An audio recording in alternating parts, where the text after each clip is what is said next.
Chat's calling, grab your mug and settle in. We're unwrapping cases, rumors, filings, all the mess these folks get in. Lights are twinkling, drama sprinkling, same chaos, extra shine. It's a holiday hangout, so come on in and hit go live. Cozy blanket, court romantic, somehow both at once again. Every dot drop feels like Christmas when the tea comes rolling in. Chat's laughing, mods are clapping, trying not to lose the plot. But if the filings go sideways, hey, at least the coat goes hot. Wrap the week up like a present, tie a bow on all the hype. If the judge says something spicy, we'll pretend that it was nice. From the chaos to the comfort, from the hearings to the cheer. Pull up close, the stream is starting, it's our weird little time of year. It's a baker Christmas stream where the tea is warm and the kisses screen, lights are bright. Chat's in the zone, hit that play or not alone. It's a baker Christmas stream where the tea is warm and the kisses screen, lights are bright. Chat's in the zone, hit that play or not alone.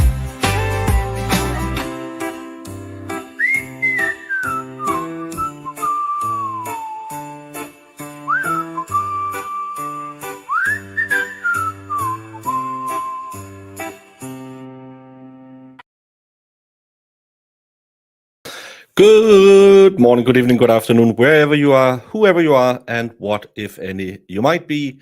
And happy Merry Christmas, the first day of December. Now it is officially Christmas. Look, I got the Christmas thingies in the studio. And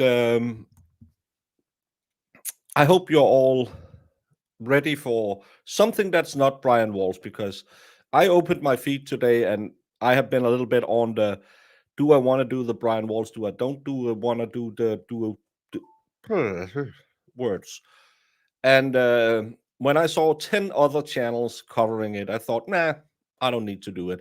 Someone else will cover it, and we will just be over here in our little cozy hut doing something else. And I was going around looking what can be an interesting case that we haven't looked at, or I haven't looked at. And I remembered there was a trial, I believe either Dave or Nick or someone covered it. It's about an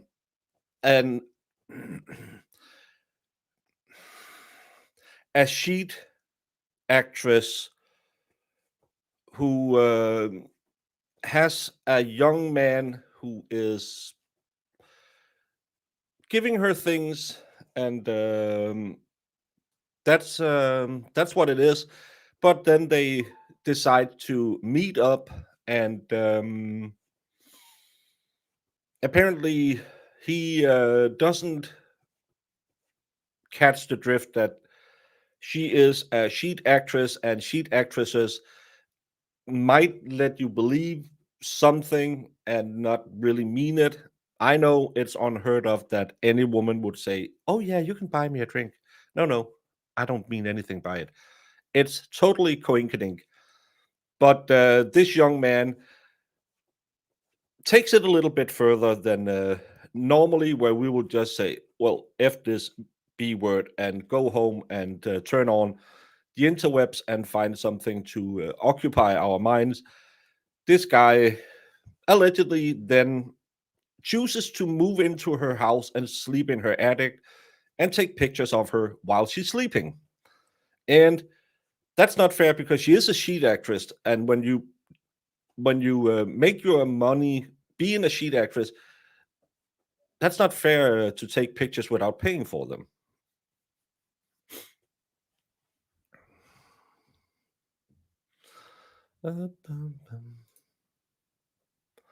We have all the greatest hits.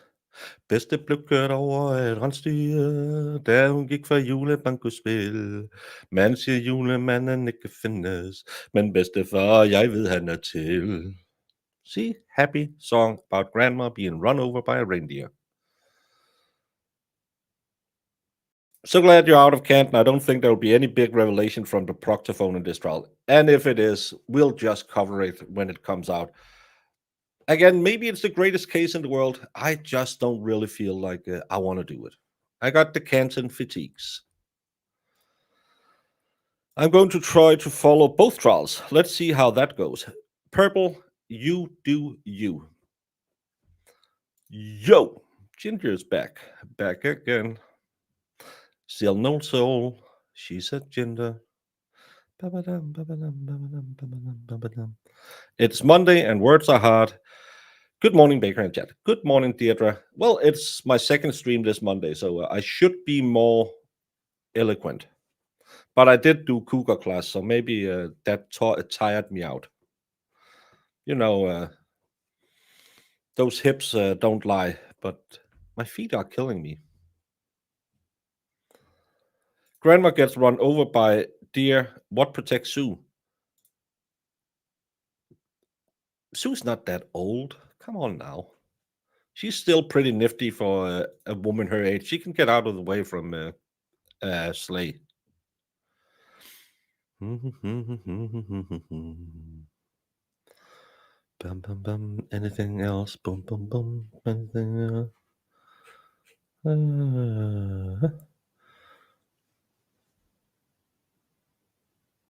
No, I think we can get going. And again, this is a case that I think it's about 3 years old. So no spoilers, please, if you watched it at the time, because some people did cover it. And again, it's not an unaliving case. It's just a creep in an attic, allegedly.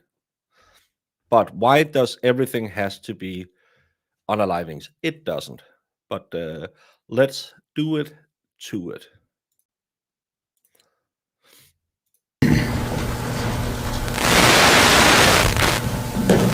In the few months that the defendant Audio will clear up.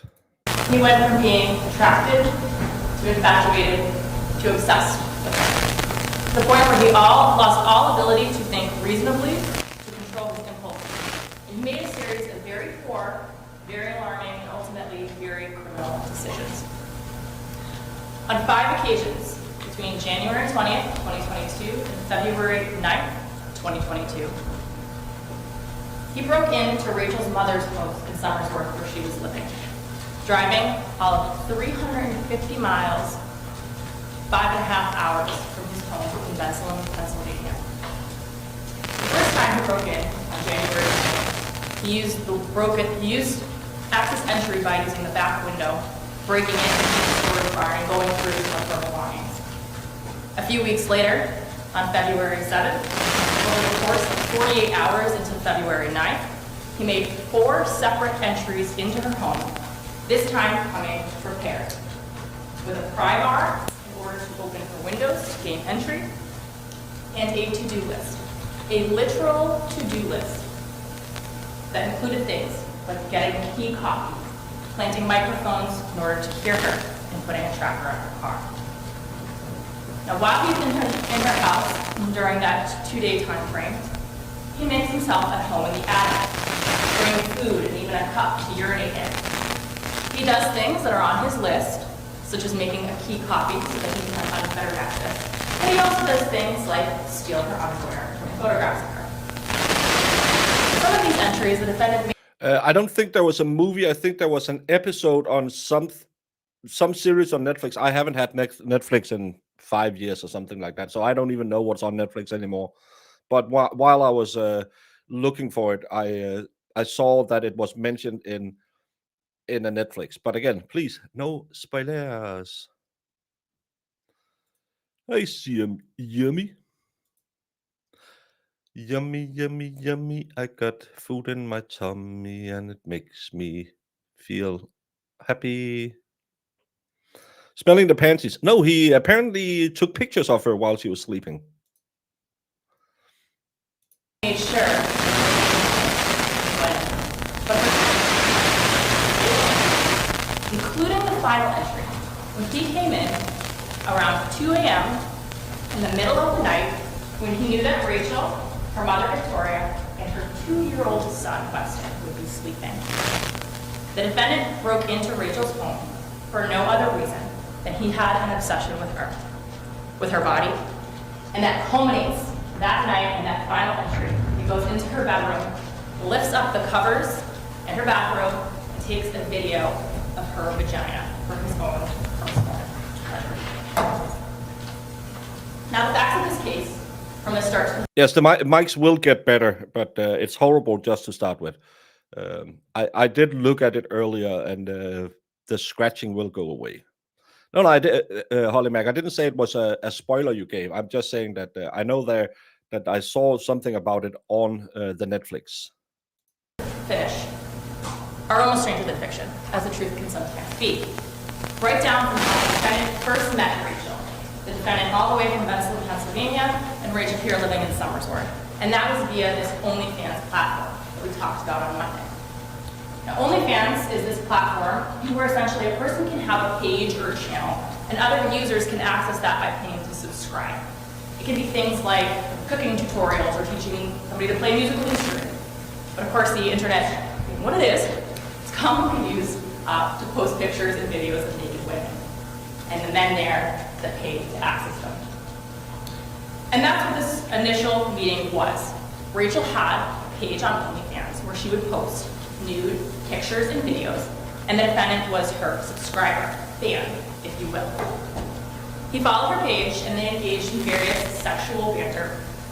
There's a message option on that app which allows, private requests and things like that. And at first, this relationship is purely transactional. She's communicating with the defendant because she's being paid to. But at one point, she gives him her personal phone number.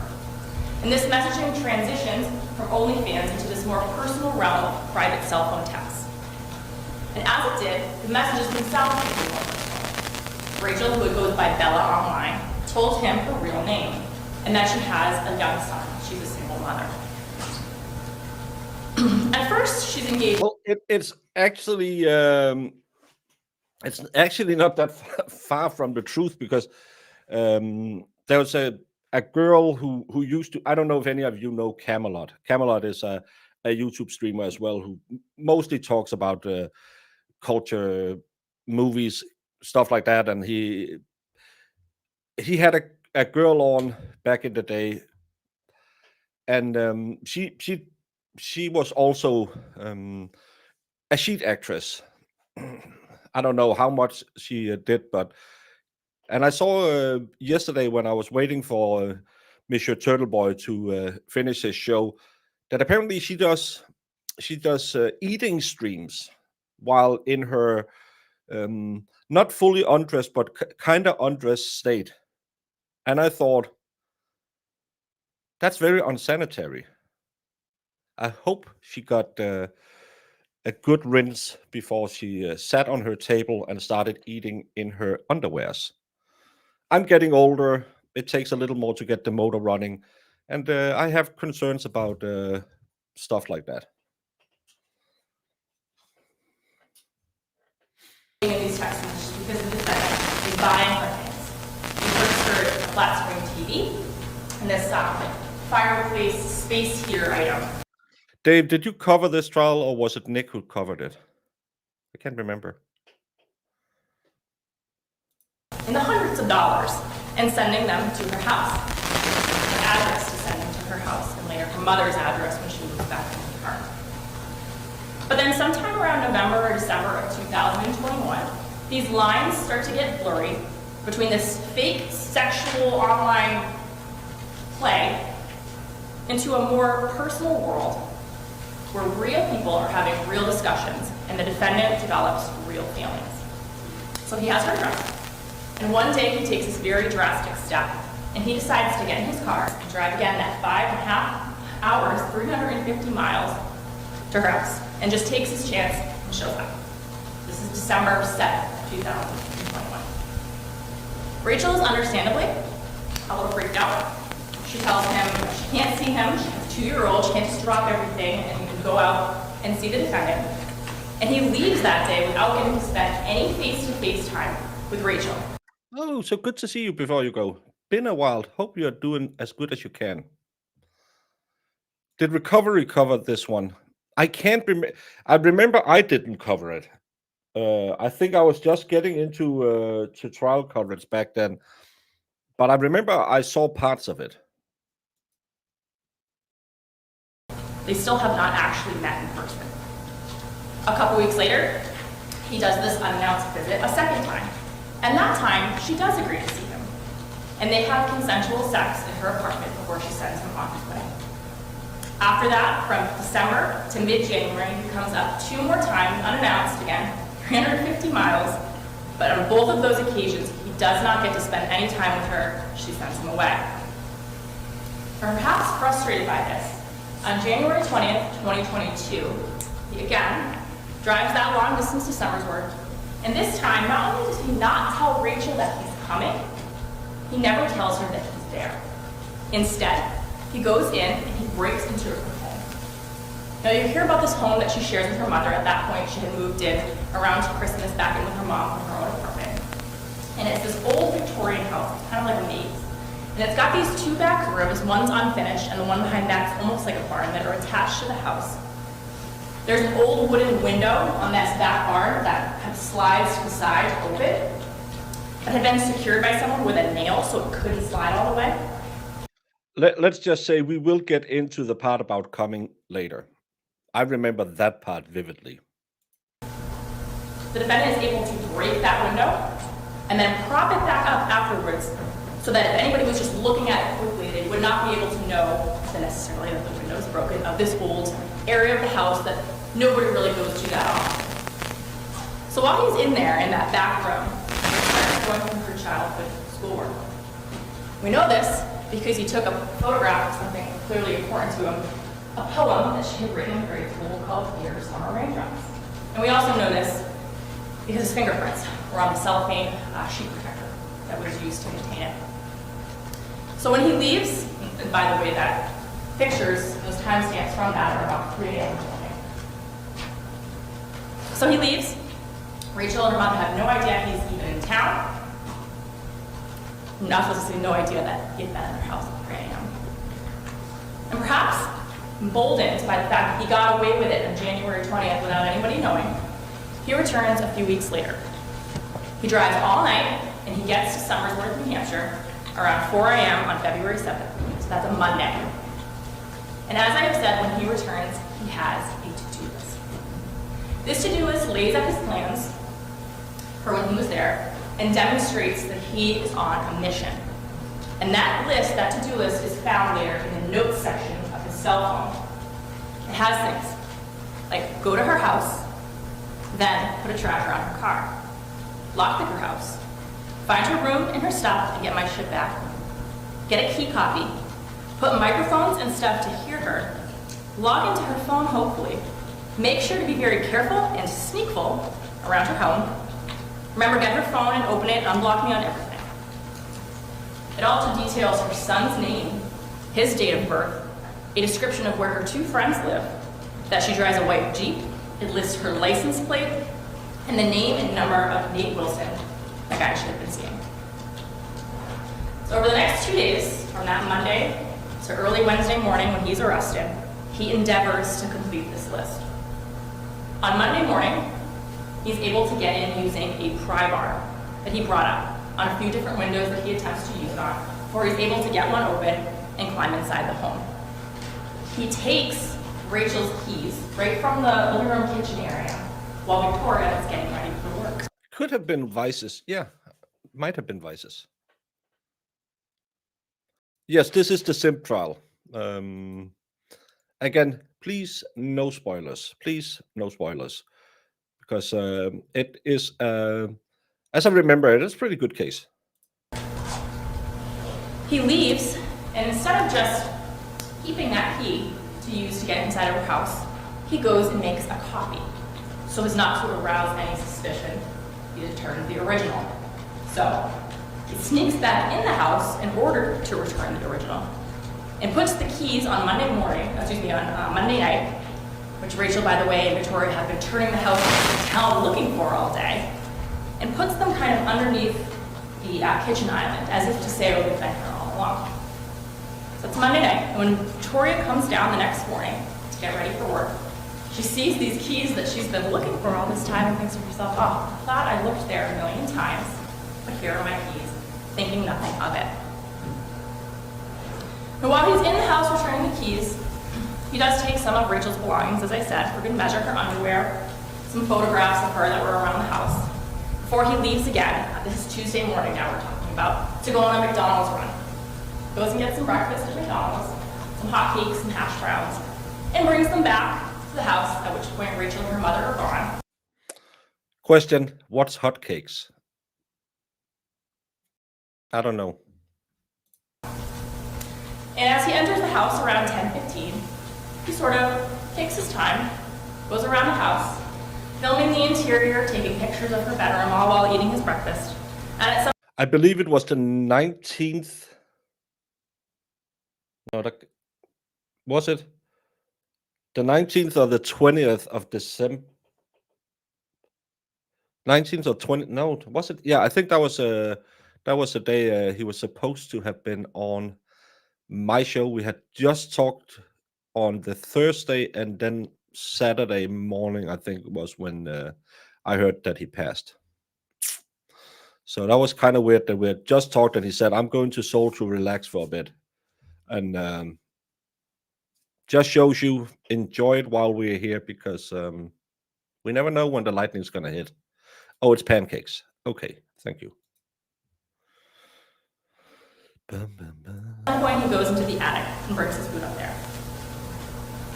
We know at some point that day he decides to leave again because he needs to go to Target to purchase a tile tracker. I'm sure if you're familiar with those, it's an Apple product, but they can go on items like keys and stuff, and you use an app in order to track where it's going. He purchased that at Target, and he returns to the house.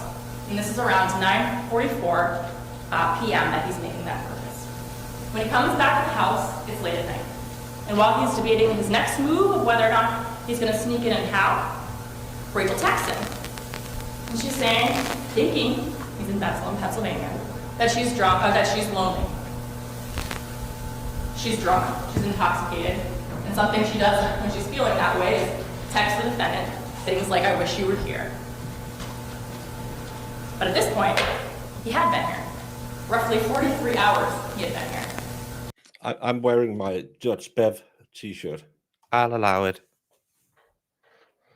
But yeah, he was a cool guy, and a very generous guy with his time as well. Without Brandon making him know about me and sending people over here the first time, I might not have been started and ended where I am today. I think I got 200 subs in one day because he rated me. But of course, she doesn't know that, and he doesn't tell her. So now we're up to 11:30 p.m. on Tuesday, February 8th, going into the 9th, Wednesday. And we'll get into more of this conversation that the two are engaging in that evening in a bit. But Rachel does eventually go when he says, oh, guess what, I'm in town, kind of saying, doing this another unannounced visit. She does agree to go out and meet with him in his truck. They kiss in the car. He pushes her head down to engage in oral sex, which she does for a brief second and then comes up and says, I don't want to do that. They have an unannounced visit. She does agree to go out and meet with him in his truck. They kiss in the car. He pushes her head down to engage in oral sex, which she does for a brief second and then comes up and says, I don't want to do that. They have a discussion and she leaves, spend all of half hour together. And she goes back into her house. And keep in mind, this is only the second time that they've ever had a face-to-face interaction. The first being back in December when she agreed to sleep with him. And this being now a total of about 2 hours total that they've spent face-to-face. But she goes back inside and it's now about 1 a.m. The defendant waits a little while. He texts her at 1:51 a.m. and asks if she's awake. There's no answer, and he knows that she's been drinking. He waits 20 minutes and attempts to see if she's awake by calling her from a blocked number. There's no answer, so he re-enters the home. He takes his shoes off and leaves them at the door so as not to make noise. And for almost 2 hours, he's hanging out in her house while she, her mother, and her 2-year-old are sleeping upstairs. Now, only the defendant knows how he spent those 2 hours in her home around 2 to 4 a.m. But we're able to piece together something from evidence that's found at the scene. For example, for at least part of the time he was there, he was hiding in the attic because they found the tile device that he had purchased up there after he's arrested.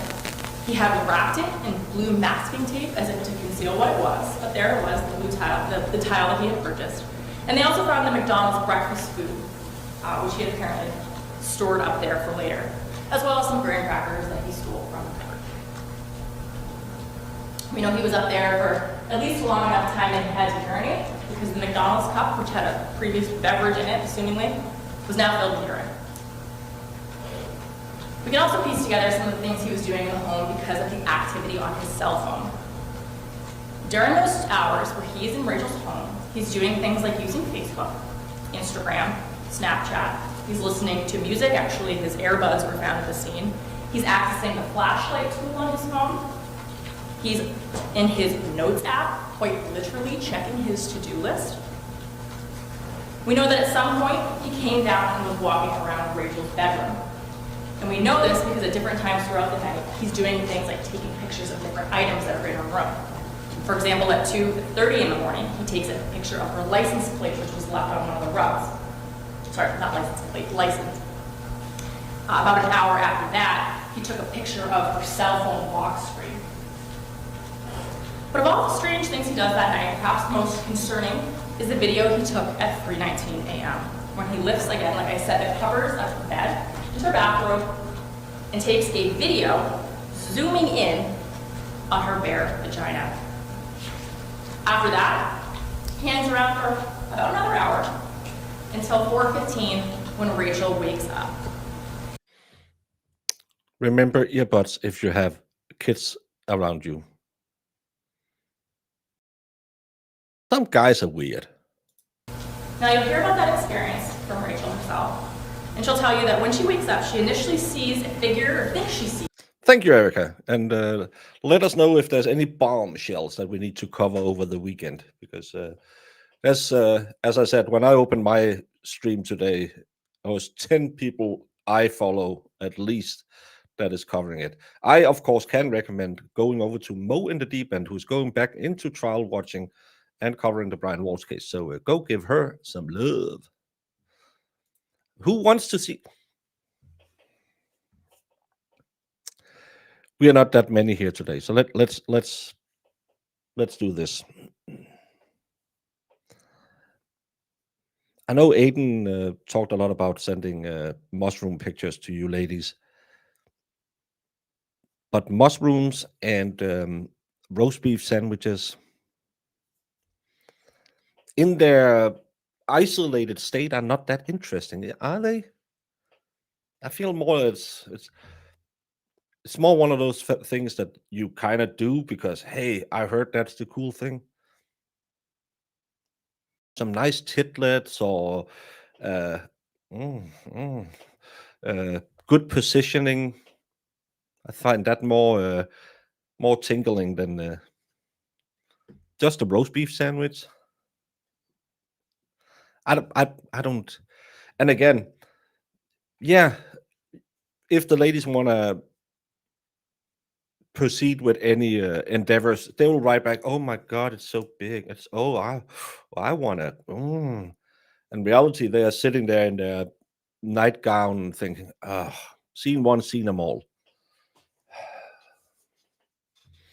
She's an OnlyFan. Why is she sneaking pictures? Well, because he want the special thing. Sexting just seems so bizarre to me. I can understand sexting saying, "Hey, girl, what are you wearing? I'm at my work. I'm wearing a McDonald's uniform. Oh, I bet you look hot in that one." No, I just spilled some sauce on it. Oh, I can understand it because you're doing something, but just sending a mushroom? Nah. Well, when he said yesterday, now he's beginning to get the butt plug DMs. I'm thinking. And then I told the funny story of when my daughter had her 18th birthday, we rented a football clubhouse, and they had like the trophy cabinet. One of them was for some. In Denmark, you have a lot of these like weekend cups or week-long cups over the summer where you'll get together and you'll just play some football, and that's fine. And I was sitting and I was looking at this trophy cabinet, and all of a sudden, my eyes just caught something right in the middle of the cabinet, and I was like, to my brother, said, "Is that what I think it is?" And he was, "Oh, yeah, that's it." It was a pretty decent sized backdoor plug that was engraved something women's cup, something I can't remember what the engraving was. I was just, and then I had to tell everyone, "Hey, did you see what that is?" So I took some pictures. It is his way to attract. Yeah, when I open up the Smacks Dungeon, that will be the $10 subscription. You can then come to the Smacks Dungeon.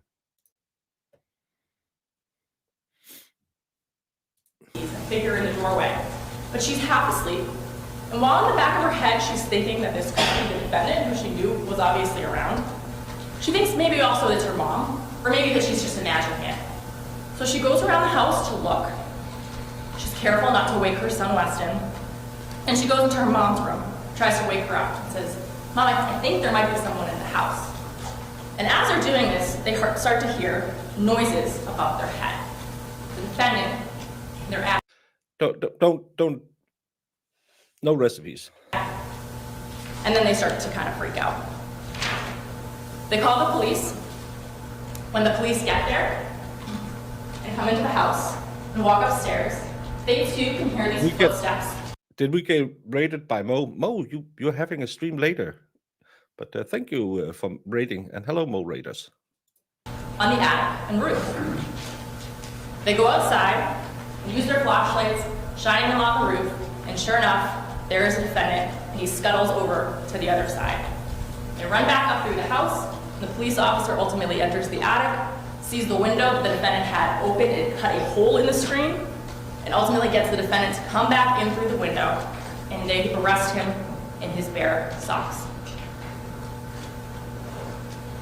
Now, after the defendant had been arrested, all the police basically know is what Rachel and her mom know, and that's the defendant was there in the early morning when he was arrested.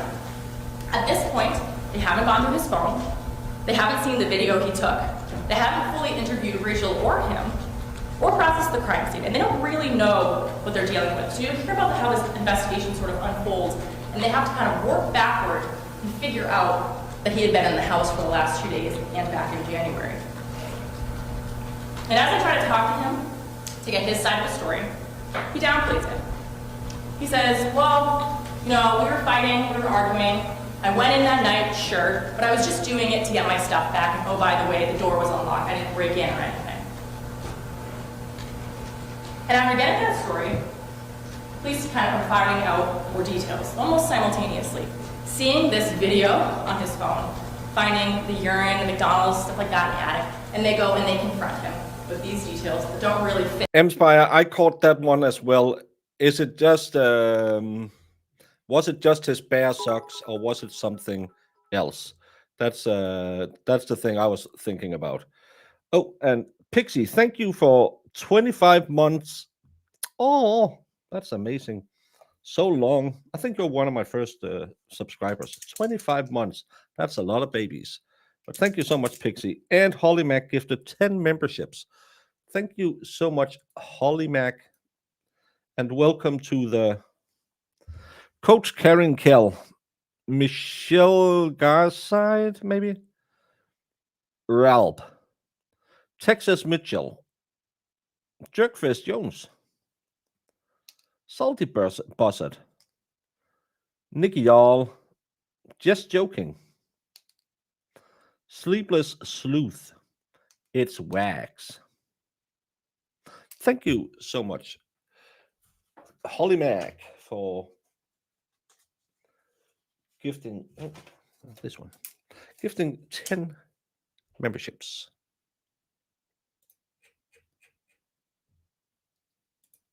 His story. They confront him and confront him and confront him until finally he admits to what he's done. Now, one thing he does not admit to, since the police had not gone back in his phone all the way to January, is that January 20th break-in. So he's not asked about that. He doesn't tell them. But he is specifically asked when he was here in January, when he had come to see Rachel, and he completely disincludes that January 20th trip. Now, I'm sure probably some of you are wondering, what exactly is this relationship between Rachel and the defendant? These two people that meet on this unusual platform are communicating, not spending any real time together, but when they are engaging in sexual activity. And that's a good question. And it's not an easy thing to put a label on. I said earlier this started as a very transactional relationship, and the lines eventually got blurred, and that's true. But to Rachel, at least, they were never in a relationship. And when the defendant is asked, were you ever in a relationship, he agrees. He says, well, it was always this really complicated thing.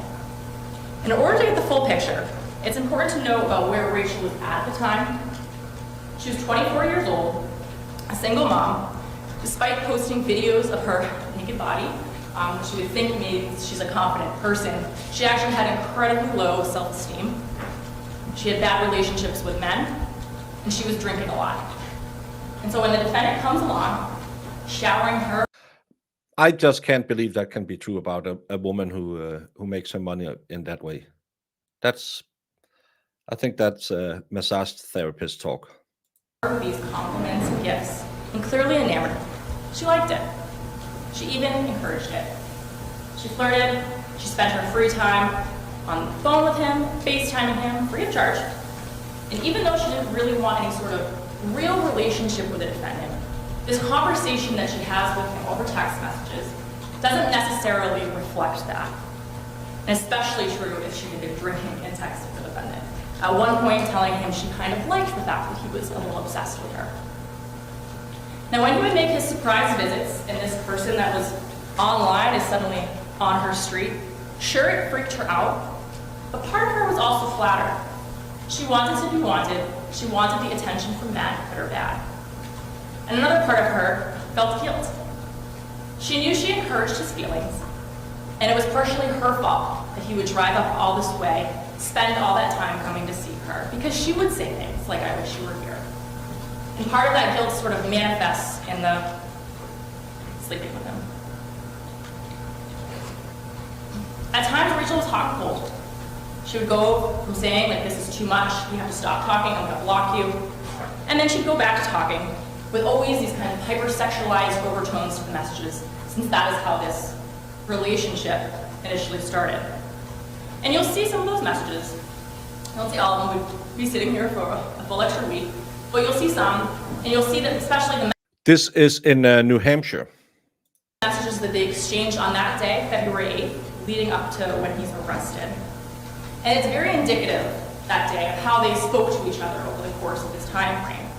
1 minute, she's accusing him of not being able to move on, asking him to leave her alone. And then 12 hours later, when she's been drinking, asking if he wants to FaceTime her, saying that she thinks she's in love with him, that he's the only one that makes her feel special, and wishing that he was here. And when she's texting him, that she's drunk and that she's lonely, he sees that those text messages. Obviously, she doesn't know, but he's in town, on her street, and he thinks it's his chance. And he tells her, what would you do if I was here right now? And she goes out to see him. So you'll see those messages, you'll see the break in those messages when she goes out to the truck. And you'll see the messages afterwards when she goes back inside and thinking about it, gets really mad at him for thinking that he just has the right to show up at her mom's house, picks a fight with him, and tells him to never come here again. For his part, he does engage in this kind of toxicity. And you might even feel a little bit sympathetic towards him because at times Rachel is not really being fair with his feelings. But of course, having a girl play with your emotions doesn't give anybody the right to break into their house. Now, I don't know what the defense is going to be when I sit down and he gets up here. He mentioned on Monday something about role playing. And the defense may be that since there were times where she said that she loved him or liked that he was kind of obsessed with her, this somehow was permission for him to hide in her attic and film her while she's sleeping. Or maybe that this was some kind of sexual fantasy that they both had and were acting out. And while you consider that, or if you consider that, there's a couple things that you'll hear in evidence that I'd like you to pay attention to. And that's when the detective sergeant testifies about this interview that he had with the defendant the day after he's arrested. And he specifically asks, did she ever invite you into her house? He says no. He specifically asks, did she ever tell you to break in? And he says no. You'll also see 2 notes that the defendant wrote to Rachel. At one point, he had left one on her porch. It's actually not found until a few days after the fact, but a note that says, please forgive me for whatever I do. He writes another note in the police department to Rachel, apologizing for what he had done. Also, pay attention to the evidence of his actions, and especially the messages that he sends that day, where he actively tries to hide from Rachel the fact that he is in town, that he never tells her that he had been there, for example, for the 43 hours leading up to the evening of February 8th. And the fact that when the police come that night, instead, or when Rachel wakes up that night, instead of staying and engaging in some kind of like role play, he leaves and runs out off onto the roof in his socks. You also pay attention to what you won't hear. And that's any sort of evidence in phones or messages where they plot out some kind of role-playing sexual tryst that involves him hiding in her attic and urinating into a cup. What the evidence will not show is that Rachel, or her mom for that matter, either asked for or deserved to have the defendant creeping around in and out of their home, stealing their belongings, and violating their most basic privacy rights. What the evidence will show is that the defendant did these things, not because he thought he had permission to, but because he felt compelled, because he had gone from fan to fanatic and became obsessed with Rachel. And at the end of this trial, after you hear all the evidence, I will come back and ask you to find the defendant guilty. Thank you so much. Thank you. Attorney Starbridge. It's because normal people don't wear shoes indoors. You Yanks have a weird obsession with shoes indoors. Normal people take their shoes off and leave them at the door. And of course, he's not wearing shoes when he's in the attic and try to be sneaky.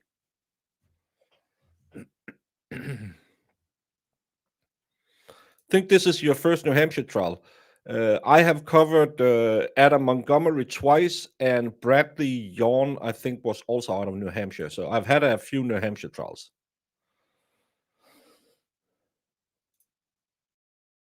Yeah, you can have your slippers to walk around in house, but Yanks are keeping their. If you go over as a guest in a Yanks house, they'll keep their shoes on indoors. Insane.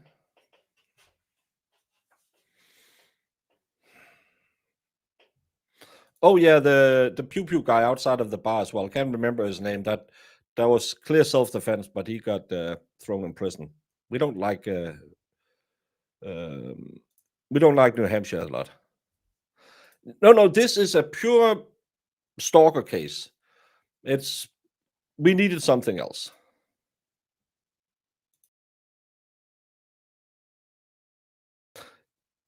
Good, Cindy. Good. We just had the ex-Marine who unalived his wife. Oh, the pew-pewing? No, that wasn't the pew-pewing. I can't remember. Was the plow ground? Apparently, I cover a lot of cases. I don't remember all of it. But that was the state's opening. This guy finds this girl on OF and starts paying for extra services. It seems like with even though I've been single for a long while, I am not that desperate that I have paid any girl on OF for anything. That's why I'm constantly begging on my streams. But apparently, you can get special messages and something like that. Most likely, well, someone like this girl probably isn't making millions, but the big names, the Amarants and the Belle Delphine and stuff like that, they will hire Indians to sit there and say, "Oh yes, I love you. Oh yes, you have the biggest. I want to touch it." Uh, and all the Sims will say, "Oh, that's worth my $50." And apparently, he paid for that, and then they kind of got into talking, and then they kind of took it off the platform, and she was leading him on because I think she kind of liked having a simp running around begging for her attention because 24-year-old woman alone with her child lives with her mom, too much drinking and probably in a lot of bad relationships. And now there's this 19-year-old kid who what do you call it, who adores the earth she's walking on. So she probably takes it a little bit too far with the leading on. They meet up twice in real life. He drives 5.5 hours. One of them when she is drunk and really needs some company, and they meet in his car. She goes down for a mouth hug, but doesn't really want to give him the mouth hug. Anyway, there's no grape, there's no nothing. I believe there is one more time we will hear about where they no spoilers. I do believe he will take the stand, and I think his mom is going to testify as well. Just so yeah. Lefty says it's permissible to use someone's face to open the door when you politely ask them to leave if they don't take their shoes off at the door. Thank you. Glad some of you Canadians are normal people. Lefty was made an honorary Canadian this morning on the morning stream. He was very proud of it and said, "Oofda, that's nice. I'm sorry. I always like Hortons, Tim Hortons, some Hortons." Thank you, Lefty. I think New Hampshire must be 3 in crazy trials behind Florida and Wisconsin per capita. It's probably the most. It's been a few out of there. They're just no. You're tracking in all the dirt from outside into your living room, and you in your carpets, and you have 200 people over for a casual Sunday. The dirt, Marissa. It gets pretty well. It's get vanilla spicy. Let's just say the flavor of this guy is vanilla. Yes, that's that. But yes, you don't know what I'm talking about. No, you. Yeah, that's. Yeah, but you can't clean your floors while you have 200 people running around with dog poop and drunk guys peeing on the sidewalk. Marissa, just make them take the shoes off.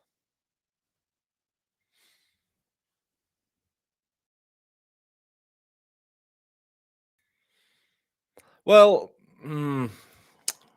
I remember the mom a little bit different, but again, 24-year-old OnlyFans model who might have been a little too leading him on a little bit too much, and then whenever it paid out, she didn't want to go on with it.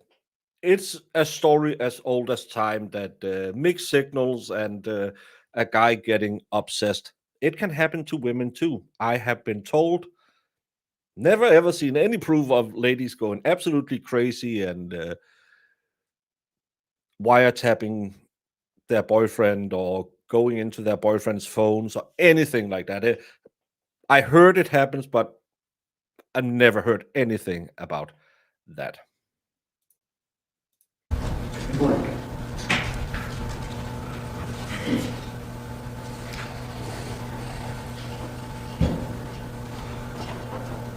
Come on, Bojack. Ladies and gentlemen, it's funny. Yesterday we did the jury selection. We talked about, voir dire, and we tried to do it a little bit better. It's funny. I didn't realize that Attorney Grau was going to be so upset by the role-playing issue. And you'll see why in a bit. The evidence is going to be. And this is the thing about this case. That you're going to find somewhat interesting and maybe a little unusual. There's not a lot in dispute here. This is a case where, we may hear lots of forensics and things like that. But the fact of the matter is, Mauricio was interviewed 3 times. Hey, Jamie, how are you doing? Hi. Is my microphone okay? So far, but it's going to start crapping out in 5 minutes, as always. I know. That's why I was trying to. Okay. Morning. Morning. And welcome to this different trial than we normally do. Yeah, I'm kind of glad. Yeah, it's there's other people covering the other trial. I vaguely remember parts of this one, but I can't tell you much. We can't remember who covered it, if it was Vices or who covered it. Yeah. I keep thinking like Nick did a version of this, but I didn't watch it with him. We're going to find out.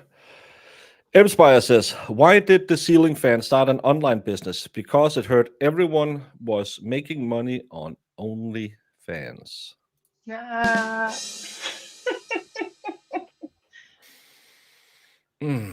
Oh, Spire. Morning, guys. And happy Thanksgiving to you, Jamie. Haven't seen you in a while. I know. Happy Thanksgiving. No, I don't think David covered. I said, hey, Jamie, I think you watched this one with David. And she said, no, I didn't. No. Yeah. If David did it, we weren't hanging out, but I doubt that because I think he was retired. I think this was the 7th time he retired. Yeah, and then he came back and did 45 more retirements. Yeah. 23. I think it's 23. It's 3 years Yeah, I old. looked it No, up. 22, because it's 3 years old. Well, the trial was like in May of like 23-ish. I looked it up because I was like, why does this one sound familiar? Yeah. But did it happen then 22 maybe? I can't remember. But did you hear the opening from the state? Yeah, I was listening. Yeah. And I have to. And I this can't is even the play it defense? faster because they talk fast in New Hampshire. Yeah, they do. So we're going to play it at normal speed, and I am going to take a tinkle. For hours. And they were taped, and they were transcribed. There's not going to be a lot of dispute about, mechanically what happened. The dispute is going to be about why it happened and what it means. That's what the issue is going to be. And I don't know if you want to call it role play or what have you, but ultimately, you're the ones who can decide whether or not this is a burglary. And that's what the issue really is here. There may be some, misconduct going on here, maybe some is criminal. The issue here is this a burglary? Is this a burglary? Let me just sort of introduce Mauricio again. He goes by Mo sometimes. I call him Mauricio. I believe that Rachel Nunez calls him Mo. So I'll call him Mo from time to time because you'll see that in multiple interviews that you hear about. Mauricio, when this happened, was 19 years of age.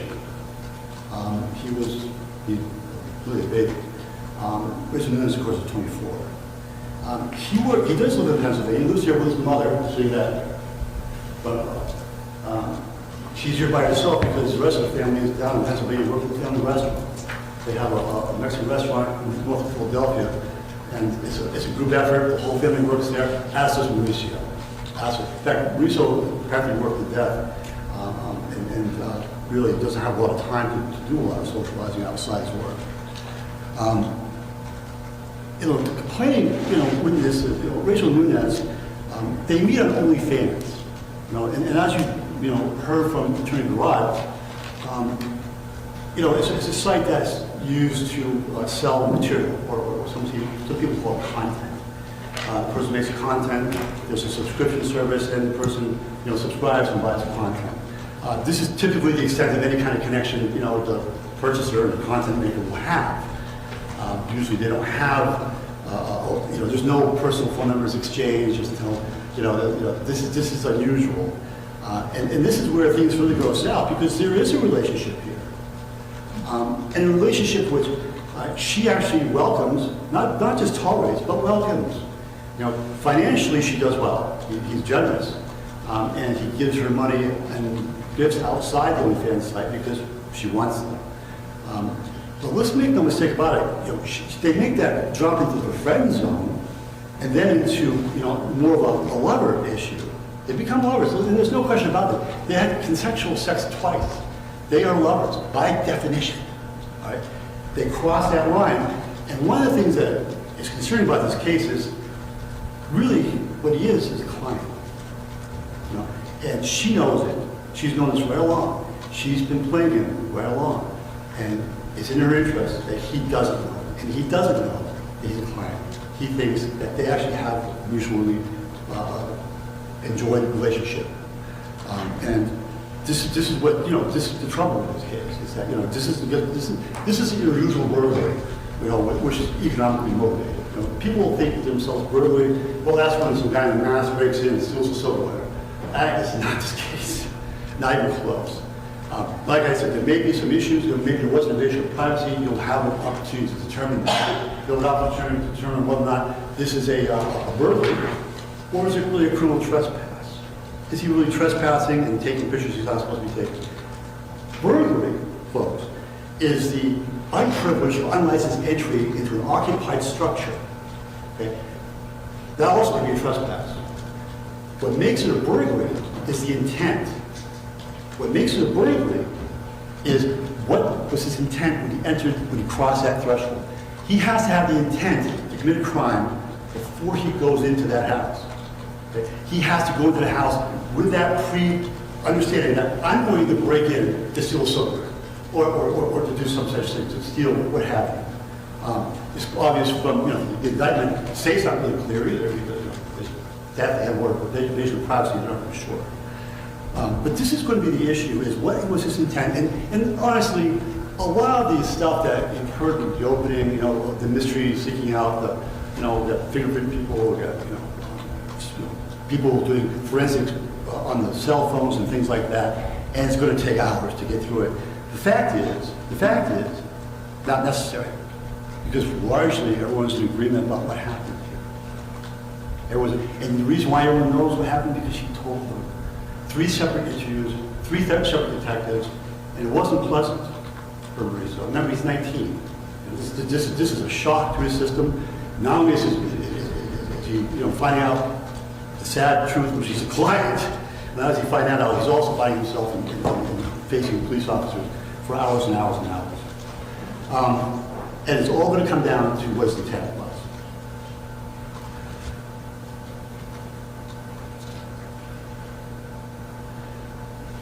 The first time he does come up, it is unannounced. It is in December, and she doesn't want to see him. And so he leaves. Fair enough. And by the way, while this is going on, they're always constantly in communication. You're going to see books and books and books of text messages, folders back here, of text messages, thousands of them. This is going on throughout. Whenever he goes on the visit, it's discussed online, or they're text and they discuss it afterwards, or sometimes they discuss it before. Sometimes he surprises her, hopes she'll see her. He comes bearing gifts when he does that, when he comes up. This is the sort of thing that sort of developed. But closer to Christmas, the first visit was roughly January 7th. That's probably correct. But as he gets closer to Christmas, he comes up and she welcomes him. He's like, okay, great. And they basically have a date. He stays there. He stays for a couple hours in her home. She lives in Dover at the time, and he stays there. And they engage in sexual activities, intercourse. And then, leaves some money and he leaves some gifts. He also, and this is interesting too, because, you know, most people who are content providers don't usually give their addresses to their clients. She does. And she does that so he can have stuff delivered to her house, which she's all for. You know, this is, like I said, he's the one that doesn't understand he's a client. She doesn't really ever have any doubt about that. She doesn't have any feelings for him whatsoever, really. It's a pseudo relationship. He has feelings for her, and she knows that, and she exploits those feelings. It's just a stalker case. It's just a stalker case. It's not. Everyone is fine, other than emotional damage. Emotional damage. Yeah. But no, she's fine. She's fine. Everything's fine. I think she will testify as well. I believe she does. She exploits those feelings. No, it's he does. I remember he does, and I think his mom does as well. Yeah. A very mercenary type way. And remember, Imagine driving 5.5 hours and you get a 2-second mouth hug. That would be terrible. Like, You could buy a lot lizard for that amount of gas you put in your car. yeah, because he was buying her gifts. Like, what kind of gifts was he getting her? He got her a TV. I What remember size TV? Like a big guy? more than what it would cost to go down to the 7-Eleven and go to the dumpster and find Cracky O'Hara and say, yeah. she's really in a position of control here. She's older, she's in the business, he's young, naive, stupid. And I'm not saying he's a dumb person, but he acts dumb stupidly because he's in love and she's let him on. And, you know, to say that she's sending mixed messages, which, by the way, is one of the ways she describes this. She's interviewed as well. And one of the ways she describes this, well, I guess I was sending him mixed messages. Well, that's a wildly, grotesquely understatement. She also describes her behavior as leading him on and messing with his head. Her words. Marissa. No, wait. Wait. Tells him that she loves him. She tells him that she enjoys having sex with him. I'm pretty sure you could get a mouth hug. No. For I think, Marissa, that's adorable that she thinks yeah. they charge more than $100. I think they'll take $20, to be honest. Yeah, if you go to Cracky O'Hara, you can get it for less than $100. I'm pretty sure. And the good thing, there will be less teeth. Yeah, I don't think they're high maintenance. No, Or high even dollar. Sue is like, Marissa, come on, don't be this naive. Oh, yeah, you got to go to that specific lot to get those $100 plus ladies. Yeah, those are the ones you can leave, get into your cab of your truck. The rest of them you just do outside.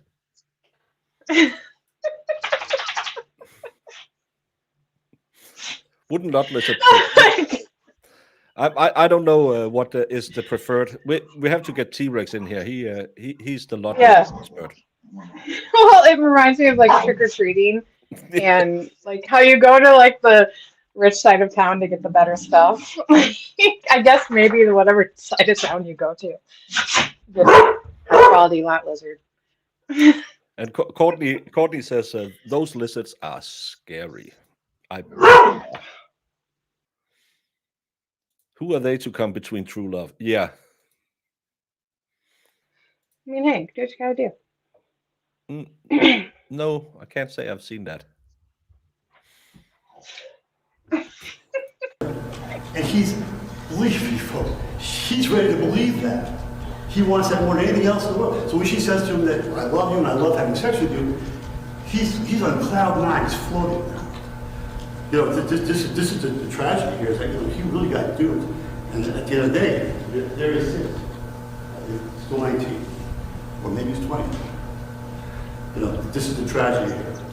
What you're going to see, what you're going to find after the evidence is closed in this case, and again, largely it's going to come from his own mouth. You're going to hear, you know, at least 3 different detectives talking about interviews they did, and they were videotaped all. What you're going to find is that yes, he went into the house. Yes, you know, he was making himself at home there. But his intent is going to be the issue. He didn't go in to steal things. He didn't go in to take pictures. The things that he took are dumb underwear, pictures. No silverware, no money. Some underwear can be as expensive as silverware. Oh yeah, you sure can. Yeah. The act of going into his house was impulsive. It wasn't planned out. Yes, he has an idea how he's going to woo her, how he's going to go about that. But he doesn't plan ahead of time and say, well, I'm going to go in there and steal stuff, or I'm going to go in there and take pictures. No, he goes in there impulsively to sort of sit there and wait, because, you know, he doesn't live around here, he needs a place to stay. Sometimes he stays in hotels. Sometimes he sleeps in his truck. But this is you know, this is what we're talking about, because at one point they asked him, well, why'd you go in the house? You know, you have this date there, and this is the thing. He goes up the day this happens. You know, February 8th is probably when it happens, maybe the 9th. Marissa, these are the ones you claim will do it for more than $100.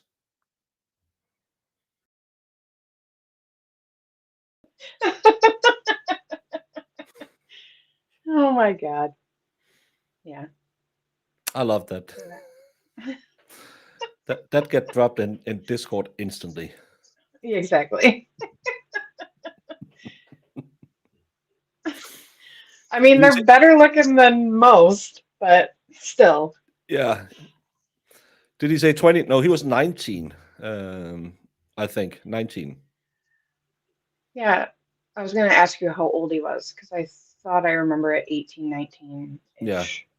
And she was in her 20s. No, this isn't in a parking lot. That's correct.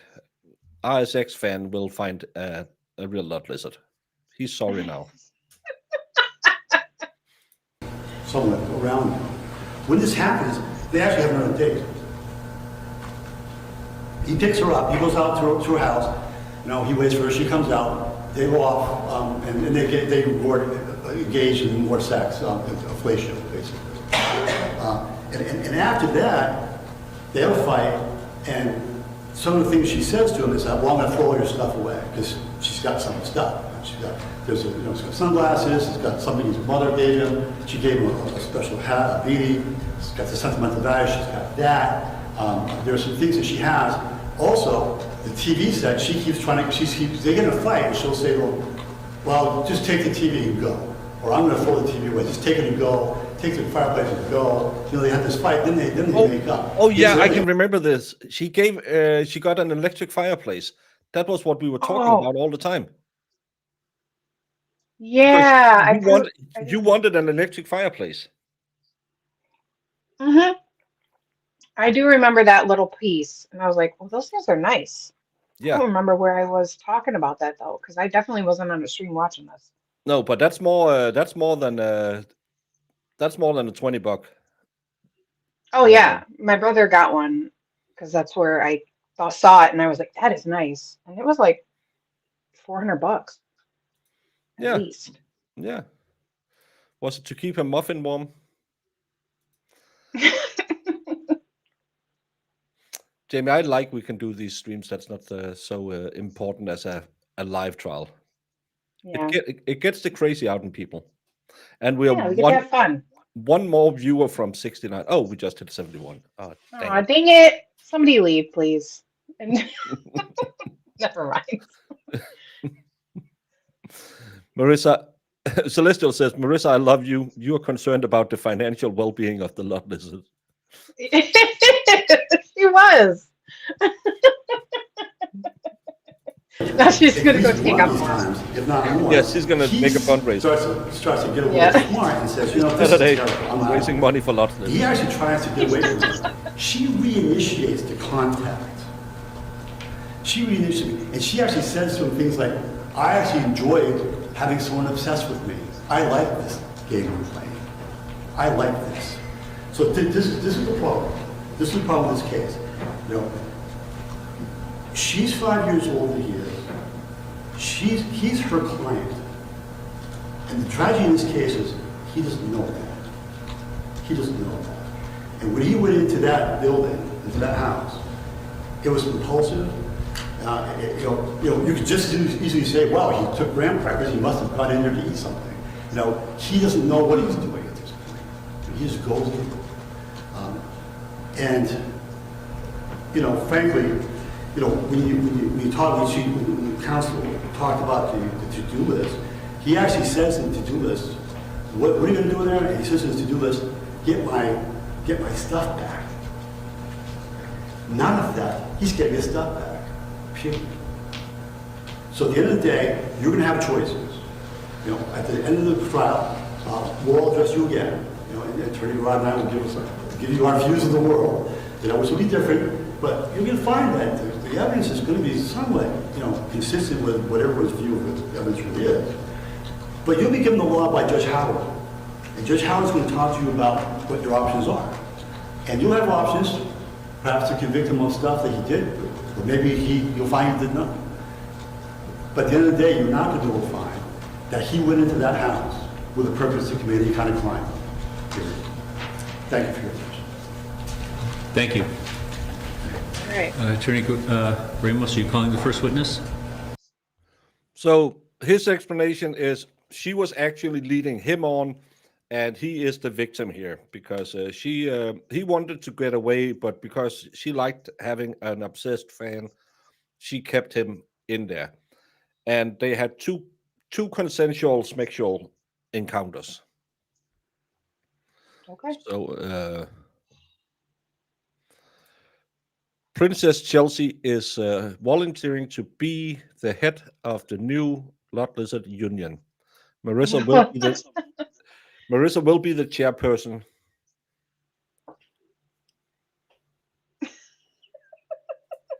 Marissa is the CEO. Didn't he say he was up there for 2 days or something? How's that impulsive? I hear him, but didn't hear him.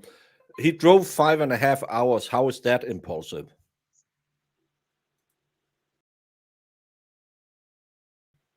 I mean, what was she State. saying? What was her? Yes, Your Honor. State Call Sergeant Nicole Fay. It's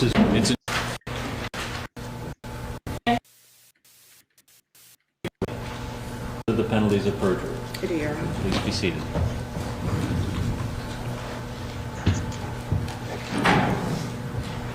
Attorney Ramos, when you're ready.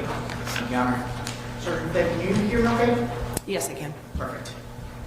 I'm just going to start by just having you just state your first name, last name, and spell your last name for the record, please. It's Nicole Lefebvre, and that's Lefebvre. Sergeant Fay, where do you currently work? Somersworth Police Department. How long have you worked for the Somersworth Police Department? About 8 years. What's your role within the Somersworth Police Department? I'm a patrol sergeant. Can you describe your duties as a patrol sergeant? Manage my shift. I'm responsible for 2 or 3 individuals underneath me as patrolmen. Give advice as needed. And did you receive any special training? Imagine seeing her coming out of the dark at your house. Anyone saying Lauren Murray Morris, whatever her name is, has this lady has crazy eyebrows and eyes. Well, it's her eyes. She's got them all wide open. Yeah. Weird. Hey, Sebastian, how are you this fine Monday? Hi, Sebastian. Yeah, she got a jump scare when she was younger, and every parent have said, your face will get stuck like that, and hers did. And hers did. Yeah. I'm glad that didn't happen to me. Like get startled often. Oh, shit. Not again.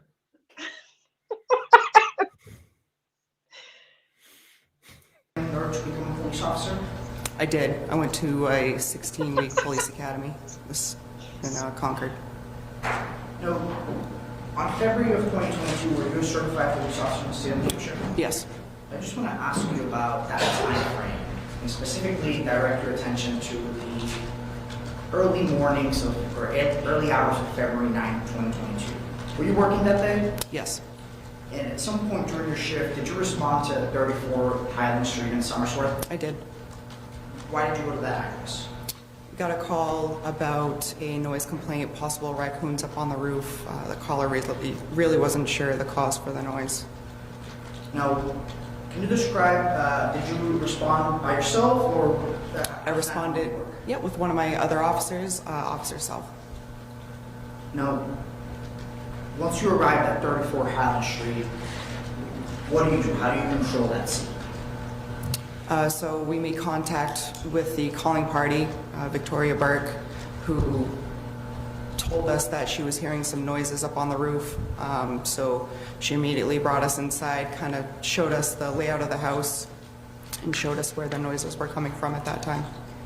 So you arrived at the house, you said you responded with another officer. Do you both go inside the house? I believe it's a 4-day trial. Yeah, it was a short one. Yeah. But I think it's 4 days, maybe 5 days. Yes. Now, once you're inside the house, where do you go? She brought us to where she could hear the noises. It's an older house, so it's a little bit of a maze, but she brought us in the front door around a couple corners into a set of stairs that went up onto the second floor. And were you able to hear those noises yourself? We could hear some scuffling at that point, yes. Could you describe what the noises or what it sounded like? From there, it sounded like light footsteps. We couldn't tell at that point if it was an animal or a person. So once you hear these light footsteps, Cindy, I'm sure some guys can send you some pictures of mushrooms. Don't do it, guys. Don't say that. Oh my God. It's a Monday. It's the first day of Christmas, Jamie. We can be a little out there. Noises. What do you do? Christmas all year long. I continued talking with Victoria, and my other officer, Officer South, continued to investigate the noises. While speaking with Victoria, Officer South explained to me that he could hear louder footsteps that he believed to be human at that point. Where were you at this time? I was speaking with Victoria just around the corner from the stairs, I believe. Now, did you stay inside the house the whole time? While I was speaking with her, yes. So after you're done speaking with her, where did you go? After we spoke with her, my officer said he believed the noises were coming from the roof, so we stepped outside to get a better vantage point of the roof at that point. What were you able to observe at that point? I walked out of the house, and the house is situated on a hill. So I walked down the hill to get an easterly view of the house, and at that point I saw somebody crawling across the roof. And was this roof connected that's to the same embarrassing. house that you were just in? Yes. So once you see that someone crawling out of that roof, what did you do? I announced myself as a Somersworth police officer, and I ordered him to come off of the roof. Did he do that? No, he continued to crawl across the roof and out of sight.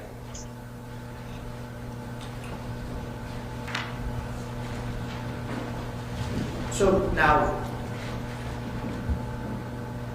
once he continues to crawl, what action It's gonna get way better when he talks about the second sexual encounter. do you take after that? My other officer, Officer South, was on the other side of the house. So from there, I radioed to him and asked if he had sight of him, because at this point we had both sides of the house covered. He notified me that he could see him on his side of the roof at that point. So I made my way over to his side. And now, so you're both standing on the same side of the house at that point? Yes. And what did you do after that? I asked Officer South where he saw him, and he stated that he saw him on a flat part of the roof, which was under an attic window, so I proceeded to go into the house. I ordered Officer South to stay where he could see the individual on the roof and keep eyes on him while I went inside of the house. So now you're inside the house. Where in the house did you go to? I immediately went upstairs to the attic. There's a window in the attic that goes out to that flat part of the roof. Can you describe what you're observing while you're at the attic? What does it look like? So as soon as you You could call him the fiddler of the roof, maybe the diddler. The diddler on the roof. Well, he did go down and remove her covers and take a picture of the roast beef sandwich. So How do you not notice that? she was drunk. Oh, okay. open the door, it's an older house, so it's a very steep set of wooden stairs with a low hanging roof or a ceiling right there. So going up into the attic, there wasn't a lot of headspace, so I had to crouch a little bit. Going to the window, I did see it was closed, but I immediately noticed a hole in the screen that was big enough for a person to fit through. And after you noticed this window that had this broken screen, were you able to see the person that you had observed outside? As I opened the window, he was crouched in the corner of the roof just outside of the window. So once you noticed that he was there, what did you do? I ordered him to show me his hands and to come through the window with his hands first. Did he do that? Yes. Now, once you're both inside across the threshold of the window, what did you do? I ordered him onto his stomach, and I detained him at that point. So after you detained him, were you able to identify him? Yes. And how were you able to do that? I believe it's, I don't believe I put that in my report. I believe I asked him his name, and he told me his name. Now, officer, did you write a report in this case? I did.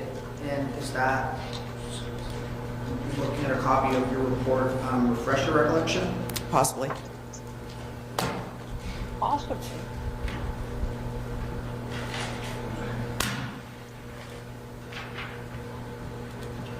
You are my approach. Yes. So, I might not be correct, but I also think we hear about the longitude of a certain part of him. Officer LaFay, I'm showing you a copy of your report. I'm going to ask you to read this paragraph right here and look up at me when you're done. Did that refresh your recollection? Yes.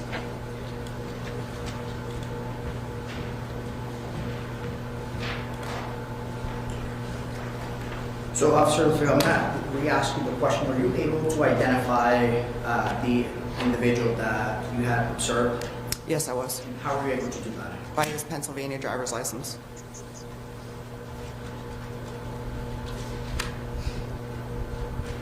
So now I just want to switch gears a little bit and ask you about some of the items that you were able to observe while you were inside the house. Can you explain to the jurors what areas of the house that you looked at? Sure. So entering the house, you enter through a side porch and then it comes into a kitchen area. Off of the kitchen, there's an older room that they use mainly for storage. And I found a pair of sneakers in that room, Vans sneakers that the homeowner and Ms. Nunez said that didn't belong to them. I also observed in the attic a McDonald's bag with pancakes in it, a drink cup, and a sleeve of saltine crackers up there. Pancakes and salted crackers, yeah. And a piss cup. And a piss cup. Classy.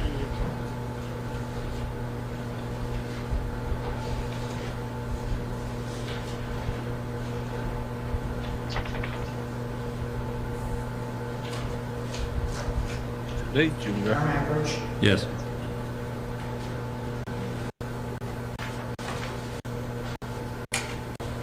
Show you 8 separate images. These have been already pre-marked for identifications as State's Exhibits 1 through 8. I'm just going to have you look at all of them first, and then I'll ask you a couple of follow-up questions.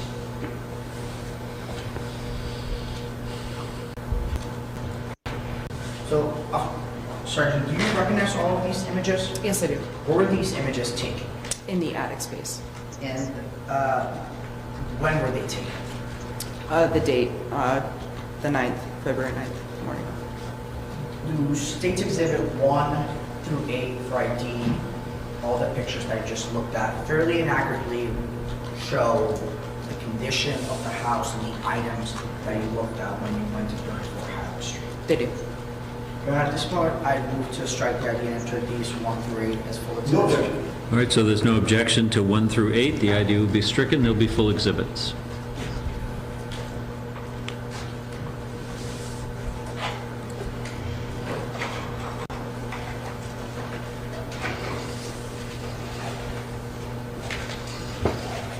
Do you mind grabbing the lights? And at this point, I ask permission to publish that in the Journal. Yes. Is that television screen in your way, or can you see? My daughter has those type of shoes.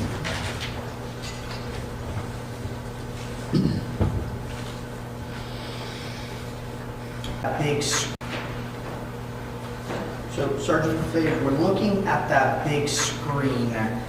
That image has already been admitted as a full exhibit. It is full exhibit 7. Can you describe for the viewers what we're looking at in that image?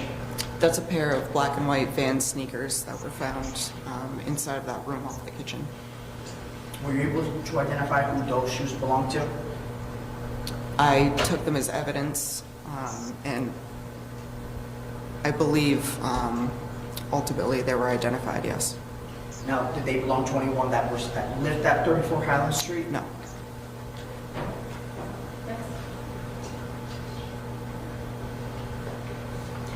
So now, we're looking at State's Exhibit, or State's No. Full Exhibit 1. No, Jamie, this isn't yellow Mountain Dew. Disgusting.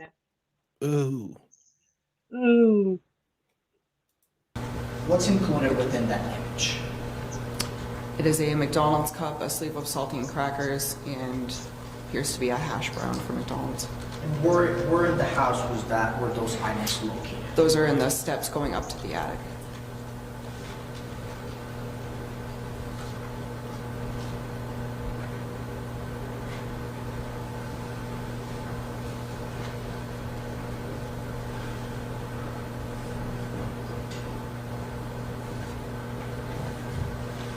So now we're looking at State's Full Exhibit number 8. What were you able to observe in that image? So this is a set of Apple AirPods in that white container and a tile tag. It's a location device And where within the house were those 2 items located? in the attic.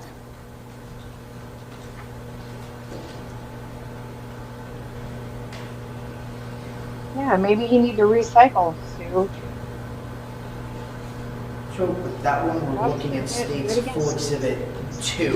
Can you describe what's included within that image? Yes, that's the McDonald's bag with the pancakes, And where was that item located? also in the attic.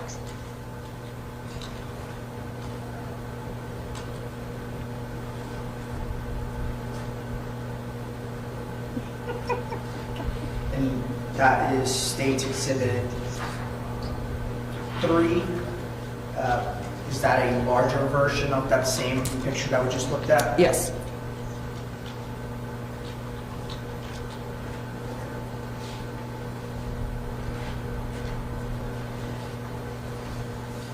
So, Sergeant, if we're looking at State's Full Exhibit 5, what is that a picture of that we're looking at currently? That's a picture of the window in the attic and the torn screen. So, when you approach the attic, where within that picture were you able to observe the individual? He was crouched in the corner just outside of that window up to the left.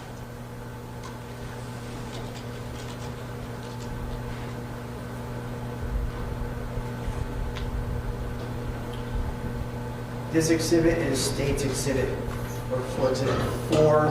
What is that a picture of? The torn screen.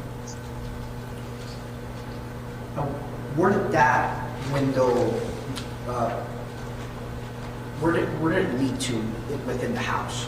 It leads outside of the house onto a flat roof area.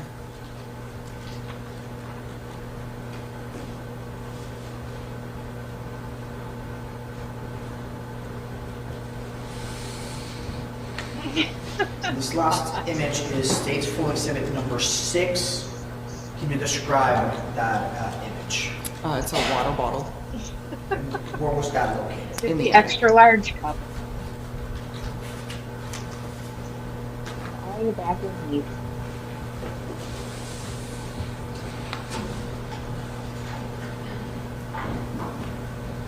It wasn't a doggy door. It was a screen in front of a window that he had opened. Thank you. So, Sergeant Flynn, once we were able to document those items and observe those items, did you remain at the house or did you go somewhere else? I remained at the house. Now, once you're done looking at items in the house and talking to people, what did you do? After I collected statements, I responded back to the police station to assist Officer South. Now, let's talk about what you did when you were back at the police station. Were you able to talk with the individual that you had just identified? Yes. And just that it's clear, can you state the name of the individual that you had identified at 34 Hammond Street? Mauricio Guerrero. And Sergeant Fear, do you see Mauricio in court today? I do. Can you identify him by an item of clothing he is wearing? Blue shirt and a blue tie. Thank you, Your Honor. I'd ask that the record reflect that Sergeant Fear does identify the defendant. Is there any objection? No objection. All right, the record will so reflect. Thank you. So, Sergeant Fear, were you able to speak with the defendant back at the police station? I was. Can you describe how that conversation went? I began by asking him, I showed him the pair of sneakers that I had found in the spare room and asked him if those were his, and he stated they were not. Now, were you able to determine, based on your conversation with Mr. Guerrero, the defendant, what he was doing at 34 Hammond Street? He told me that he was there to take possession of a fireplace that he had gifted to Miss Nunes.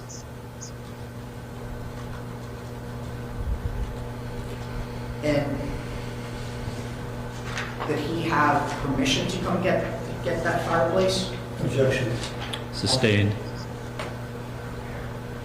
Sergeant Faber, did he say any statements to whether he had permission to get that fireplace?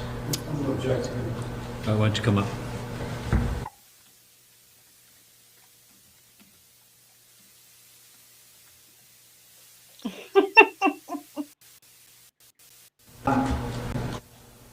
So, Sergeant Faber, I'm going to re-ask the question. Did the defendant make any statements to you when you were talking to him as to whether he had permission to come get that fireplace? No, he did not.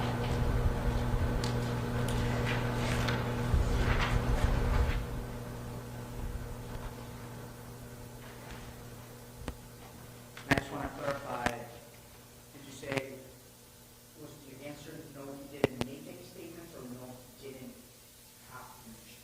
No, he didn't make any statements. Were you able to determine when he arrived at someone's working answer? He stated that he arrived at the residence at about 11 o'clock at night to midnight. On what day? We responded there on 2/9, so it would have been 2/8. So then, That previous night. and was he able to explain how he got inside of the house? He told me that he entered the house through a blue door that was open. Sorry, can you repeat that? Sorry, he stated that he entered the house through a blue door that was open. That was. Now,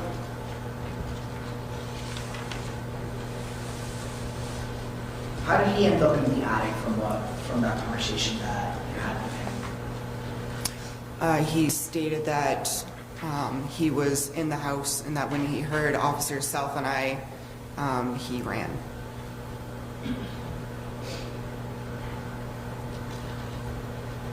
Were you able to look at his phone? I was. And how did that occur? I asked him if he had been invited there by Miss Nunez. He stated that he had been invited, and I asked him if he had messages showing this. Were you able to see those messages? Yes. And were the messages accurate with what you were, or the statements that he told you, were those messages accurate with that? Yes.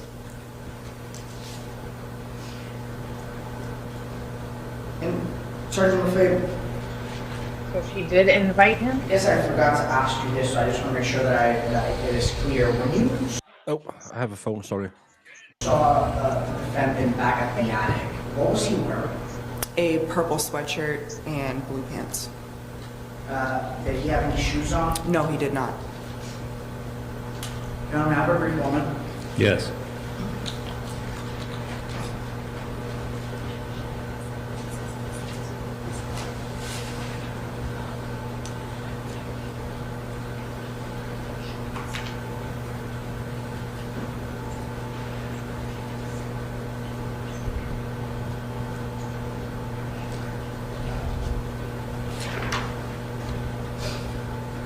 So, Sergeant Lefebvre, I just have a couple more questions that I just want to make sure that they're clear.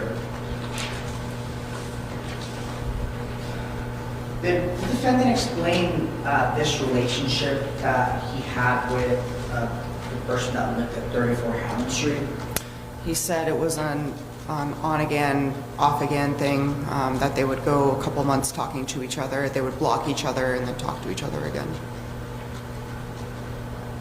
Now, when you're looking at his phone, can you describe what his demeanor is like while you're going through the phone?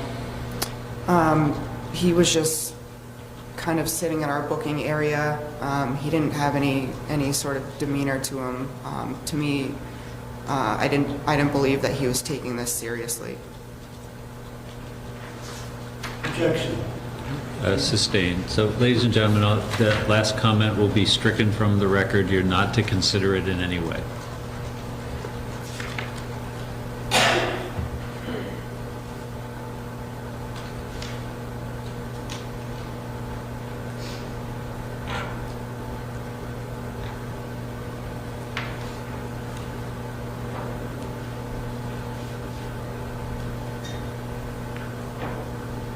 Now, Sergeant Lefebvre, just to make sure that my question is clear,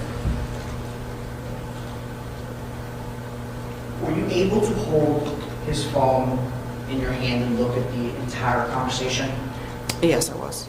And at any point did he have that phone himself and he was showing you those messages? He did. How was he acting while you were going through that process? So I asked him if I could see the messages. He said yes. I handed him his phone so he could turn it on. It had been powered off at that point.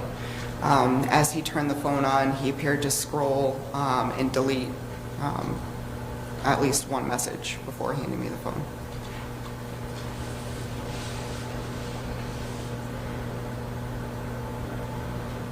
How did you conclude the involvement with that night?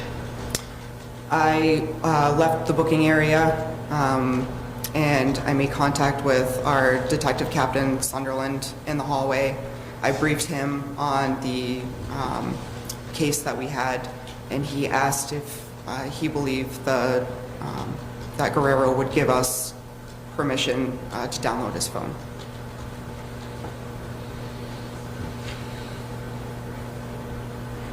And were you able to obtain that consent? Yes, he gave consent.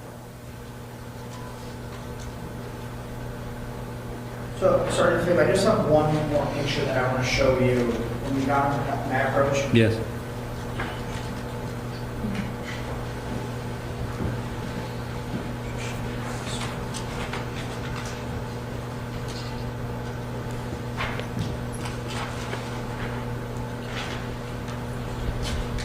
So sorry, I'm showing you this image. This has been pre-marked for identification as State's Exhibit 9. Do you recognize what I'm showing you? I do. When was this picture taken? The morning of February 9th. And what exactly are you looking at in that image? It's a Ford F-150. And were you able to identify who was driving or owned Yes, that Ford F-150? yes. Who was that? It was determined that Guerrero was driving that F-150. Where was that F-150 parked? It was parked just up the street and around the corner from Highland Street.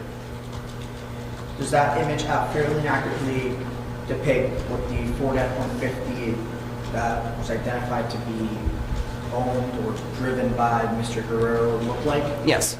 Your Honor, I asked to cite the ID and enter this as a full exhibit. No objection. No objection to 9. It'll be a full exhibit. And may I publish that to the jury, Your Honor? Yes.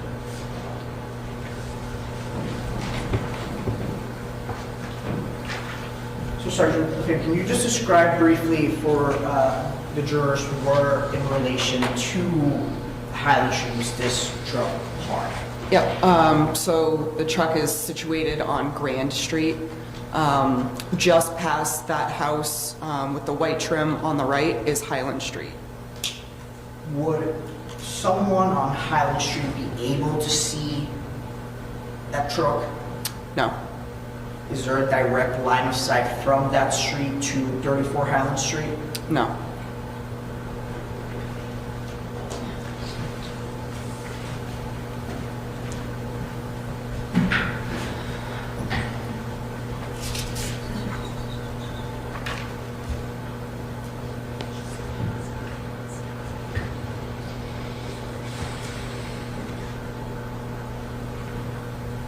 So, Sergeant Lefebvre, you were able to take some images of some food and some items. Can you just explain for the jurors, based on the conversation that you had with the defendant, whether those items, were you able to identify who those items belong to and where did you get them from? He stated at one point during our conversation that he did leave the house to get snacks before returning. So, were you able to confirm with him that he was the one who brought those snacks to the house? I don't recall that. Yes. How about the McDonald's bag that you photographed?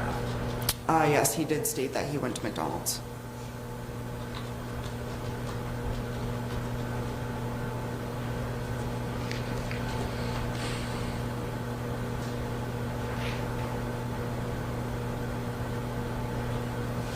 Sir, Okay. I have no further questions for you at this time. Attorney Starman should have the opportunity to answer some questions now. Okay, thank you. So folks, we've been going about an hour and a half. What we'll do is take a 15-minute break now. When we come back, we'll work till about 12:30 and take our... I love that we don't have to wait. I know.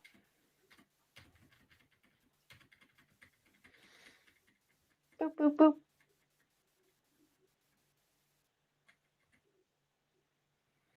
Mm-hmm. mention, when you make your change. Good point out. Did we see the female prosecutor in some other trial?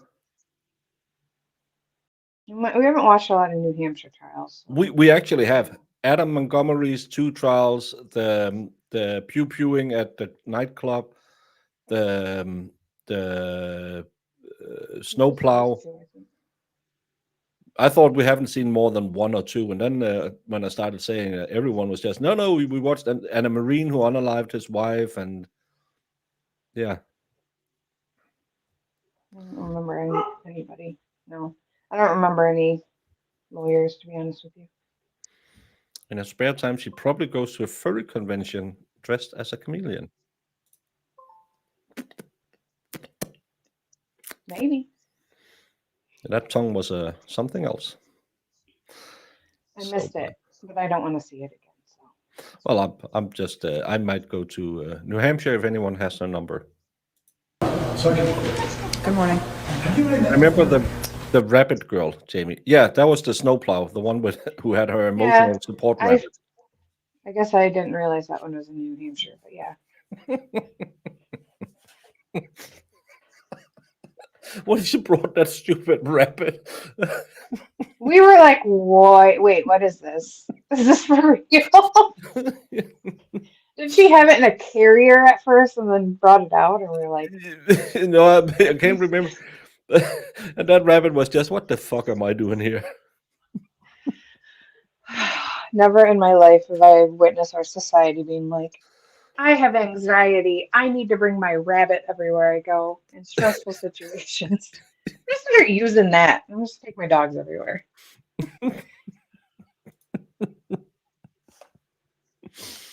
Oh, that was a good case. I don't Yeah. believe so. Yeah, I'm Mr. Roberts, I'm going to ask you a couple of questions. if that's okay with you. Sure. Thank you.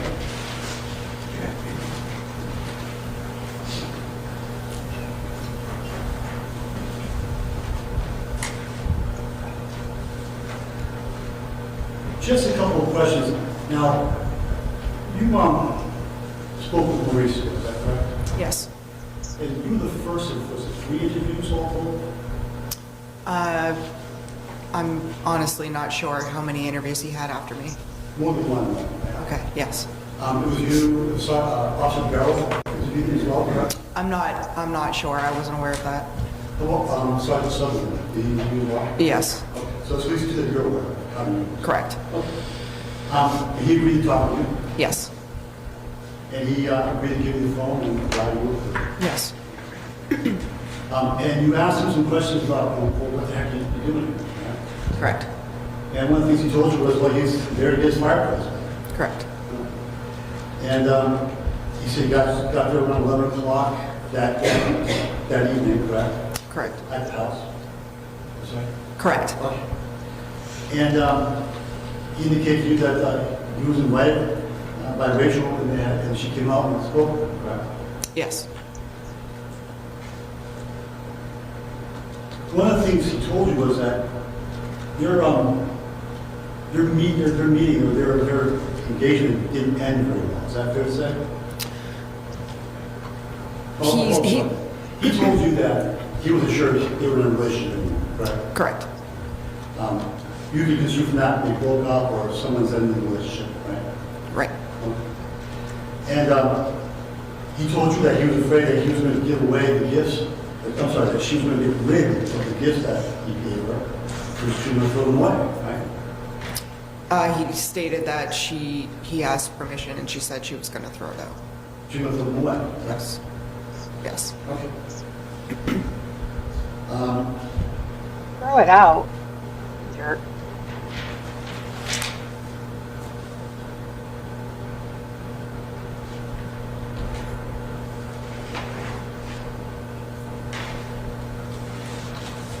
He indicated to you that it wasn't just the fireplace and the TV set, that he also has some personal stuff there as well. No, he did not. But he told you that he wanted to stop that, right? The fireplace. Actually, did he at one point just say he wanted to stop that, without being specific? I don't recall that. I recall this being about the fireplace. He indicated to you it was because he was of the opinion that the relationship may well be over, and so he was going to go collect some stuff, right? I believe he stated that it was a waste of his time.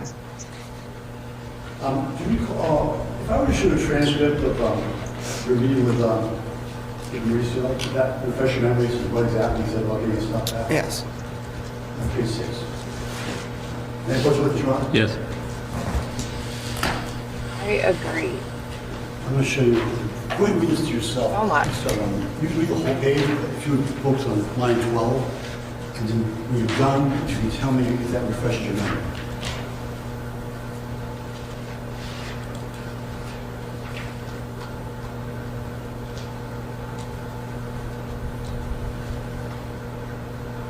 Does that refresh your memory as to whether or not he told you that he just wanted his stuff back? Yes. Where was the TV? I'm not sure. I didn't see it in the residence. Was it his truck? No.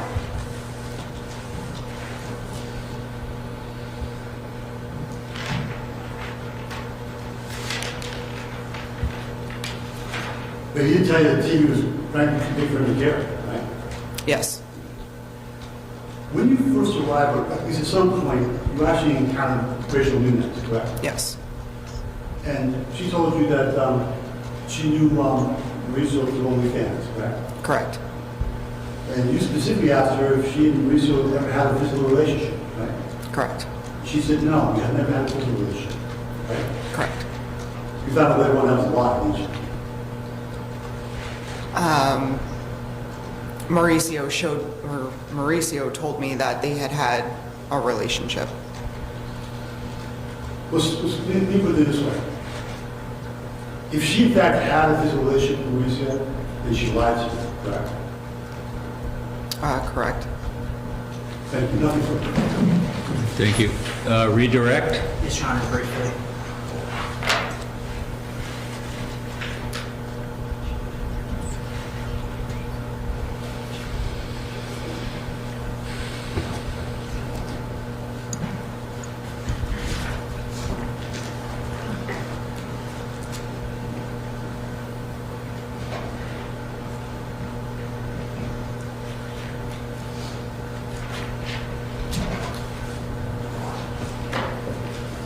So, Attorney LaFave, I'm just going to point your attention to the first conversation that you were having with the defendant. Attorney Starbranch asked you some questions about some of the things that the defendant told you, what he was doing, when he got there. At any time when you were having this conversation with him, did he mention that he had been there 2 days prior? No, he did not. Did he mention that he'd been in the house on multiple occasions? I'm No, going he to check didn't. this house out to cross. Overruled. Go ahead. Sorry, can you repeat that answer? No, he did not. Now, I do want to ask you some questions about the conversation that you had with Ms. Nunes, with Rachel, that Attorney Starbranch asked you about. I believe the question was about a physical relationship. Do you recall how you asked that question? I do not recall exactly how I asked that question. Based on your training and experience, what type of information were you trying to get during that? Objection and relevance. All right, why don't you come up? And for those who are wondering, the opening statements in the Brian Walsh case has begun. The defense claim she had a sudden, unexpected death, and he panicked and cut her up and disposed of the body. Yeah, that case is he's gonna lose that one. Yeah. That's not how it works. We had a case like that, remember? Yeah. And The guy that his girlfriend scared him or whatever she did. And he just computer had and to cut then up. he had to cut her up because he was panicked. Like, it's not how it works. No, she threw a Yankee candle at him, Jenny. Yeah. And he was so terrified. Yeah. He had to pew her 7 times. But apparently, and again, if you wake up in the morning and she's just dead in bed. No, she was dead in bed when he tried to crawl into bed. The first thing you think is, oh my God, this is looking really bad for me because she's just dead of a sudden death syndrome. let's cut her up because that'll only fix the problem. Yeah, of course it will. Oh, that's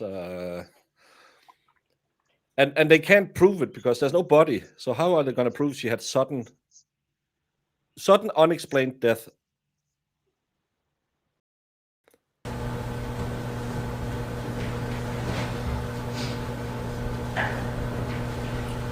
So, Sergeant Fig, at that point when you're investigating this incident that you just responded to, when you ask the question about the relationship, what information are you trying to gather? I'm trying to figure out if there's a domestic partnership aspect to this incident. So would that be your boyfriend-girlfriend relationship? Boyfriend, girlfriend, intimate partners, along those lines. I have no further questions, Your Honor. Attorney Starbranch. Very, very Yeah. briefly. Yeah, go ahead. Attorney Ramos talks about, was asking questions, Mauricio tell you information about where he's staying, is he staying in the attic, how long he's been there. Remember those questions? Yes. Did you specifically ask these questions? I asked Mauricio what brought him to 34 Highland Street or when he got there. When you got there? Correct. Thank you. Nothing further. Okay, all right, thank you. Maybe we need to step down. Thank you. You're excused. Yeah. Please. Get out of here. If you could come up here, it's under the, Good morning. Victoria Burke, Bourque. So Victoria, I just want to direct your attention to February of 2022. Mm-hmm. You remember that time frame? Yes. So during that time, where were you living? In Somersworth, And who lived with you? my daughter Rachel and my grandson. This is the mom of the victim, and she doesn't want to be on camera. Now, was there a time that she didn't live with you? Yes. And Oh, do this you recall approximately when that girl had was? a She son had too. moved to a place. Yeah, she's 24 years old, has a young son, and lives with her mom, Okay. and is a sheet actress, and apparently also meets up with guys who gives her electric fireplace and gives them mouse hooks for it. Well, I don't know if she needed to give him a mouth hug to get the electric fireplace, but I'm just making it up. Do we know what the victim She's looks doing like? well in life. I don't think we see her. I think she's off camera as well. But I'm pretty sure Yeah. that if I know Jemima, she's already Googled it 2 times and found all the pictures. She probably has her OnlyFans account as well, which Yeah. she is I gonna, remember. of course, gonna send to me so I can verify and just see what's going on in there.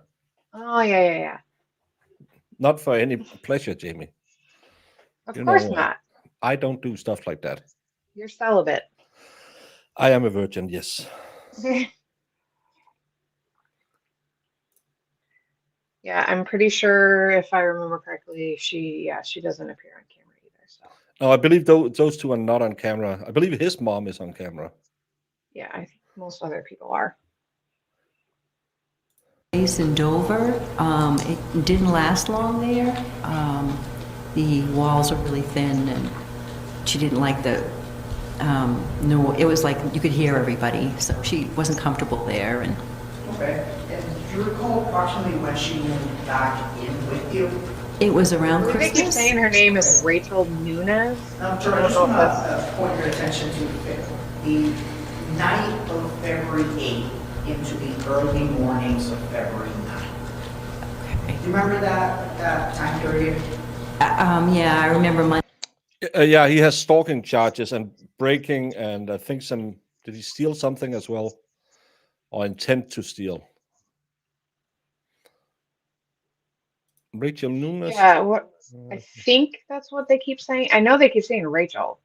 And I'm pretty sure they said Miss Nunez like quite a few times. But I don't know how easy that is to find. I can probably, because I have the witness list. Victoria Bourque, Bourque is the one on the stand right now. And what's her name? Yeah, Miss Rachel Nunes, Nunez. That's kind of a common name. I feel like you're not going to get. Yeah.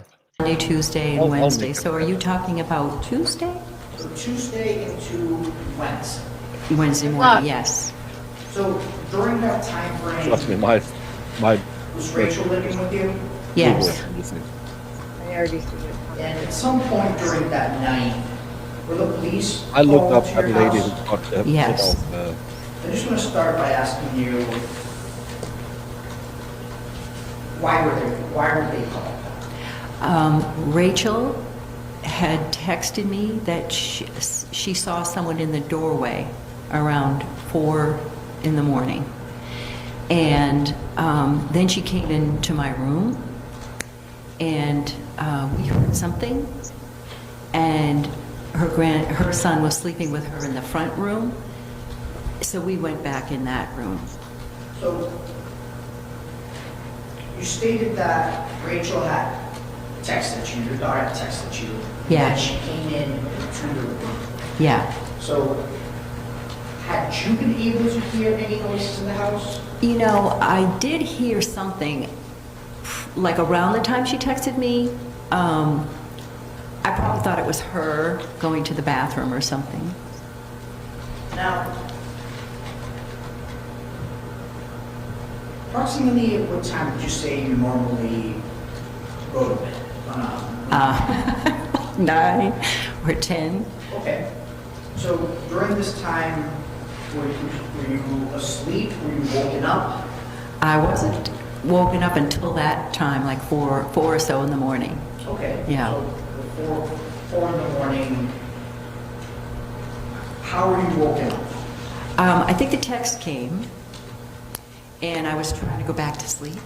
Okay. I was like, oh, you know, I guess I wasn't that concerned at that point, you know, that maybe she was just scared or, and then full on when she came in, we heard something.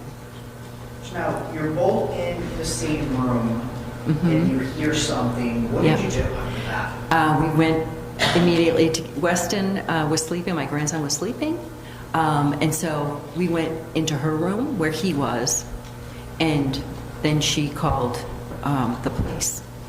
Now, can you describe what these noises that you were hearing, what they sounded like? Like a shuffling sound, like I was maybe hoping it was a raccoon or something, but I think it sounded more human, Okay.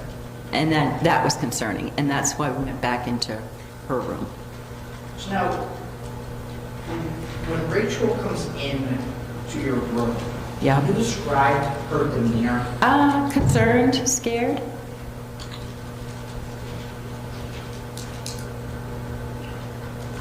So, Terry, I now want to switch gears a little bit and want to talk about your house. I want to Yes. talk about the layout of your house, just so that the jurors have an understanding of what your house looks like from the inside, and they can visualize what the areas that we're talking about.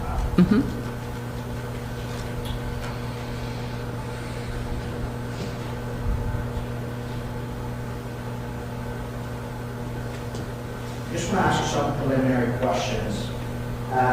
Did you have the opportunity to draw a layout of, I guess, both floors of your house? Yes. Your Honor, may I approach? Yes.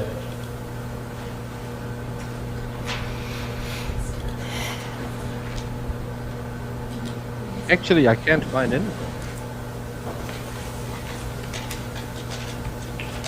Yeah, I saw a bunch of stuff, but I don't know what. If you want to submit those, I have no objection. All right, you've seen these? I have. All right. They can be marked as full exhibits. There's no objection.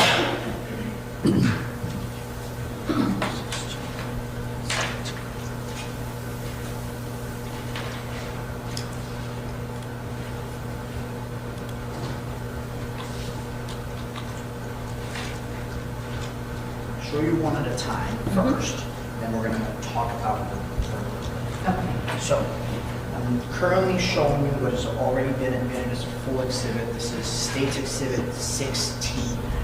So, do you recognize what I'm showing here? Yes, What is this a drawing of? my home.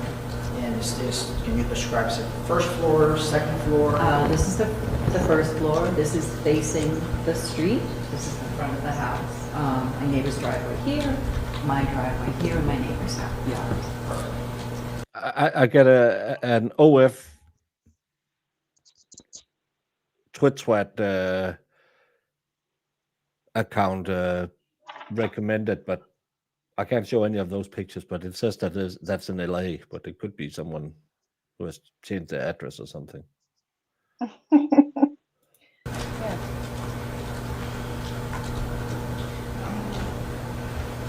Now Yes, showing you one what's on been Tik- already admitted as a full exhibit. This is State's Exhibit 17. You recognize what I'm showing here? Yes. And what is this a drawing of? This is a drawing of the second floor of my house, if you had come up the stairs mostly, and then the attic area with the roof outside of my house on the third floor.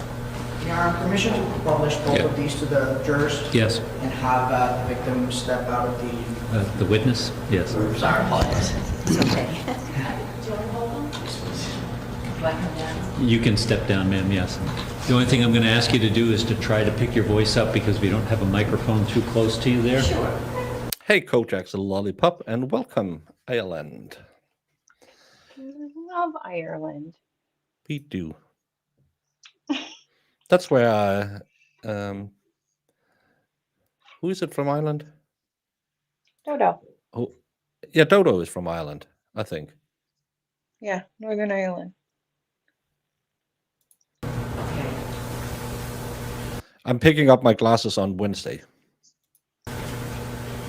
So, Richard, I'm just going to start with the drawing on the left, which is that, would that be the first floor of the house? The first floor, yeah. So can you just point out for the jurors, where is the main entrance where you normally go into? Normally in the driveway is sort of a curved porch. You come in on the porch and there's a back entry right there. Okay? Now, where is, as soon as you go through that door, where in your house are you? When you come in, you're in my kitchen, right here. Now, see that the kitchen has some sort of item in the middle. What is that item in the middle? That's my kitchen island, where we put knickknacks and keys and things like that when you come in. Okay. Now, just so that it is clear, which side goes towards Highland Street? Never split it. Well, this is Highland Street. Okay, so it says front room, what room is that? I don't know what else to call it. It's where we watch TV. It's just the front room of the house. So kitchen, you walk through, you have a living dining area.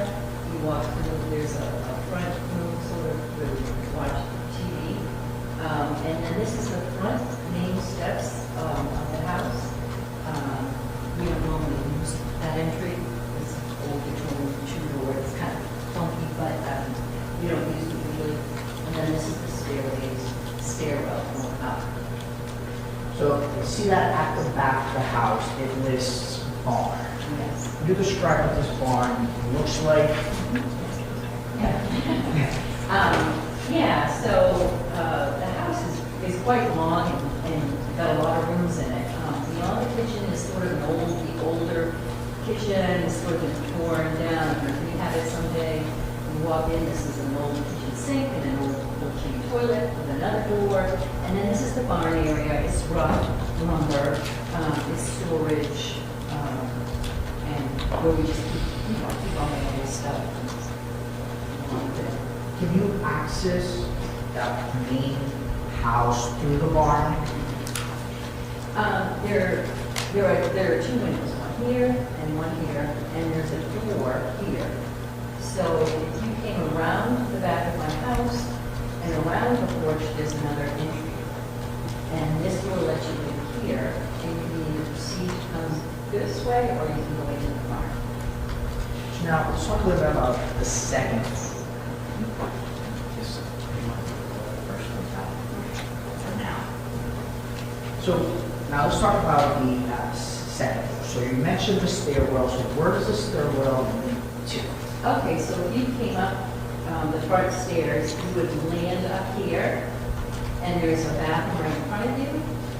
There's a hallway. My grandson's bedroom is sort of. The only thing it's shared in the general chat right now is a teenage picture of her, and apparently the interweb has been scrubbed of all her pictures after the trial. Oh, lucky her. She Yeah. gets the internet scrubs all her pictures, I'm sure. It's not the one that pops up, because that's a Latino woman from who's the FBI is after, and she's 31 years old. I looked at that one as well. The other one I got was from Los Angeles, where she apparently her and her husband is doing, or boyfriend are doing stuff. Yes, she was living with her mom. Yeah, she has a child and And then there's a little hallway, and that comes to the front room where Rachel slept. So which one is your? My room is in the back, so it's. Enjoy, we can't see you it. have to go either this way to a back hall, and there's a back stairway landing, come into a dressing room, and then you're in my bedroom, which is on top of the old room that needs to be done, and part of the bar.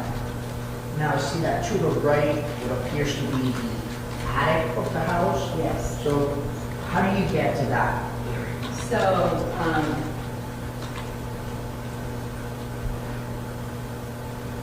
the door had steps, right? And you come up, and then you're on the third floor, which is just open from the front of the house to the back. You know, Grace's bedroom is right here outside that door. So would you say, do you have to go through your grandson's room to get to the attic? Yes. And see that outside, there's that little, I guess, other shape above. So what is that area, Grace? So this is the third floor. It's all open to the roof like this on the main part of the house. And this back window, there's a window in the back and one facing the street. This back window, there's the roof of the barn is there. I'm going to ask you to stand again. I'll ask you some follow-up questions. I just wanted to make sure that you were able to identify those rooms.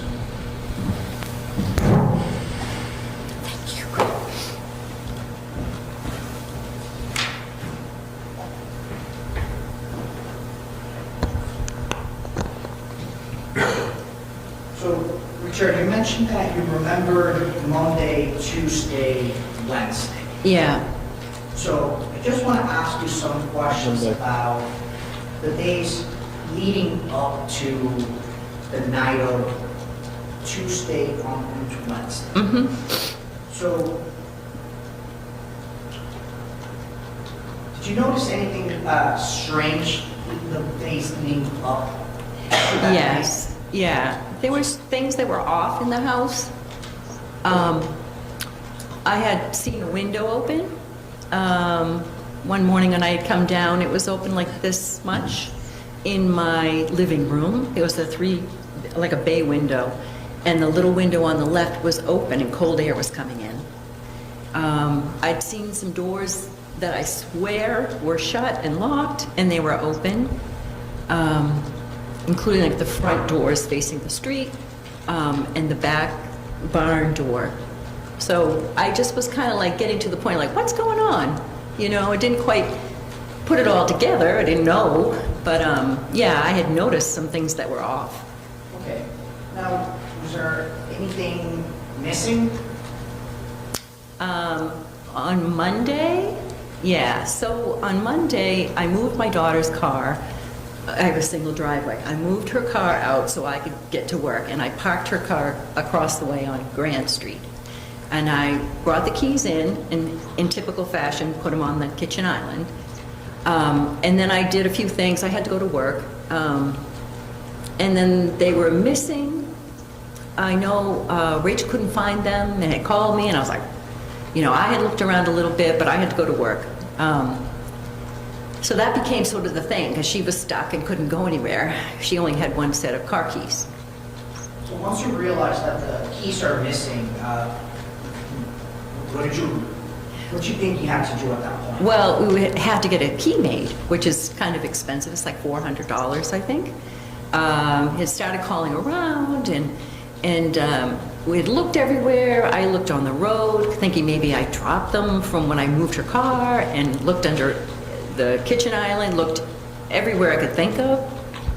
And then she or I don't know who, called the police to have them come over and see if they could open her car door and see if maybe they were in the car.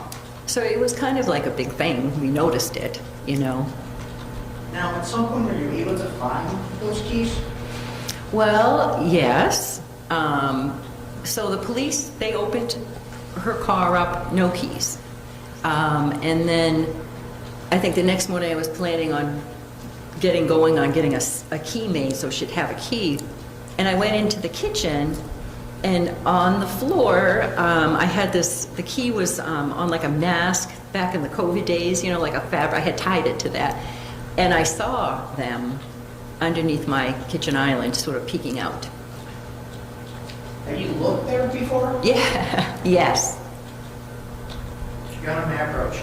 Yeah.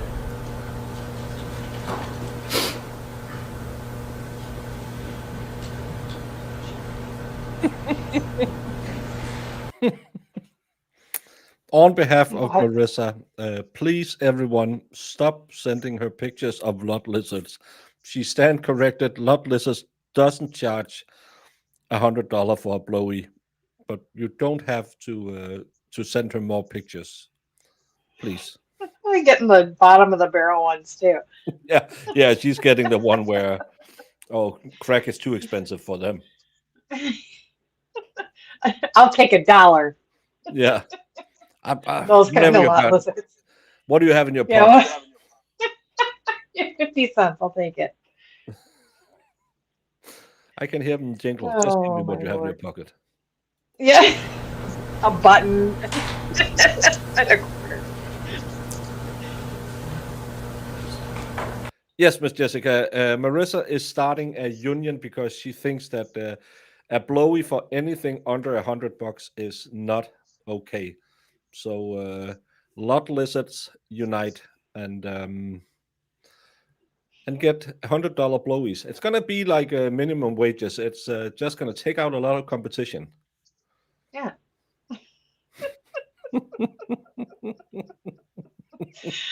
Oh my God. Marissa, you are adorable. She said it and she is stand corrected. I'm just with this comment, I'm just gonna put this one up there.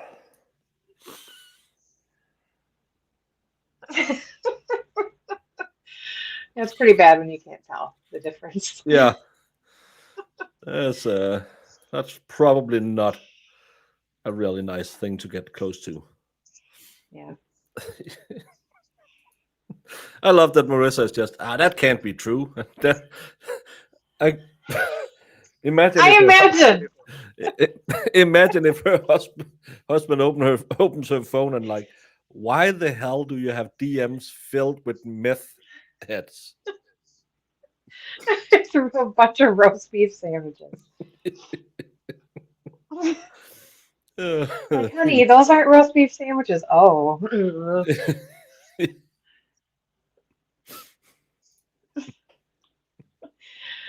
I don't want to even joke about that because I love roast beef sandwiches and I don't want it ruined for me for life. Oh goodness. Yeah, get them paid. Stop it. Don't ruin it. So good. I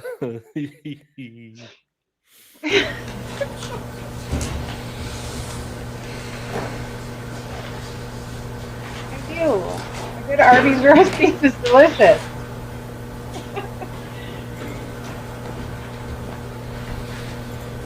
So, Victor, I'm showing you this image. It has already been pre-marked for identification as State Exhibit 15. Mhm. Do you recognize what I'm showing you? Yes, What is that a picture of? it's a picture of the keys. And who took that picture? I did. Does that picture fairly accurately depict where the keys were when you found them? Yes. Your Honor, I asked to strike the ID and enter this as a full exhibit. No, sir. All right, so the ID is stricken on 15, it'll be a full exhibit. Thank you. May I acknowledge it to the jury, Your Honor? Yes. Oh, we're gonna see it.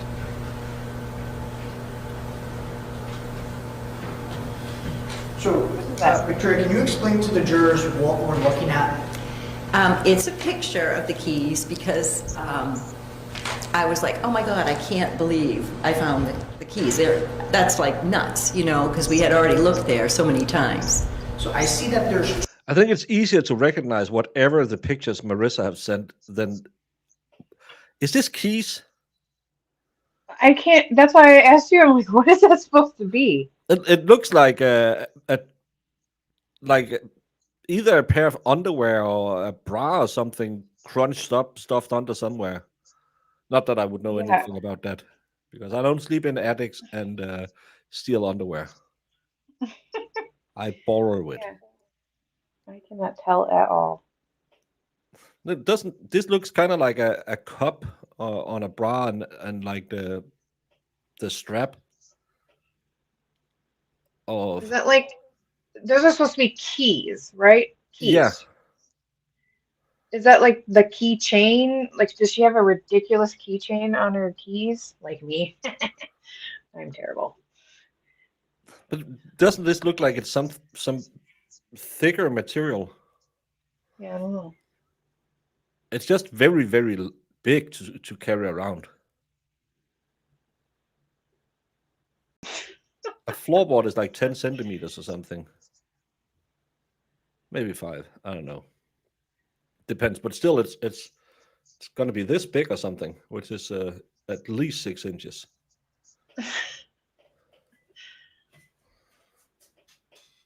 You see, Miss Jessica says the bra is holding the furniture stable. It kind of looks like a bra, doesn't it? Like a training bra or some, not A the training bra. well, not the I'm having company over bra. The I'm just going to Costco bra.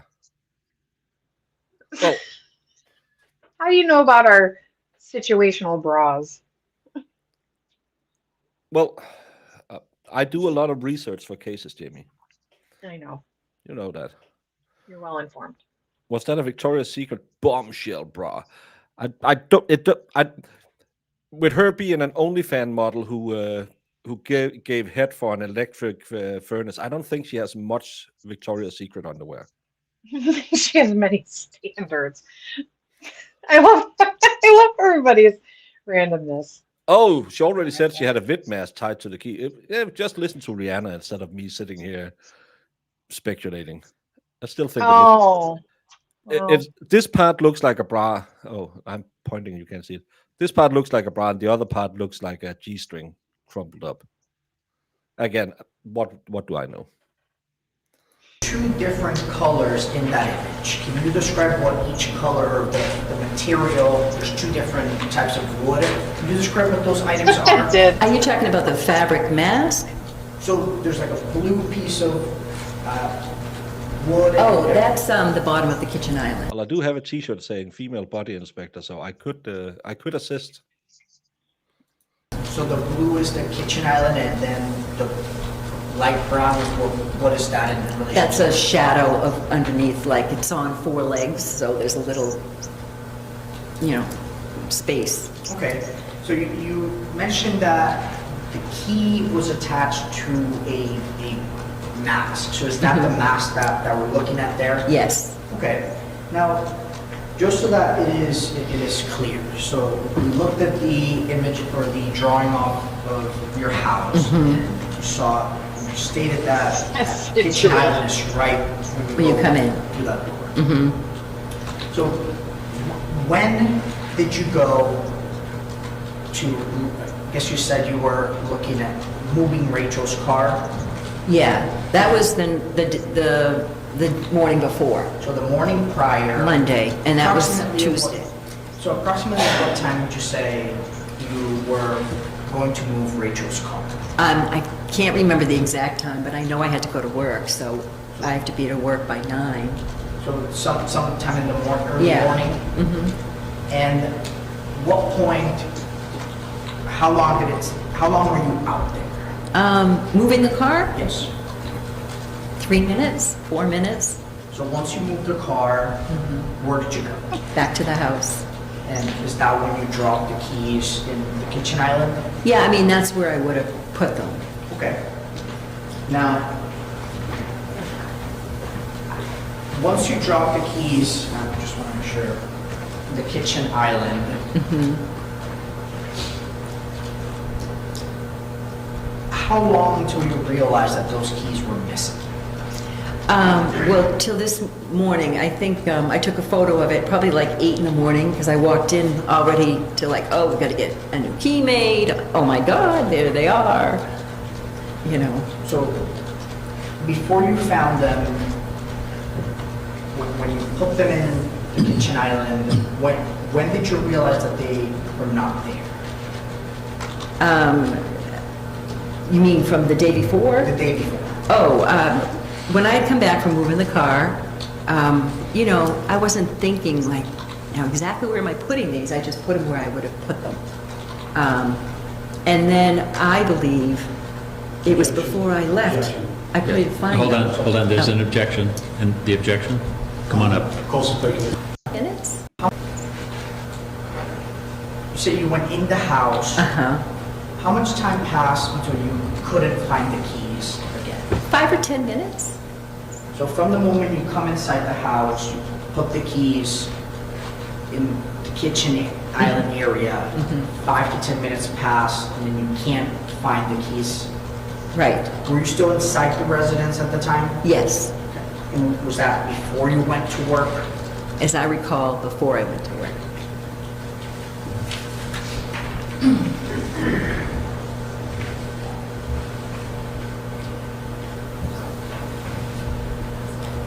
How long was he staying up there? Am I going 2.5 days. 2.5 days? Yeah.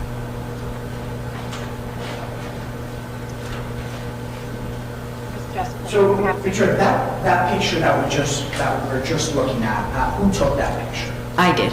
And why did you take that picture? Because I think I had posted something on Facebook. Oh, I don't know, I can't remember, but I posted something on Facebook about it because I'm like, oh my gosh, this kind of stuff always happens to us, and you know, it was something like, You don't here have they to are. post- I know I looked there last night. This is so bizarre. Why are you posting But I about do your have. keys? On Mom, Facebook. get off Facebook. Mom, yeah, that's what she reminds me of right now doing this. Oh, I lost my keys again. I gotta go to Facebook and let everybody know. Yeah. crazy this I'm is. such a klutz. And Oh, all the time this happens to me. It's so weird. it's, you know, my keys, I always lose them. Oh, Uh, it was so crazy. you guys are doing this, stop it right now. Yeah. Anyone who have made an update within the last 5 days doing something absolutely ridiculous. I couldn't find the bucket when I had to wash the floor. I always lose it. Stop it. Oh my God. Get help. Stop it. Get professional help, please. Jamie's mom's last update was at Thanksgiving. I can't find the nice Tupperware. Jamie's gonna need a Lando Lakes top this time. That's whipped cream containers and lunch meat tubs. That's like what we have. Did you get any leftovers home this time? No, like everybody, my mom invites over like some random people that I don't know now, and it was all gone. It was like scraps left. So, unfortunately, Farrell will drive up and take her Midwest card. gonna have to. 'Cause I'm like, who are these people you keep inviting over? I don't know who they are, but they love to eat, and they're eating all the food, so whatever. No, don't do the Miss Jessica is here at the wax salon and say, "Oh, today I was a little stiff in my hip, so it was really hard doing the taint part." Jamie, stop it. We don't speak like that on this channel. Yeah, we don't need to know. Yeah, Laundry again? Oh, shucks. yeah. Oh, I do nothing but clean and wash my clothes. Oh my God. I'm embarrassed of my old Things happen Facebook sometimes, so it was posts, just something I shared with my friends, like, oh my God, here they are. I can't You figure have out, you know. Oh my how God, they showed ladies, back stop up, it. you know, and I made a point of saying, You know, this lady is kind of like the ladies from the Black Widow case. Yes. Oh my God. They're all gossiping. Did you see Margaret's Facebook post yesterday? She lost her keys again. What a crazy lady. We always say that about Margaret. Yeah, and did you see Miss Jessica? Yeah, I hate it when they can't reach the taint. It's a very weird Facebook group they have. Oh my God. Stop I it. had looked under there many times.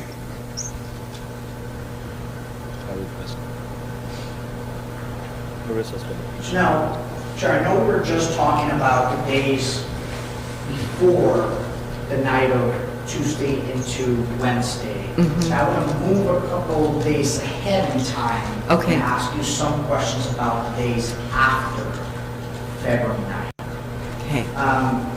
Were you able to observe anything around the house that was also strange? Yeah, a lot of things, but after, you mean he was taken away? So after February 9th, All right, so the objection sustained. The jury will ignore that last comment. So after Okay. February 9th. After February 9th, yeah, I think it was the weekend. My daughter and I were looking for something out in the barn, and she saw it, I think, before I did, but the window, it's like on the first level, the window was propped up in the opening, in the casing, but it was loose, and so it was. Well, we can give you the fast breakdown because this is the second witness. This young man snuck into the ceiling of or the attic of his OnlyFans Smex partner girlfriend, and got caught. He stayed there for 2 days, and apparently dropped down from the attic and took a close up of the puss, which I don't understand. What get a little more body with it because a puss and a mushroom is just a little. Yeah, that's not that interesting. So Well, yeah, yeah. I was just blown away that she didn't notice, but then you said apparently she had a drinking problem. And she she got drunk a lot, passed yeah. out. She drank and was in bad relationship, and then every time she got drunk, she texted this guy, "You're the only one who loves me. I wish you were here." So yeah, Yeah.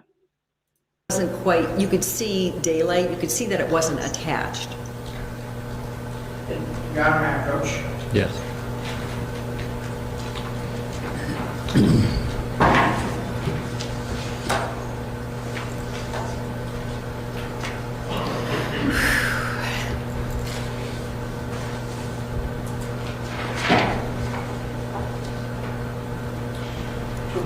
Sure, I'm now showing you this image, which has already been pre-marked for identification as State Exhibit 12 for ID. Do you recognize what I'm showing you? this is a stalker case. It's not a murder case. Nothing happened to anyone. Yeah, nothing physical happened to her. He was just creeping in her attic. Jamie, are your mom's Thanksgiving randos living in the attic? They might be, because I never see them, and then they show up and start eating our food. And your mom is just Probably yeah, a- sure, okay. Yeah. Hey guys, come on, bring it in. Have something. And you're sitting over there in the corner shooting the evil eyes because that's my food. Yeah. Yeah, I think it's upside down, but yep, that's the opening. The window wasn't tacked on. And who took this image? I took that. You know, everyone expects these to be unaliving trials. Does that image fairly accurately depict what the window in the bottom floor of the barn looked like? Yeah. So Your Honor, asked to strike the ID and State's Exhibit 16. No objection. All right, there's no objection to 16, the ID will be stricken. Wait, I thought you said that was 12. Yes, it is 12. All right. Yes. So Exhibit 12, not 16. Your Honor, permission to call the system to jurors? Yes.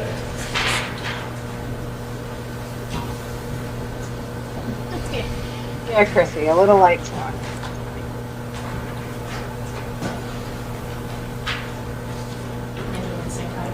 So I'm also now going to show you this other image. This one is State's Exhibit 14 for ID. Yes. Do you recognize this image? Yeah, that's exactly as it was. And you can, I don't know if you want to show them, but you can see it's propped in. There's like this opening here. So it's like, what? We didn't see it before. We weren't looking, but we didn't see it before. Okay. And does that image of the window fairly accurately depict how the window looked like Yes. to you? Yes. So Your Honor, I asked to strike the ID on State's Exhibit 14. All right, so there's no objection to 14, the ID is stricken, and you may publish. Thank you, Your Honor. So, Ventura, we're looking at State's Exhibit 14. Can you describe to your jurors what we're looking at? And thank you, Vicky, for being here for 3 months. That's the window that is in the back of the barn on the first floor. There's a little a little patch of land right behind it. There's a stone wall and probably 2 feet of land. And that's the window propped up. Not in place, but propped up. When did you notice that it was that way? I'm going to say it was that weekend. I can't remember exactly the day, but it wasn't long after.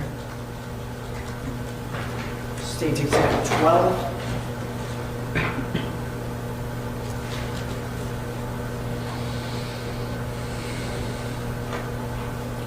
So now can you describe what we're looking at in State's Exhibit 12? Yeah, that's without the window in it. I had called the police and reported it, and they came back over, and I think they took whatever records they needed or made notes.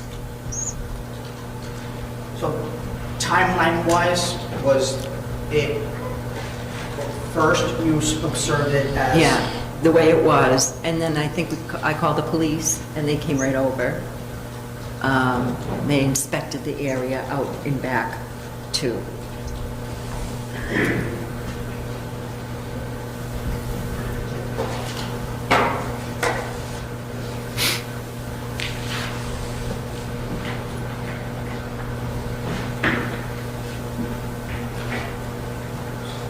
Empire, get to bed, and hopefully it'll go smooth with your 14-year-old doggo and the grass seed. Have a great night. Bye, Inspire. I want to ask you some questions about Rachel's items. Where would you normally keep those items in the house? She had a memorabilia box, sort of her junior high kind of stuff, but she had a memorabilia box in the barn. What type of items would you keep? She had like school stuff. I think she had maybe birthday cards, just a bunch of things that were memories for her. Anything in writing? She wrote stuff. She wrote poetry and poems for school back in her junior high days. And where would you normally keep those as well? In the box.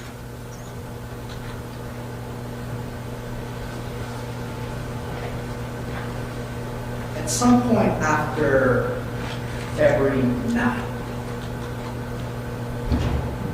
did you find any items that were left behind? Left behind. I don't know what you mean. So were there any items that you found Oh, I around know the that. house that neither Rachel or you put them there? I object to the formal question. Overruled, go ahead. May I go briefly? Of course. Oh, okay. Just one moment, okay? Sure.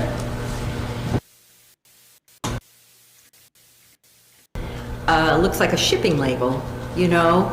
And on the front it said, "I love you, Rachel." I thought it was something maybe she had, was gonna, put on a box, or it was a Christmas package thing. And so I picked it up and I turned it over and there was a note.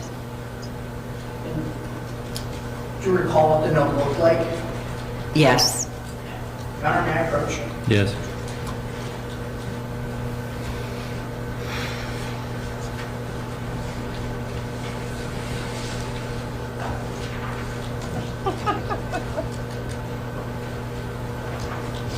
So, Chair, I'm going to show you two images. The first one is marked for identification as State Exhibit 10. The second one is also marked for identification as State Exhibit 11. Yes. So, do you recognize both of these images? Yes. And with those images, They didn't find any bags, but they did find his McDonald's cup filled with yellow Mountain Dew. fairly accurately represent the note that you found. Yes. Do you remember when you found that note? It was after the break-in, and I don't remember the day, but I did call, I think I called John Sunderland, and I wanted to bring them the note. Were you able to bring the note to them? Yes. Now, is this a front and back picture? Yes. So, Your Honor, at this time, I'd ask to strike the ID and give this a full exhibit. 10 and 11. All right, so the ID is stricken on both, 10 and 11? Yes, Your Honor. All right, on both. And you can publish.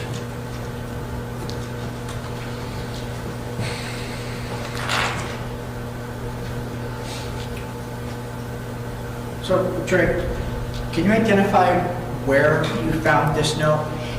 It was on the porch, and as I had said, there was like a trash and thing. I was just cleaning the porch up, and I saw it, and I just happened to flip it over. And that's when I was, really concerned. So, can you identify what it states in that note? Yeah, it says, "I love you, Rachel." Then you said the back part also had a writing. Yes. So, State Exhibit 11?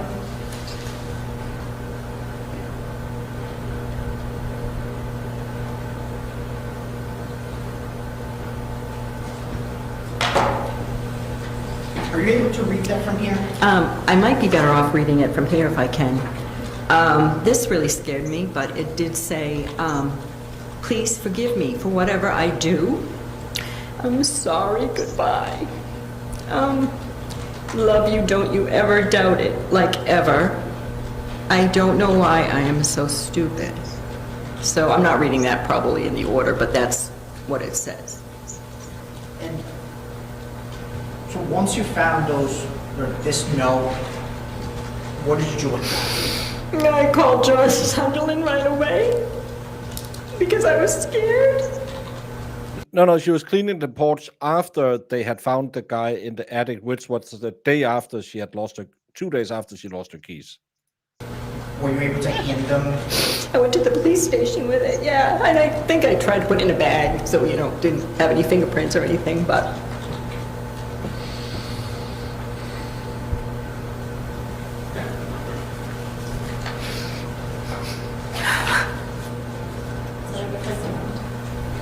Do you know how much longer you'll be on direct? Probably have like 4 or 5 questions on it. All right, why don't we try to finish then?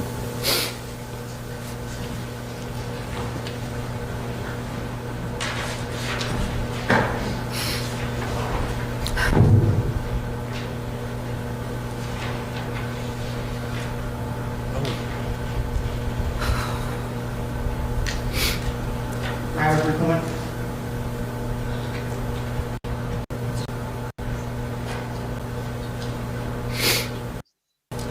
few couple of questions.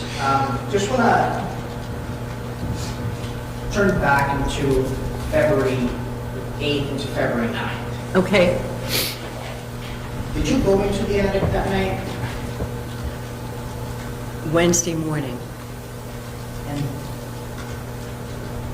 can you describe what you were able to observe in the attic? Yes. Walking up the stairs, I saw a pair of my daughter's fishnet stockings in a package. And then at the top of the stairs, there was a cup of, looked like urine in a plastic cup. And then at the top of the stairs, or up on the, once you're... Jamie, I don't know anything about women's. I can understand stealing a pair of underwears, maybe, if you want to have a trophy. But a pair of fishnets? That sounds more like he wants to put them on. I don't know. I mean, I feel like fishnets But are sexy. I don't. Again, I am a virgin. Maybe he has a doll he wants to put it on. Like a blow up doll or something. I don't know. But again, I could, maybe he's doing the trophy hunting and getting a bra and a pair of panties. I've seen that in movies. But a pair of fishnets, that's, to me, that smells like he wants to put them on. Why would you take a pair of fishnets? It's I don't know.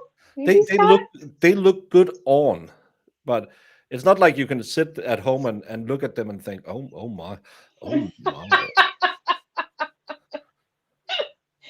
See, that's your brain. I don't know. Because, like, yeah, they're fun to wear, but I don't know She's how not guys wearing feel them, about Jamie. it. That's my point. Is I think he would I think they were know. fun to wear as well. But just like underwear, taking a pair of underwear, like is taking a pair of fishnets the same thing for you guys? I don't know. Well, Jamie, how would I know? I've never been with a woman, so I don't know what men do. I'm sure you He look was- at a pair of fishnets. Have you seen my calves? You couldn't find a pair of fishnets. You would have to have like a bottom trawl or something to get over my calves. What did he look like? I want you to put some on. Next time I see you ever in your life, we're doing it. I No. want to see how stretched out those effers look. They'll go well with the Baker Patty. Yeah, that's the. Oh, Marissa is now a lot lizard expert and say the lizards wear them. Yeah, they're trying to get more than $20 for pocket change. They gotta Up on the appeal third to- floor, there was some McDonald's food, and there was something, I didn't know what it was, but it was a small square with blue masking tape or painter's tape on it. I didn't know what I was looking at. Are there any other food items that you saw? There was some, I think, graham crackers. I know that there was hash browns, something. I know there was a meal up there. Did you have graham crackers in your kitchen? Yeah, and to me, it matched from my box of crackers that were in my kitchen cabinet. I'm curious, at any point did you give you yourself, defendant, permission to be Never, in your house? never. I have a brief moment, Your Honor. Yes.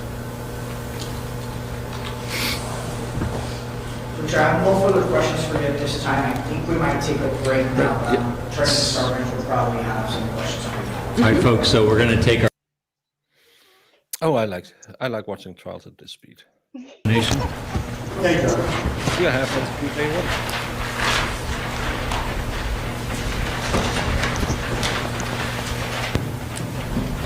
Oh, I don't know how big your mouth is. Yeah. Right. Hello, You prefer Mrs. or Mrs. Burke or? Victoria's fine. Victoria, thank you. You won't be here yet. Have you not met? No, Okay, well, nice to meet you. nice to meet you. I'm gonna ask you a couple of questions, is that all right? Mm-hmm. And I would first tell you, this is gonna sound picky, but if she say yes or no, I said, it won't get out. Sure, Sorry, okay, I yes. don't know actually this whole group. I want to direct your attention to the evening of February 8th, 2022. And that was yes? Yes. Sorry. I'm really not trying to do this. That evening, what time would you say you were to bed? Normal for me is probably 9 or 10? Do you have a specific recollection of when you actually went to bed that evening? No. Had you gone to bed already when somebody came with a truck to see your daughter? I don't know anything about that. Okay. Did you know that a truck came live with Rachel in it to visit Rachel? I heard about that after the fact. I don't know how to answer that. But I'm asking. Did I hear it? That at the time? No. Okay. Now, as I understand it, you were actually woke up a little before Rachel came in to talk to you, is that right? Yes. And you had heard some footsteps? I heard something. I gather at some point you thought it might have been a raccoon? Yeah, probably hoping. Well, yeah, sure. I do have some in my attic on top of my bedroom. Sure. So that would make sense to you because you've heard that before? Yeah. Okay. And at some point, Rachel came in to you, and she said to you, the first thing was, I think I heard something, right? Yeah, she sent me a text saying she thought she saw somebody in the doorway, and then she came in. And when she came in, she actually said to you, I think I heard something. Yeah. Okay. That's I mean, well, yeah. That's what she said. Right? Mm-hmm. Okay. Did she tell you she knew it was? No. Did she tell you that she received a text? She was texting somebody who she believed was upstairs. No. Did you know she was texting you? No. Okay.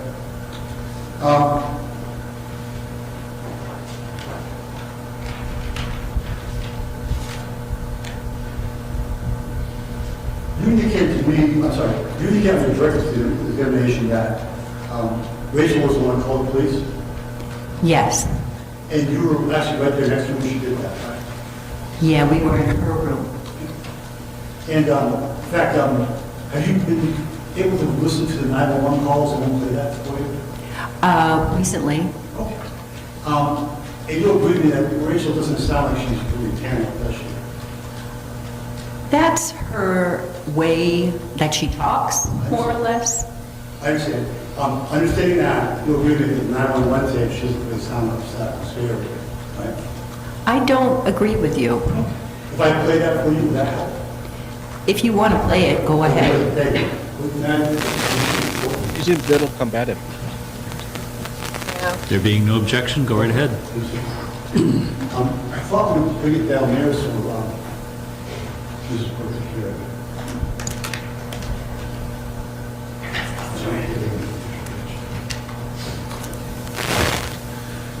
It might be helpful as well if the microphone can be put in front of the laptop to be able to hear it. Any approach? Yeah. Great. Doesn't sound like dog crap. Yeah. Especially with the bad mic we have in this case. A lot of noise.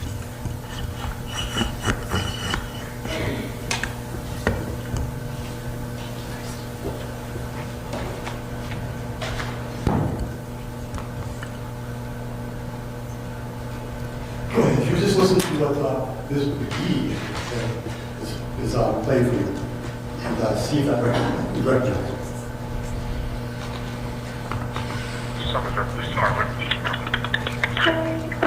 I think I can like hear someone in my house, and I swear I saw someone, and I'm really scared to go check. 34 Highland Street. Your name? Rachel Nunez. 34 Highland Street. Yeah. Yeah. What apartment number are you in? It's a big white house on the top of the hill. You think you saw somebody in there?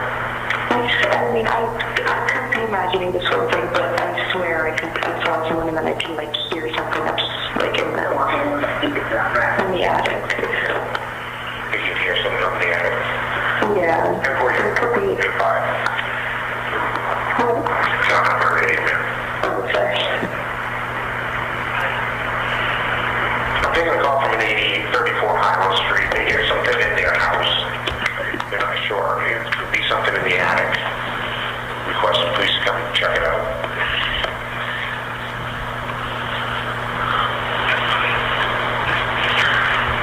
Okay, so you think maybe a raccoon in the attic? It could be, or somebody was walking around, like, I've known there's this person that, like, also sometimes, like, stalks me, so I'm scared of that. You got somebody else in with you at the house now? It's just me, my mom, and then my son, and everybody. I have officers heading up right now. If you want to turn the light on me on both sides. Okay. Okay, thank you. You're welcome. That reflect the memories, will not she really sound like she's afraid? I think you're going to have to wait and talk to her yourself as far as...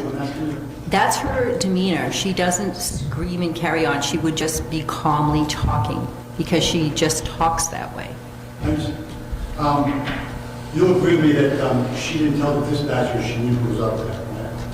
I didn't hear that part, but she didn't. I thought she said something about a stalker. No, she said she wasn't sure what was up there, or she saw you at all. Objection, Your Honor? Overruled. You can refresh her memory as to what it was on the tape? Can we play again? No, I actually don't have a transcript. Do you have that discrete portion? That's okay. Thank you.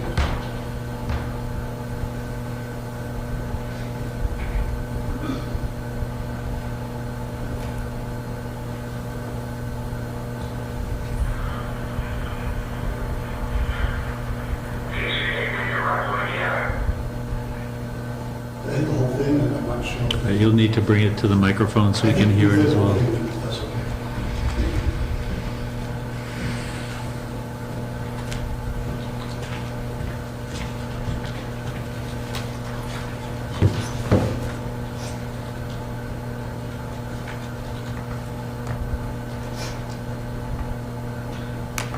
Highland Street. Your name? Rachel Noonan. 34 Highland Street. Is there a Yeah. Yeah. what apartment number are you in? It's a big white house on the top of the hill. You think you saw somebody in there? I mean, I could be imagining this sort of thing, but I swear I saw someone and then I can, like, hear something that's, like, in the attic. If you hear something up in the attic. Yeah. And for you, It could be. you're fine. It's not a very man. Okay.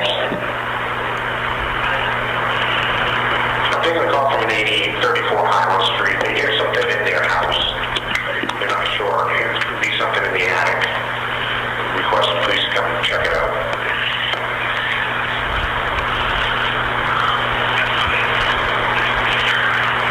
Okay, so you think maybe a raccoon in the attic? It could be, or somebody was walking around, like, I've known there's this person that, like, also sometimes, like, stalks me, so I'm scared of that. You got somebody else in with you at the house now? It's just me, like, Can you hear anything? I can't hear what she's saying. Anything? There's someone upstairs, someone something. Yeah, I can't make it I out. heard something like Thanksgiving and friends, and I thought, what the hell is she talking about? Yeah, I don't know. I'm trying to listen. and then my son and everybody. Hang on. Someone's your police department. I could hear better this time. Okay. And you agree with me, she didn't say to the dispatcher that she knew who was up there, did she? I think she wasn't sure. If you're asking me... Let her answer the question first. Well, right, thank you. She wasn't sure, it sounds like to me. She sounded scared. She had said to me that she saw somebody in the doorway. And I was thinking raccoon, because wouldn't that be nice? But I don't... She said on there at the end, there was a guy stalking me. She didn't. Wasn't that you saying? That was her. I said raccoon. I think I could hear myself say raccoon. So my question is, did she say who it was? No. And let me ask you this, before that evening, had you heard the name Mauricio? Yes. You did? And what did she tell you about Mauricio? It was 3 or 4 weeks prior, and she said this guy was bothering her, and he wouldn't stop. And I told her she should call the police. And she didn't do that, did she? I don't know. She didn't say anything more to me about it. I work full-time, and I come home, and I'm dealing with a little boy and her, and I may have asked her about it, but when that all happened, and she said stalker, it was like, oh, God, here we go. So, you were aware that she had a relationship with Mauricio? No. Did she tell you she had sex with Mauricio? Not prior to this, no. That's not what I'm asking you. I'm asking you. At the time, did I know? No, I did not. And did she tell you at some point that she had sexual penetration with Mauricio the night of this? Penetration. No. What? Did he just Yes, ask sexual penetration. Jamie? I don't know anything about that stuff, but isn't that just she had sex? Yeah, I mean, why is he phrasing it that way? Is it because did they do the Mormon thing? What's it called, soaking or whatever it's called? I don't know. Danny, where are Danny? Danny's your expert Mormon sexual person. Sue is drugs and cousins. Danny is Mormonism. I'm gonna get beat up now. She says it's a myth. They don't soak. Oh, I'm pretty sure I get some those like shorts on YouTube when you just scroll through, and they always go to BYU, Brigham Young University. Go Smiths. I don't know. And one of them said she was helping one of her friends soak. What does that mean? I think that Oh. they can't do anything because they're not allowed to do anything pre-marriage. But if they are just and then their friends shake the bed, it's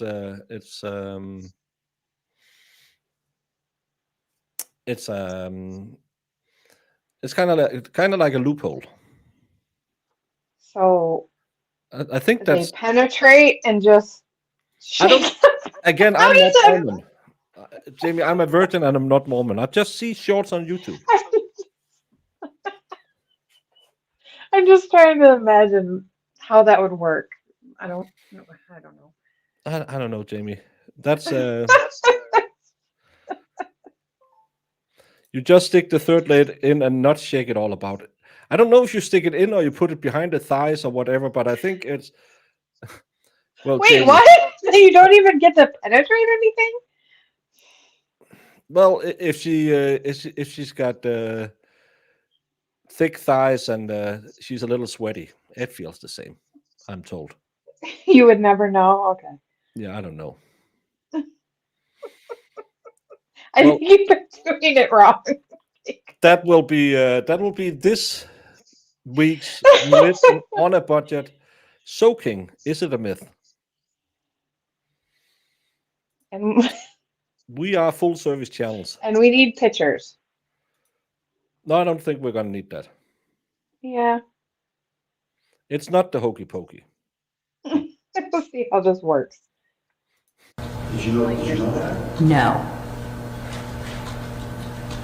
You'll bring me that Rachel was in telling everything, correct? No.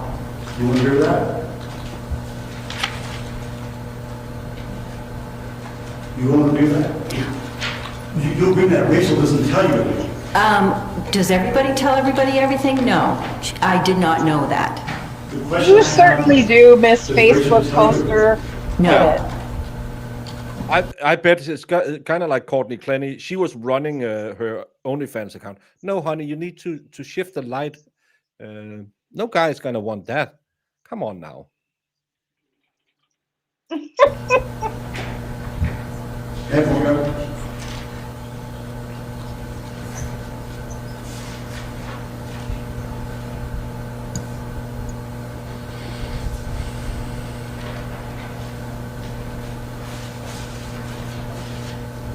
Oh, Jody just took it up the butt. What did she do? No, she took it in all 3 holes. You have a fireplace and a TV. I mean, eventually they got there, but that was like Correct. the thing he was They doing were first. delivered to my house. Oh. And did she tell you who those were from? His name's right on the label, and I was very upset about it because you don't know who you're dealing with on the internet, and it's not a safe thing to do. Did you know she was on OnlyFans? Yes. Jamie, it just hit me. I've given my address to multiple people on the internet. Yeah, you have. I'm just gonna check the attic. I'm gonna go heat up my dinner and check my attic. Okay.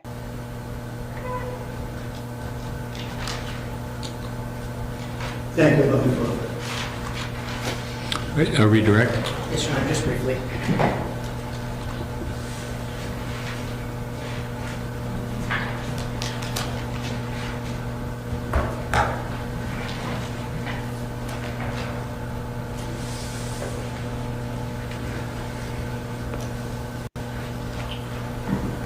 Sure, I just a few questions for you, just for clarification purposes. So I know you were testifying about some of the information that you knew that night. Right. You did mention that you learned some information after the fact. Who did you learn that from? Rachel. Now, that audio that we just heard from the 911 call, where were you when that call was being made? In the room with her. So first say that you were both together while the call was being made. Yes.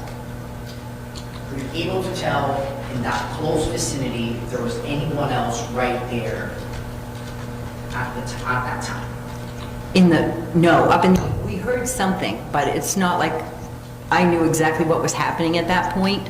I had said, I think, raccoon, because, I was looking for a simple answer.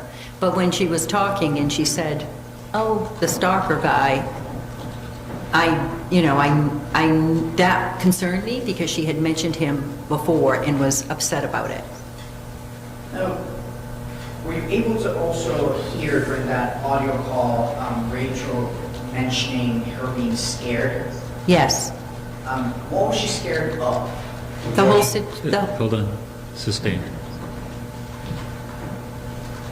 What wasn't she able to do because she was scared? What wasn't she able to do because she was scared? Correct. I don't understand the question. So, did you listen to the audio statement that we just played? Yeah. Did you listen to the officer asking if Rachel was able to go check the attic? Oh, I didn't know. So just to make sure, at any point while you're with her, Yeah. did you two leave each other? No, we were protecting each other and protecting my grandson. Now, Richard, I just want to ask you just a few questions about some of the conversations that you have with Rachel. Mm-hmm. So you did know that she had an OnlyFans? Yeah, I do know that, and it's not a crime as far as I know. Yes. That is a crime. It's just gross. Does Rachel tell you who she has sex with? No. So it is fair to say that there are things that she doesn't tell you. Yes, it's very fair to say that. I agree with Your Honor. Yes. I agree, John. This should have been short and sweet with the mom because she don't know anything. The daughter does. She's the one that should be being asked all these questions.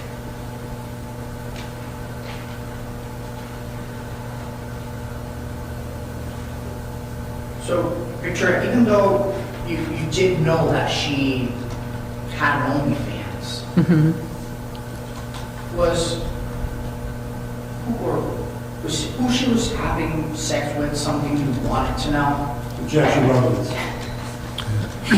Overruled, go ahead. God, no. I don't know. Would you want to know your kid's sex life, or? Thank you, Victoria. Any further cross? I would like to move in the, You should probably be telling her that she shouldn't be doing this sort of thing. I guess, No? Do you want to approach? no. So we're not objecting, but it wasn't marked, if it can be marked. You want it in as a full exhibit? All right, defense A is a full exhibit. thank you. State calls John Sunderland. You're all set. Oh, I'm all Sorry. set. So Okay. ma'am, you may step down and you're excused. All right, thank you so much.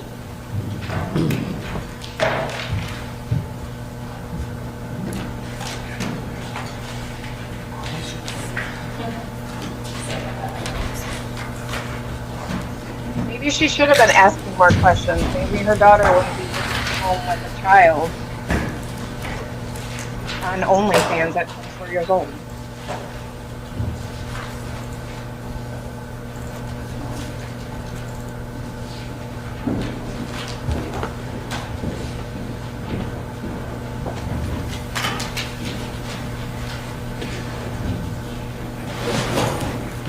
Good afternoon, if you could come up to the witness stand, Thank you, Your Honor. and when you step into the back, if you could remain standing. Do you swear or affirm that the testimony you give to the jury will be the truth and the whole truth under the penalties of perjury? I do. Please be seated.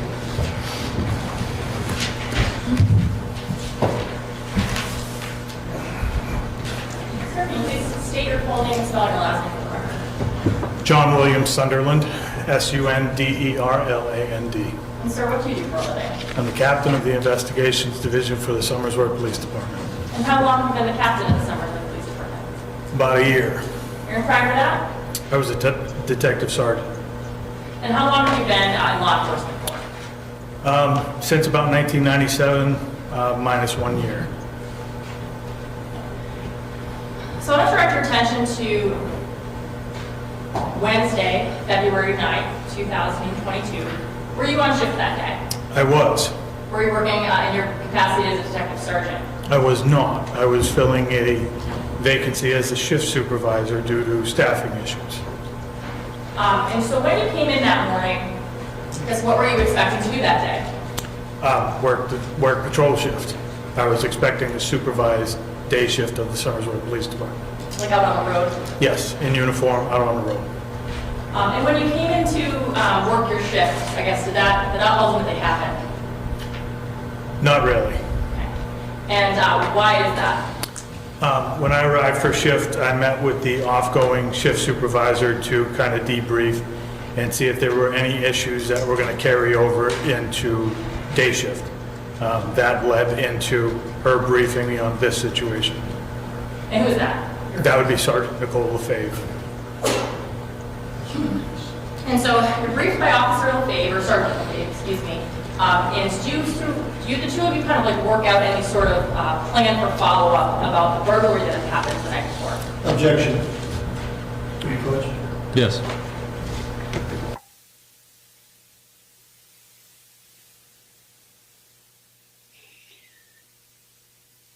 Vanilla.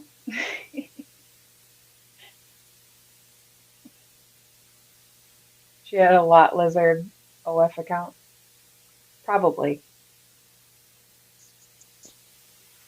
I can't guarantee. She was Sorry, can't have been making that Captain, mistake. did you make any sort of plan in reference to follow up about the alleged burglary that happened the night before? Yes, based off what she told me, I suggested following up with Mauricio to see if he would consent to a download of his cell phone, given what she explained to me as the circumstances. And what do you mean by that? Well, she had referenced text messaging conversation, she had referenced OnlyFans content, and somehow they were intertwined.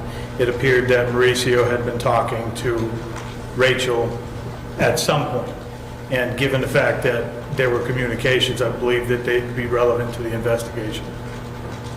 And did he give any sort of story or account of why he was there the night before to Lefebvre? He probably did, but I don't know the details of that. Okay. Let me ask you this, as part of going through his phone potentially to get information that either confirms or dispels, I guess, his account of what happened. Yes. So, do you ultimately get his permission to search through his phone? Yes, he grants consent. Can you tell us briefly how you search the phone? So in this case, I connected his phone to the Cellbrite, which is a mobile forensic suite that we have at the police department, and we obtained a download of his phone. Actually, we obtained several downloads of his phone, different. The downloads vary in degree of the information it gathers. In this case, we ended up with a logical, which is the base model, if you will, and a file system download, which is a little more aggressive. It gets a little more information, but certainly not all the information from the phone. So you were able to get that download with his phone, and you said it doesn't necessarily have, I'm sorry, I guess I should clarify, it doesn't necessarily have all the information, or? That's correct. Those two downloads do not get all the information in the phone. I was unable to get a physical extraction, which at the time, or excuse me, I was unable at the time to get a physical extraction based off either my computer or the type of phone it was. It was not an option to me then, so I didn't do it.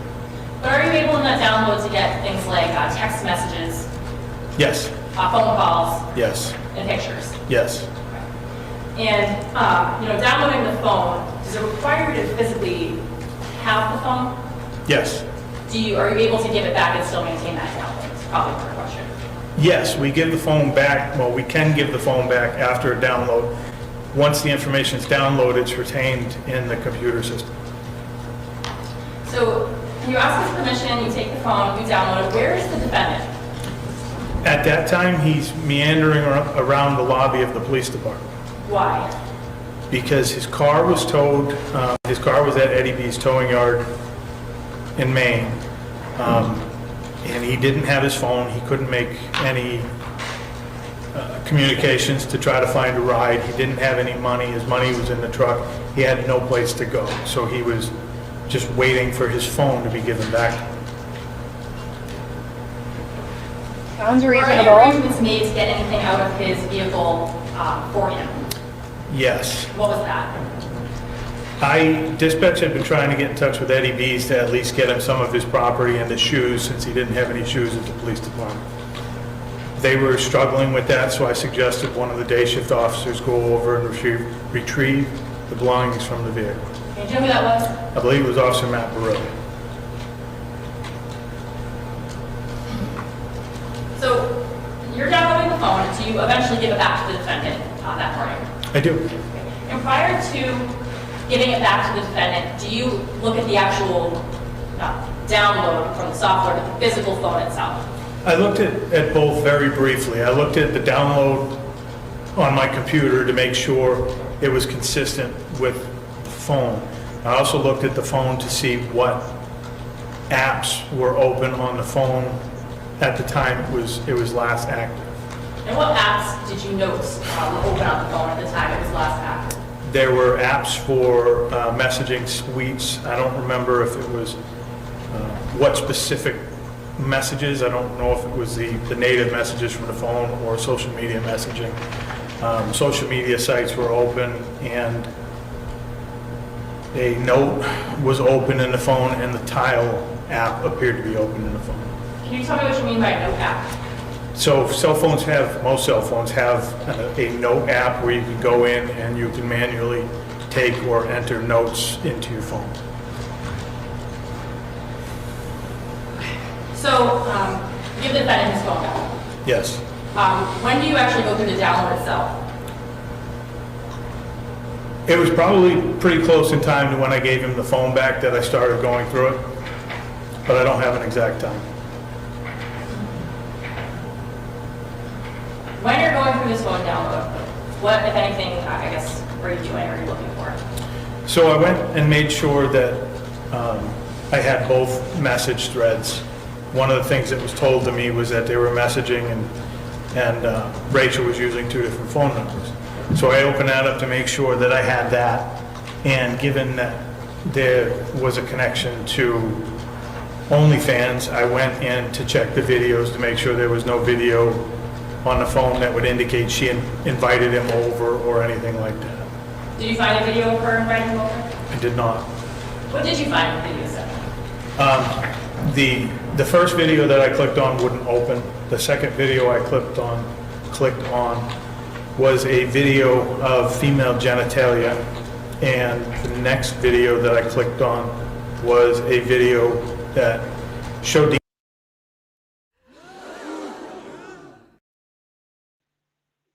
Yes? You heard female genitalia and they just immediately paused it. Again, he can just buy her OnlyFans content. Right? Why do this crap? It's it makes no sense. I don't know. You wanted it up close and personal. Michael Proctor would have loved this case. Found nudes, found nudes, found nudes, found nudes, found nudes. Yeah. No, he didn't get sick of paying for it because he also bought her a TV and an electric fireplace. Well, this is like real world stuff now. They're together. I mean, so he says. Yeah, he believes they are a couple. the layout of a house, if you will. It started in one bedroom, went down a hallway, and then into another bedroom and stopped. Starting with a video of the female genitalia, what, if anything, besides the fact that it was a video of female genitalia, struck you about that video? Initially, nothing. I noted that the date and time on the video were certainly questionable because it was taken. Well, at least nothing stood out on the female genitalia. That's always nice that they look normal.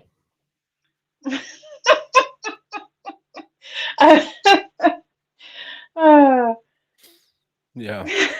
I hope I get that credit someday. Really, she has very normal genitalia. Hey, from the ones I've seen, nothing special about this one. They were kind of normal. Yeah, pretty normal. Nothing special. Very 70s-esque, but other than that, totally normal. I think 3:19 in the morning on February 9th, which was the day that Mauricio was arrested. The video was of just female genitalia.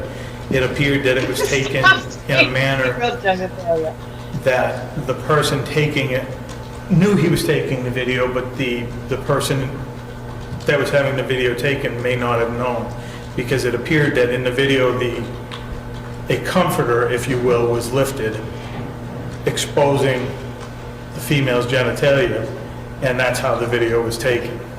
Was she completely nude when she was sleeping? I'm curious. Like, how's No, it she just had hanging out there? like a night robe, bath robe, something on. But again, Oh, yeah.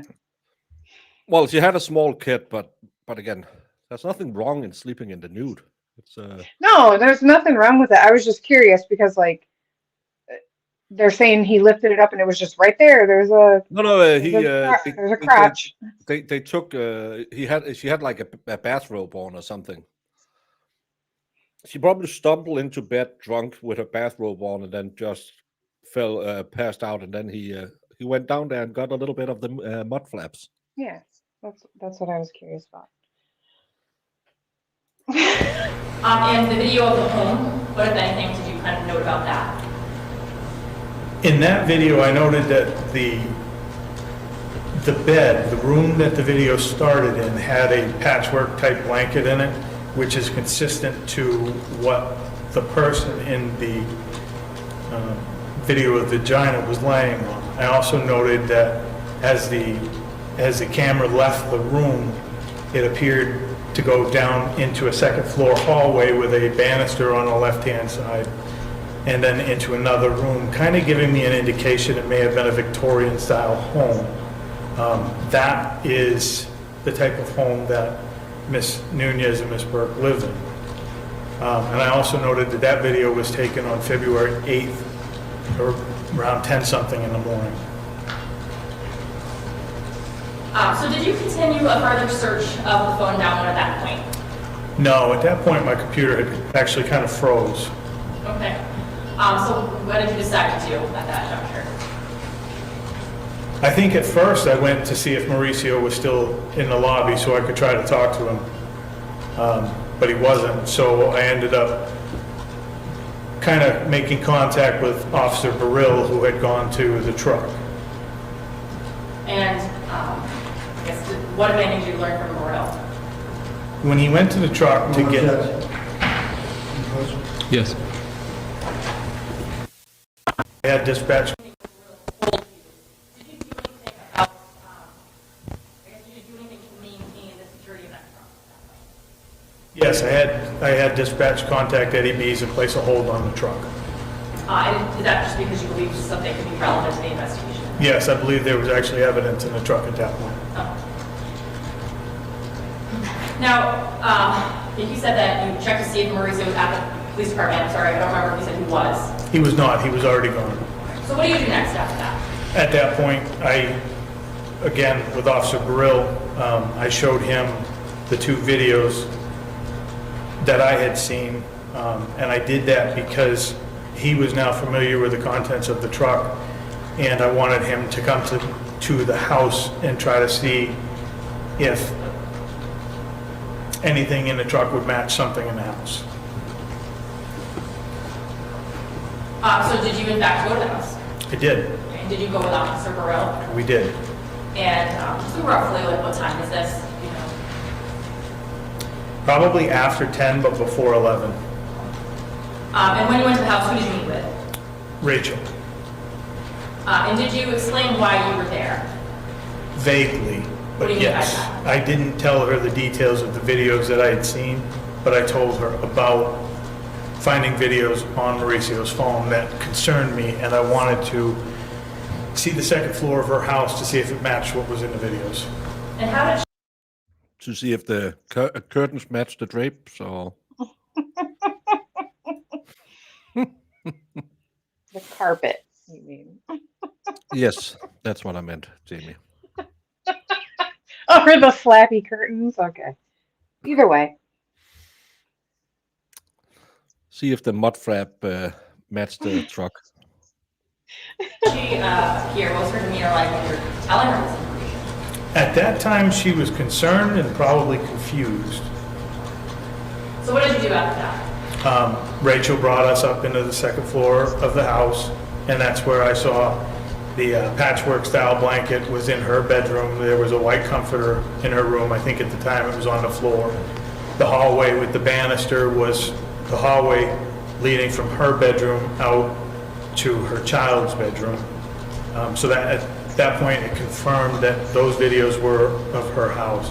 And I actually explained to her what videos I had found. What was her reaction to that? At that point, she was upset. Her hands were visibly shaking. I asked if he had permission to take videos like that. She said no. I asked if he had permission to be in the house. She said no. At that point, did you determine that a further interview of her might be warranted?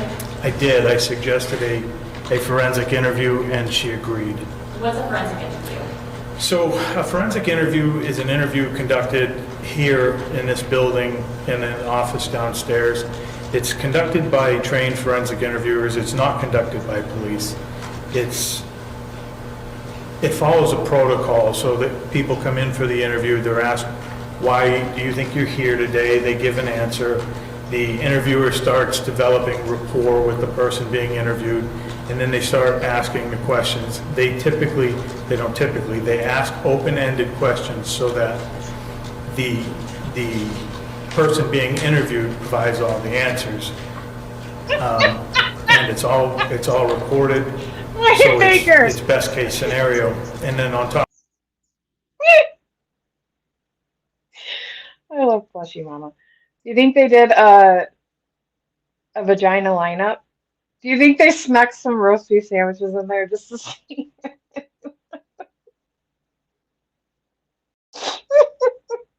If you could tell the difference. Luke That has just been made me AWOL sad. all Thanksgiving, and then we just hear vagina 3 times, and oh, Brandon's back. Meat curtains? Yeah. He did like you. And you've been quiet and non-existent for 20 minutes. You hear female genitalia. Hey, let me pause this real quick. Come back. Hey, guys.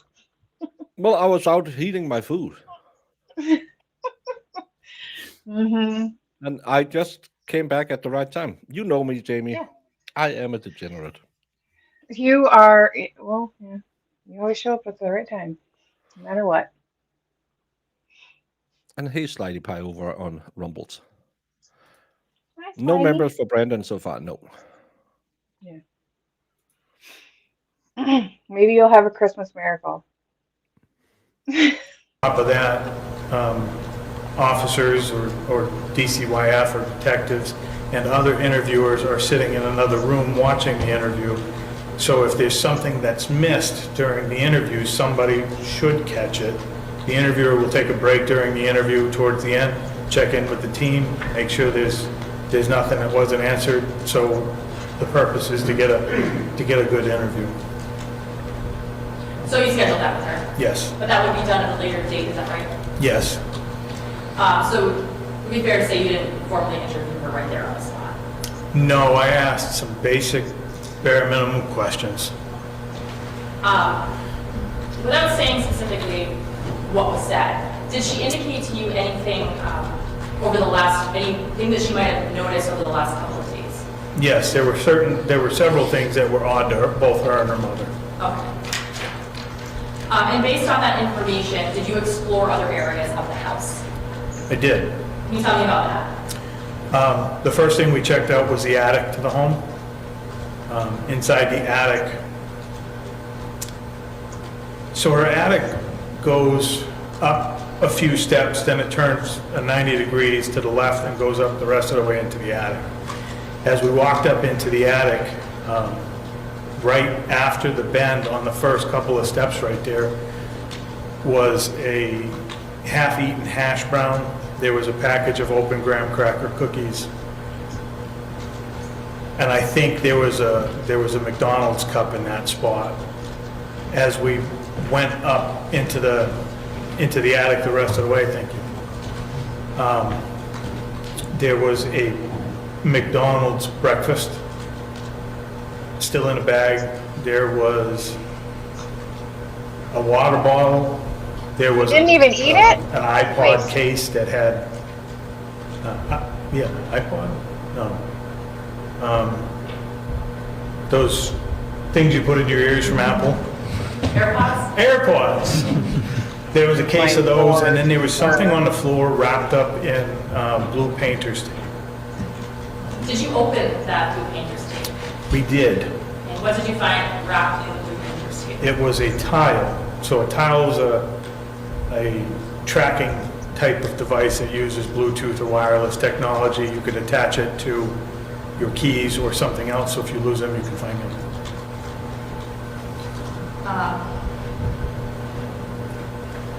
Did you seize any of those items? We seized all of it, I believe. What about the beverage container? The water or the McDonald's cup? McDonald's cup? Yes, it appeared to contain urine. Jimmy and saying the same thing the other cop. Was that at all significant to you, having physically gone through the home? Yeah, when I saw the tile, it kind of opened my eyes a little bit, because when I had scrolled through the phone before giving it back, I recalled that tile was one of the open applications on his phone. And other than the attic, did you take any other kind of examination of the house? I did. I took some pictures of her house key. And then I also examined the exterior of the house. Why did you examine the exterior of the house? Based off what they had said, it seemed like there was more to the story, and I also wanted to see if I could find any indication of a way he may have gotten into the house. So what did you find when you examined the house? So I guess it would be the west side of the house. The driveway side of the house has a 3-bay window system that kind of pushes out a little bit off the house. On those 3-bay windows, the center window, looking at the house, the center window and the window on the right both had, Yeah, the mom testified that she saw the food before the officer came there. So, or was it after? No, I think it was after. So that's I think it was after. yeah. So why did they take it as evidence? Yeah, that's a good question. what appeared to me to be prime marks on them. Both of them had red paint transfer, and it appeared that a tool was pushed under the window in a manner that kind of damaged the edge of the window a little bit, in a manner trying to push the window up, trying to force it open. Did you observe anything about the actual window panes themselves? I did. I don't remember if it was both of them or just one, but there was clear fingerprint impressions left on the glass in a manner like this, where it seemed someone was trying to push the window open from the outside. Did you personally process those fingerprints? I did not. Did you get someone else from Somerville Police Department to come to that? I did.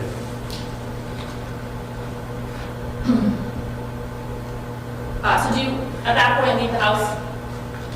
Yes, we were headed back to the PD.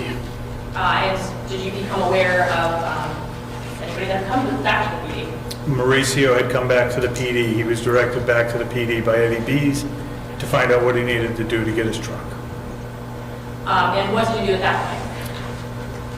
At that point, I brought Mauricio into an interview room to try to ask some more questions and figure out more of what was going on. And at that point, are you aware of what he had told Sergeant LaFave about why he or about what had happened? I'm sure I was, to some extent, but I don't remember what I was aware of today. Oh. So you go into that interview room. Was that a recorded interview? It was. And I'm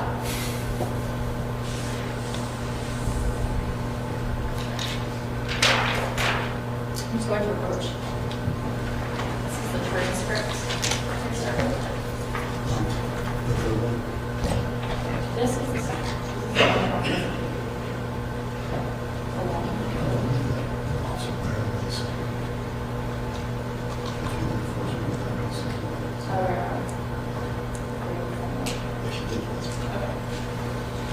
That's This good. one was very different.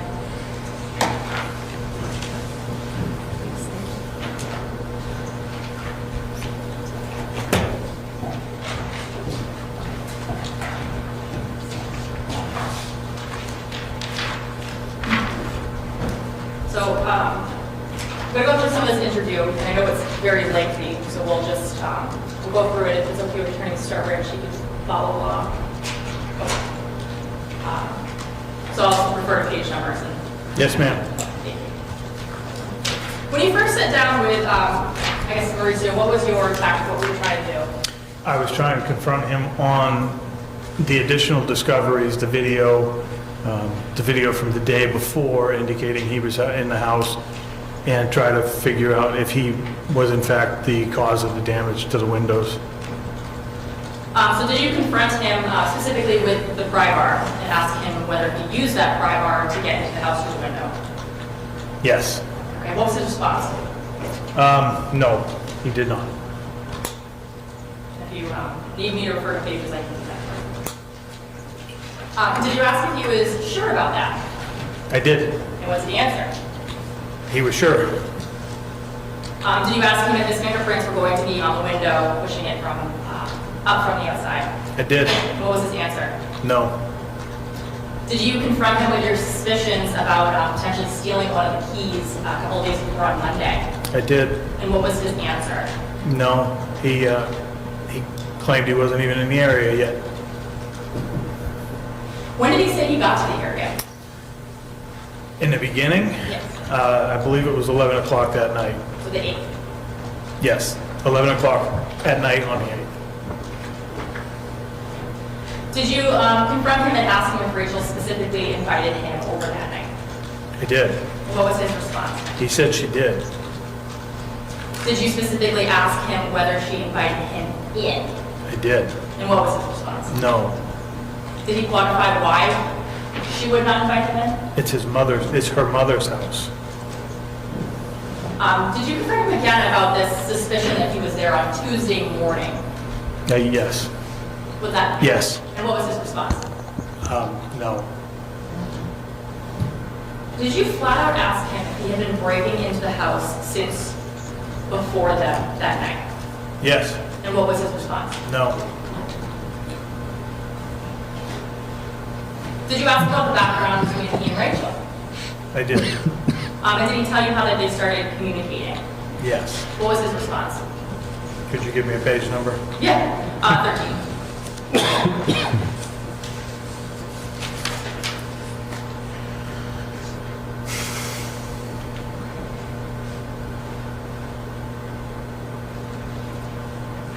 Okay, what was your question again? Sure. How did they start communicating? Messaging.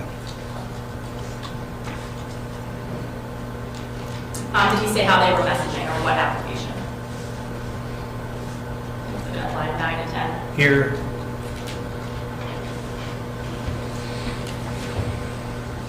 I guess that was a poor question. I guess how they met is what I mean. no, they met on OnlyFans. Thank you. I think that was my fault. Sorry.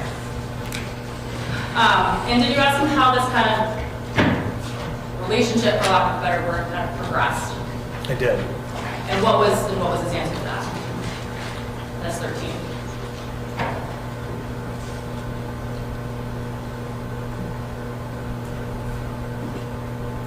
Still on page 13? Yes. So they started by FaceTiming. And she started saying stuff to him. And I asked if he thought it was love. And he gave an answer. Well, at first, no, it was just, what a man thinks it is, And then after a while, we had been calling each other. It's just what a man thinks it is. What the hell does a man think it is? Just like, I don't know, casual thing. Well, if I'm paying you for watching your roast beef presentations on OnlyFans, but that's the thing I don't get. These people who fall in love with these women, don't they know I don't get it either. it's for a fun time, not a long time? That's I don't know. He doesn't seem very experienced, but seemed like that's what he might have thought. And then when they started messaging each other, and no, Brandon. who knows what she was Bad saying. Brandon. But I don't understand. I don't understand OnlyFans at all, because, as Marissa will attest to, you can just go down the street and get a lot lizard. With a lot lizard, you can feel some things. These OnlyFans guys, they're just, oh, can you touch your ear and say, oh, here's $50. I just don't know. I don't understand it. Back in my days, we didn't do stuff like that, Jamie. It's they lead men on. No, men choose to go into their accounts and watch them. There's no issue. OnlyFans should not be a service that existed. You can either go to a hooker, wank for free on the internet, or try and get a girlfriend. This OnlyFans economy is just ridiculous. I'm sorry. It's yeah. As a woman, T-Rex, I don't understand women that do this stuff. So it's no, but it's again, I can't hold it against the girl. It's, hey, there's a market. I'm gonna sell a service on that market. Well, you should have more respect for yourself, in my opinion. But well, Luna we have here is I think she practices it sometimes as well. But still, if men want to buy it, someone is gonna sell it. I just don't understand why you want to buy it, because some people spend thousands, if not tens of thousands of dollars on these women, and all they get is, "Oh, hey, daddy," or "Oh, you bought 2 minutes." I just don't understand it. I just don't understand it. Yeah, I can relate to the grift, but I am not knees up with a cactus up my butt. I'm not that desperate yet. Mm-mm. And I ran out of sympathy for these people too. Boosh. I'm On both just, sides. I just don't get these men. I'm sorry, but and it's the same men who will complain that, oh, no woman would look at me. No, because you pay them not to do it.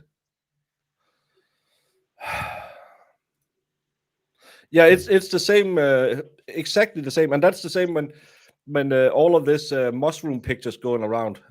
Yeah, if she likes you, she will tell you, "Oh my God, they can grow that big," and if she's not, she's gonna block your number.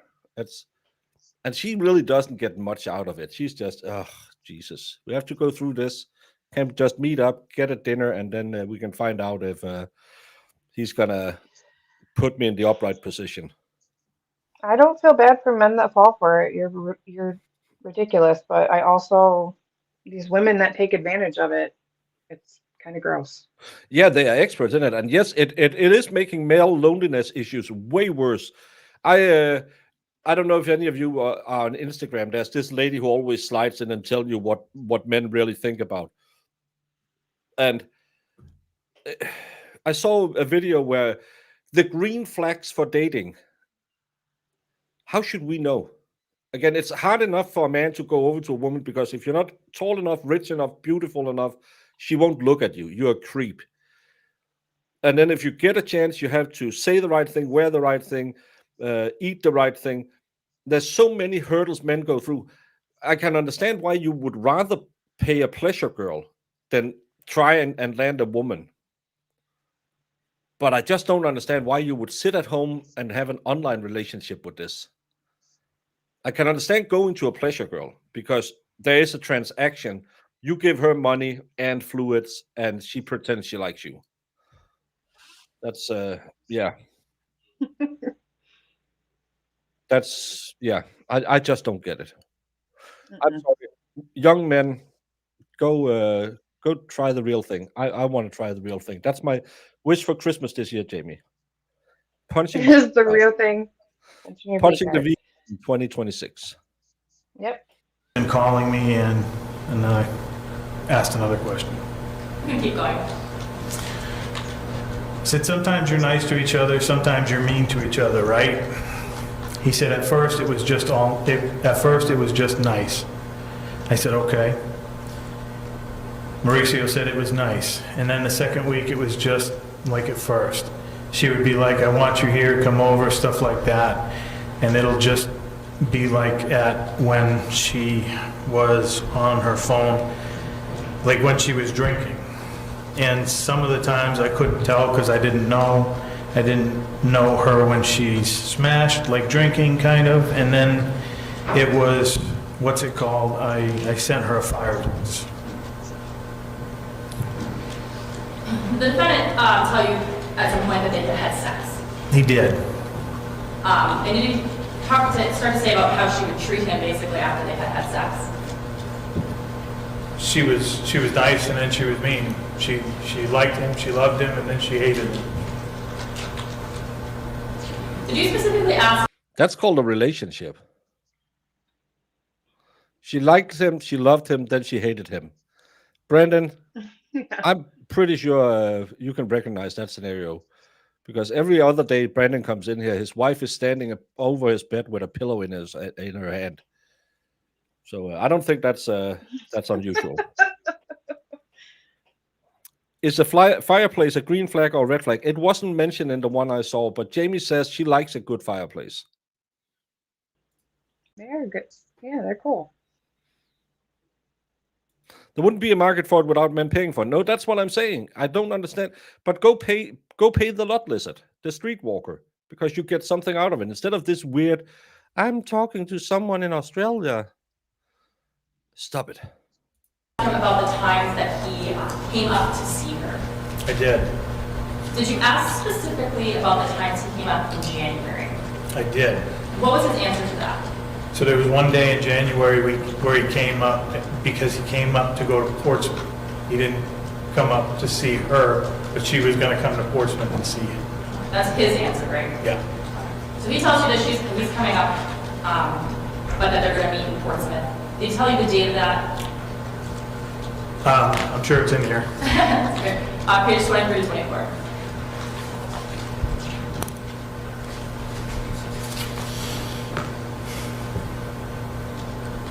The 19th of January. Excuse me, the 10th of January. Did he mention the 20th at all during that interview? No. Coming up the 20th, I should say. No, he did not. But you specifically asked him about the times in January, and he just mentioned the 10th through the 13th. Yes. When you were asking about that time as he came up to Portsmouth, did he say whether he even saw her on that occasion? Page 24, if that helps you. I did. He said that she was gonna, but she couldn't. So I said, she said she was gonna. Mauricio said, yeah.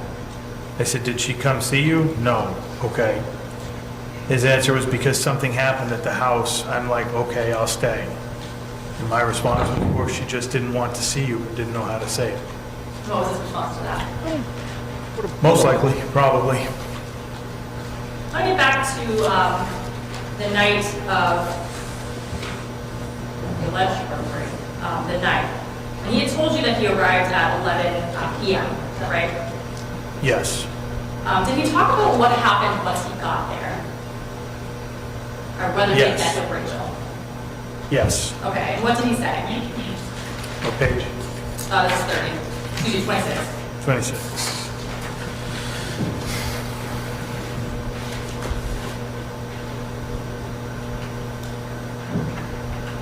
Yeah, but that's the problem, Miss Garbage Brain, that this has become the norm, and I think this is detrimental to the human race because it'll make men into these weird, absurd creatures that'll have these insane expectations to what a woman is. That it's just a sex doll with a pulse. Because that's what they have been paying for their entire life. They've never ever done that thing where you do the no, you can't, which means oh yes, you can, and they've never done any of that. So they will grow up and be awkward, and they can't handle it, and then women will find them even more despicable because they don't have assertiveness, and they don't know how to handle situations. So they'll be like, oh, we're going to be a mom for him. Pass. I don't want to do that. And I think it's a big old problem. But I've told this before when I asked my daughter why she went with the idiot, because he's not the smartest animal in the forest. Let's just say that. And she said, he makes me feel safe. And I understood that instantly. Because, yeah, he's a big idiot, but at the same time, he's a protector, and that's what a woman wants. And she could feel that nothing was going to happen to her when she was with him. And that's how it should be. But these weird little incels who will sit at home and just sit there and, nah, I don't know.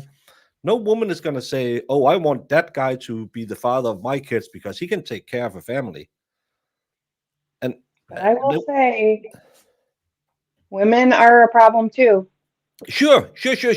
But it's because it's impossible to talk to a woman because, again, if you don't look the right way, sound the right way, have the right height, go on any dating app. What's the first thing a woman mentions? You have to be taller than. Oh yeah. Why? No, but like we're in a society of like this is what women do now. I'm Yes. not saying all women, because obviously we have quite a few people in chat I'm sure don't have one, but like this is just what they do now. They get an OnlyFans and they take advantage, and we're turning into this society of this is like okay, and it shouldn't be, in my opinion. No, and again, And it's it's my opinion. If you do it, you do it. It's up to you. I don't really care what you do in your privacy of your own home, but I just don't like it. no, and I saw another one was it was a dating coach. There was a girl, and not to say anything negative, but she was on 6 on a good day. She was demanding a man. She was generous. He could be 5'10" because she wasn't that tall, but he needed to make 7 figures a year. Yeah, no. You have to be a cop in Canton to make 7 figures a year. And what she's bringing to the table, I'm bringing me. What's that? Me. Yeah, with your blue hair and your weird ideas about how we should. She had all kinds of, he has to be a Christian, but not too much of a Christian, because she didn't want to have religious conflicts, but she didn't want to go to church either. He had to have a specific diet. He couldn't work more than 40 hours a week. How is he going to make 7 figures if he doesn't work more than 40 hours a week? It's just you need to get a slap in the face and realize that all of these things that you think men should have, no, they should make you feel safe and make you feel appreciated. Let's start with that part. Yeah, that's the best thing you can ask for. Jamie. What? Yeah, it was just ridiculous. It was absolutely ridiculous. 7 figures. Oh, I think I saw probably the same thing you saw, because I saw this woman going on about the church thing was crap, was hilarious. I was laughing out loud because she was like, well, he has to be this religion, but he can't practice it too much. We can only go like maybe once a month, and it's like, and she wanted like all of these things, like literally check by check on his resume. And I was like, good luck, lady. You're going to be single the rest of your life. But that's the thing, because people are telling you that you should have this. And no, you shouldn't. What you should have is someone who makes you feel secure. Yeah. And you know it as well as I do. You have this idea that, oh, the next one I'm going to hang out with is going to look like this. And then one morning you wake up next to something completely different, and you think, that's pretty nice to wake up next to. Because you find it has nothing to do with all of these stupid things. It has to do with I can stand them for more than 5 minutes at a time. That's about somebody's character. That's what I look for is, who are you? The rest really doesn't matter. Yeah. In the first year of our marriage, my husband was the only one working. He had to work a lot of hours, but he always said that he couldn't do it without me being at home with the kids. Yeah, because you're a team. And that's really what it's about. I like the traditional gender roles, in my opinion. So, well, I for one don't buy into gender roles, Jamie, or genders. I like. He said he picked her up. They talked for a while, like 30 minutes. I asked where they went. He said, like, literally her house is right here and, like, right there across the street. He was referencing a gas station. So saying that he picked her up, but they just hopped in the car, is that right? Yep. He didn't indicate at all that he had gone in her house when he came up that night. No. I guess consensually to hang out. No. Did you mention or ask him about going to get food? The McDonald's after that home? Yes. Okay, and did he say that he went to get McDonald's? Yes. How did he structure the time frame from when he hung out with her versus when he got McDonald's? He's 25.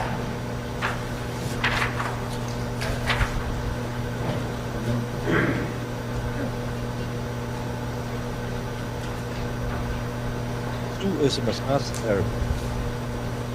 Yeah, he went to McDonald's after he dropped her off. So they hung out, he went and got McDonald's, he dropped her off, and then he went and got McDonald's. Yes. And then ran to the home, that's their understanding. That's the way he's explaining it at this point in the interview, yes. And this would be like roughly like midnight, is that Is that how he described it? But he said they were together around 12 to 12:30, 12:40, so he would have went to McDonald's 12:45, 1 o'clock. Donald served breakfast food at midnight? Not that I'm aware of. I think they started at 5 a.m.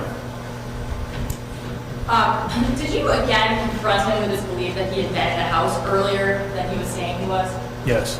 And what's his response to that? Page 28.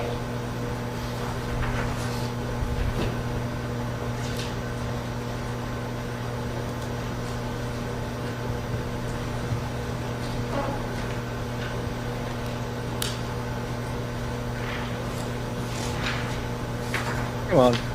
Come on. He says he went in around 2 in the morning. Remember Chris said how he got in? He got in through a back door, which I was very confused on at the time. Sustained. Go ahead, move on. So he said he got in through the back door. Did he say whether that door was locked or unlocked? It was unlocked.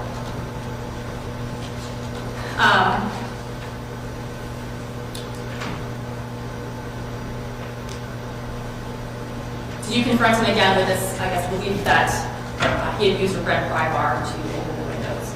I did. And what did he say? No. Did he indicate he had a pry bar, He said there was a yellow one in his truck. but denied a red? Yeah, I don't know if he denied a red one, but he would only specifically say there was a yellow one. Did he again admit that he didn't have permission to be in the house on that evening? Can you ask that again? Sure. Did he again admit that he didn't have permission to be in the house on that evening? Yes. Why did he say or tell you initially that he was in the house? Wanted to get his stuff back. Did he qualify what specifically he was looking for? At this point in the interview, Hey, on Bronst, it's been a long while. Yeah. Is it because of Been up Jamie? Did she to- scare you off? No, Yes, you did, Jamie. Be nice. never. Oh. Never ever. Hmm. I think it was Baker. Did I Baker do- do something? I never do anything. Mm-hmm. You're so innocent. Your virginal innocence. Deirdre says, after living alone for years, I love my own company and I'm okay with that. I'm also old though. I didn't feel that way when I was younger after my divorce. I went a little wild for a while. Oh my. I feel like people, that happens. Yeah, and again, I'm 27 years old, and if I ever find a girlfriend, it's not going to be a live-in girlfriend because I've been single for a long while, and I enjoy that I can do what I want. So it's one of those opt-in options. I wouldn't mind that. What have you been studying? How Jamie is mean to everyone. Oh, that's an interesting study. No, Baker just wants to hit it and quit it. Get out. Oh no, Right. but again, imagine if I found a girlfriend. It's right now. It's 7 o'clock at night. Uh-huh. How many girlfriends would you think would be okay with me spending from 3 o'clock to 9 o'clock, 10 o'clock every night, sitting here talking to all you weird people? It has to be one of those people who doesn't have to do the. But I want to see Love After Lockup with you. Yeah, but I'm working. No, you can't. You have Are to you be talking here. about me? Is this No, secretly but talking about me? any girlfriend. Because I was married, and all it was we have to watch the same thing in TV, but I really don't want to watch it. That's what you do when you're in a relationship. Yeah. Yeah. like, I'm not sure. Do you have a page? that'll be the first thing you have to drop. I agree a lot.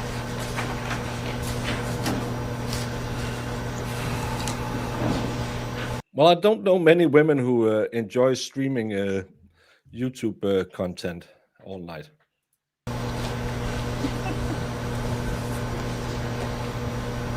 So So he went looking for his fireplace, his belt, glasses, and beanie. Did you confront him specifically with the video of female genitalia? I did. And what was his response to that? What page? Third time.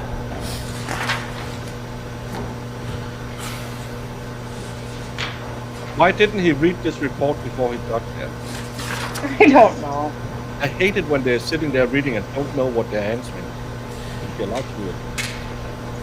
So the first time I asked him, this doesn't indicate his response was, and I don't remember, it's unintelligible here. But I asked what gave him the right to do that. He said he didn't know. I pointed out that her kid was laying in the bed next to her, and his response was, I don't know what's wrong with me, sir. I don't know what happened. And to be fair, you were present for this interview. Yeah. So you were the person asking questions. Yes. It was a long time ago. Yes. Is the transcript of the recording help you remember like exact phrasing? Yes. Okay. Did you ask him about the tile? I did. What did he say that the purpose in having that tile was for initially? It was for his keys. Did you confront about the fact that it was wrapped in tape? I did. And I pointed out the fact that blue painter's tape wouldn't attach to his keys. And did you confront him with the belief that he's perhaps tracking her? I did. And would he admit to that at that point? No. Did you confront him about underwear that had been found in his trunk? I did. And what did he say about that? What Page 37. 37.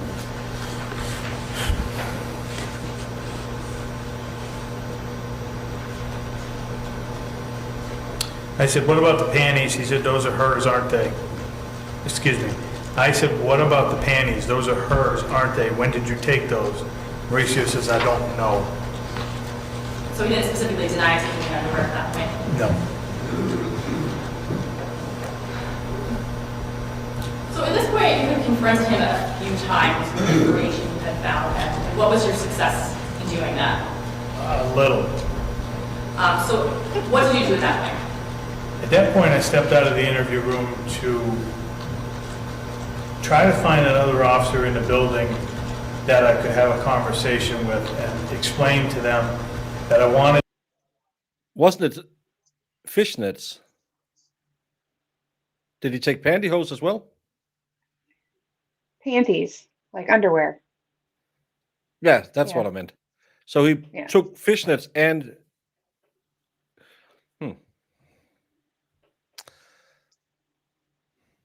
I bet you he did the Elephant Man. You know the one where you put them on like this, What? Oh, yeah. and then he ran around. Ah. And then he put on the fishnets, Jamie, and said, "Look at me." Oh my God, stop it. Them to come into the room and he was portray that they were the cell phone person and that they'd been going through his cell phone for hours and confront him with pieces of information that we knew. That happened to be Officer Matt Burrell. At first, though, when I stepped out of the interview room, I asked if he was thirsty, and he said he was. I asked if he wanted a Coke, and I ended up offering him a Coke, which I had Captain Matt Duval get for him. So when you came back into the room, what did you notice him doing? Nothing, but I was told about something he did, and I later saw it on the camera. So this interview's audio that you recorded. Yes. And what did you see him doing when you had stepped out of the room? So as soon as he got the Coke and the captain had left the room, he grabbed the Coke and went to open it, and then he set it down and he sat back in his chair.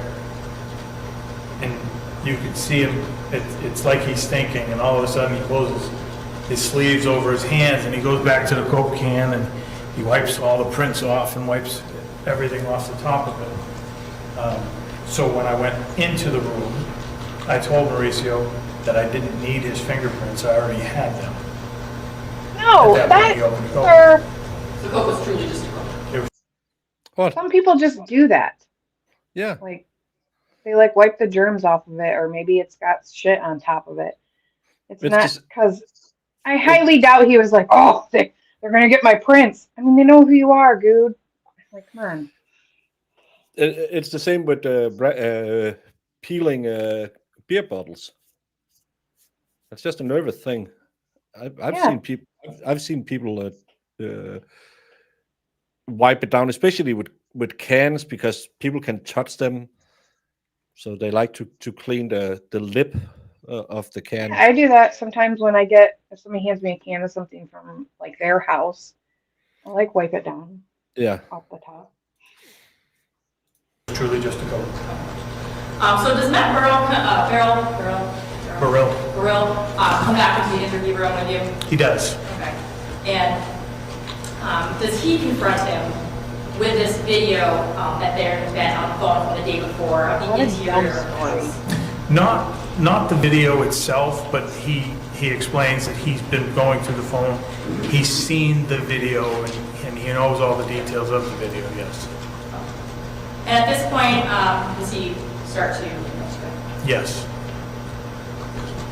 and is he asked how he knew whether or not Rachel or her mom would be home when he would decide to go in without permission? He would see that her Jeep wasn't there. So he indicated he knew which she drove. Yes. So he acknowledged, or did he acknowledge taking that video of the interior of the home at 10:15 on the 8th? Yes. Do you ask him if he left the house after he took that video? Yes. And what does he say? He did. He went back to his Airbnb. Did you, again, confront him what was found in the car and ask if he had taken anything out of the house? Yes. And what does he say he took? Photos and panties. And after he started to acknowledge some of what you're confronting him with, what time did he say that he got there on Tuesday at this point? I believe at this point it was 4 a.m. on Tuesday. And can you tell us what he said he did that morning? At this point, it's page 59. I'm sorry, 63.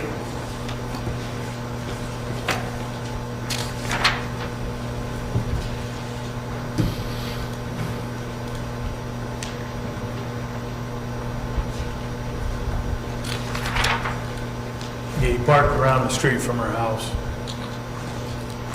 Did he say whether he got any kind of food that morning? He got McDonald's. Did he say what he did with McDonald's? He brought it in the house. Did he say how he got into the house? At this point, it was still the back door. Oh. What did he say he did when he was in there? He walked around and ate.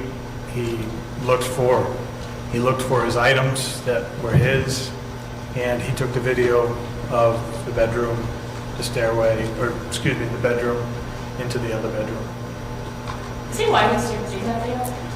because it was messy. So he acknowledged leaving leaving the house, and he went to get his Airbnb. Did he say what else he did during that time frame?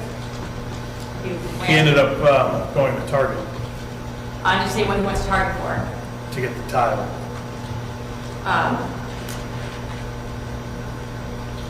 Did you ask what the purpose of the tile was?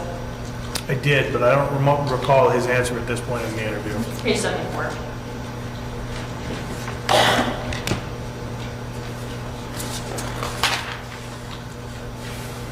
He was going to put it in the car, Did you in ask, her car. in her car. Did you ask why he was going to do that? I did. His answer was he doesn't know what he was thinking. He's going a little bit crazy. He just didn't really know. He was messed up in the mind. Nothing about that she wanted him to do that. No. So he goes to the Airbnb, goes and gets the tile.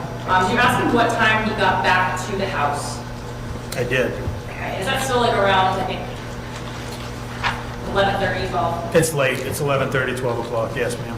He talks about, again, talking to Rachel in the car. Yes, Does he say what time he broke back in? around 2 in the morning. He doesn't say a time, but he puts together a timeline, and off of that, I assumed it was around 2 in the morning. Oh. And do you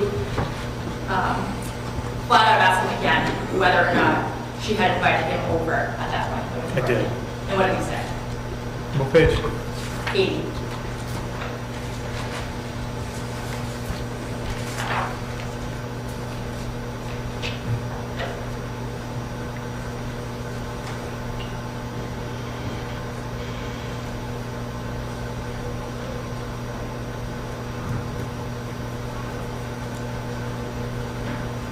Yes. I asked if she invited him over, he said no.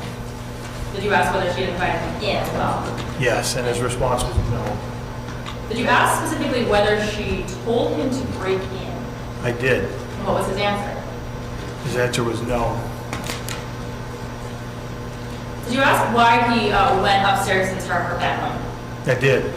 What was his answer?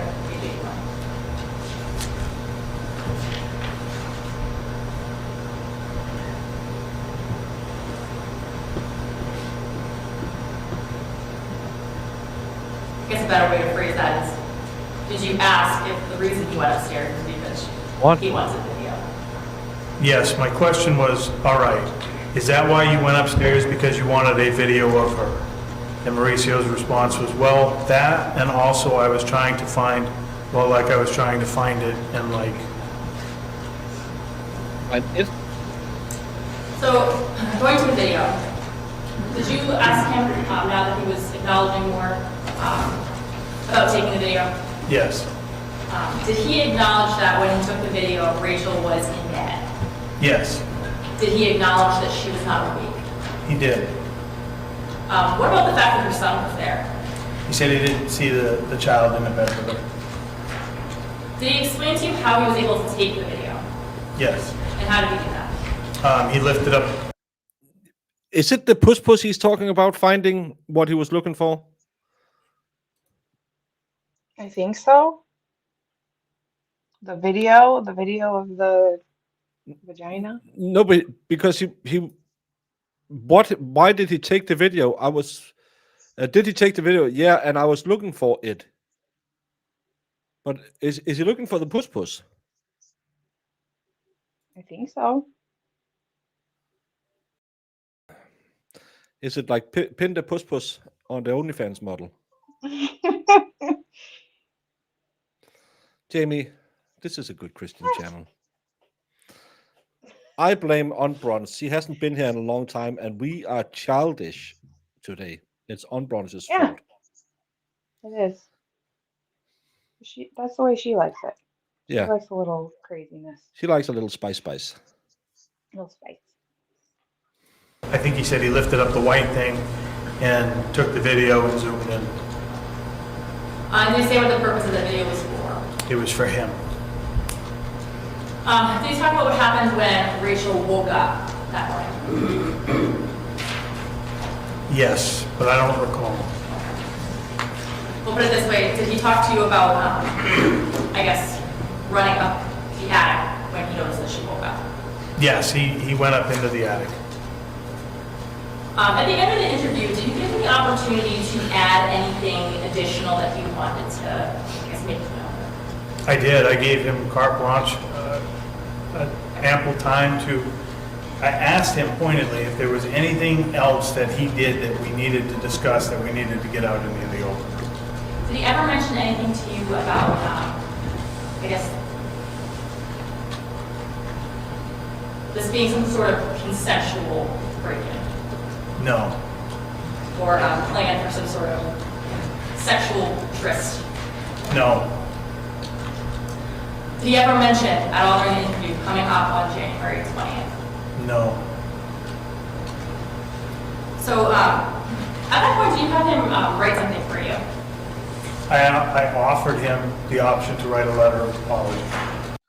I can't get the timeline straight because the night they called, yeah, she must have awoken after he took the video, and then she sees him in the doorway or something, because that's when she texts her mom and says, I think someone is at the door or in the doorway or something. So Yeah. it must have been when he's leaving after he took the video. Maybe. Yeah, I can't gauge the timelines either. No, because I think they heard him the day before, and that's when they called the police. But then they call the police and says, I think there's someone at the house, and that's when they come out there. So I think that's the timeline. And did he do that? He did.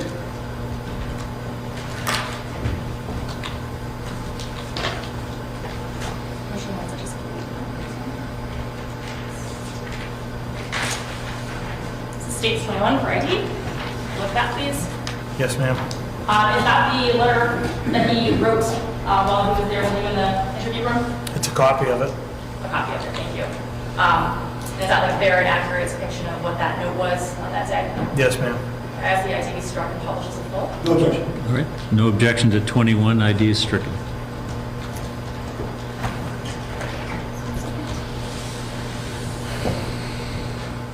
If you could go ahead, I have a photo of it, but the jury will have that copy in the room. If you could just go ahead and read what that note says.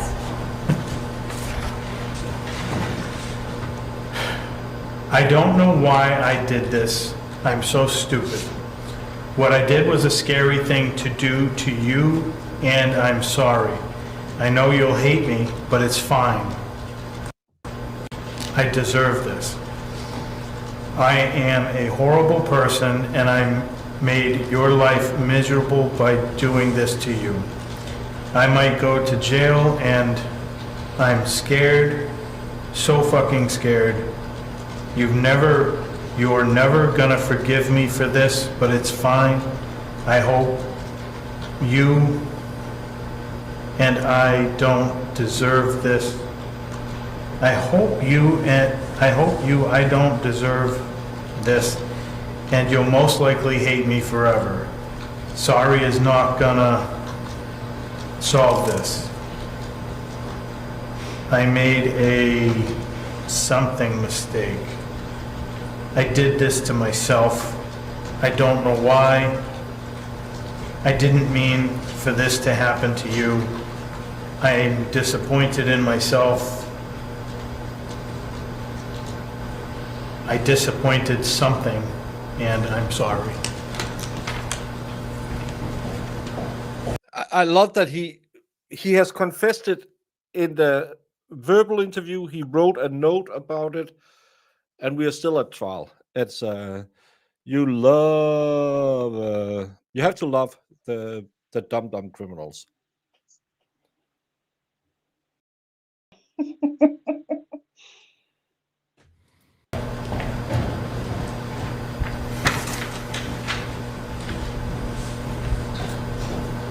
After this interview concludes, do you ask if the defendant would be willing to give a DNA sample? I did. What was the purpose of that? Given the fact that I knew there was a half-eaten hash brown in the attic, his DNA would be able to confirm that that was his hash brown. And do you ask his permission to search his truck? I did.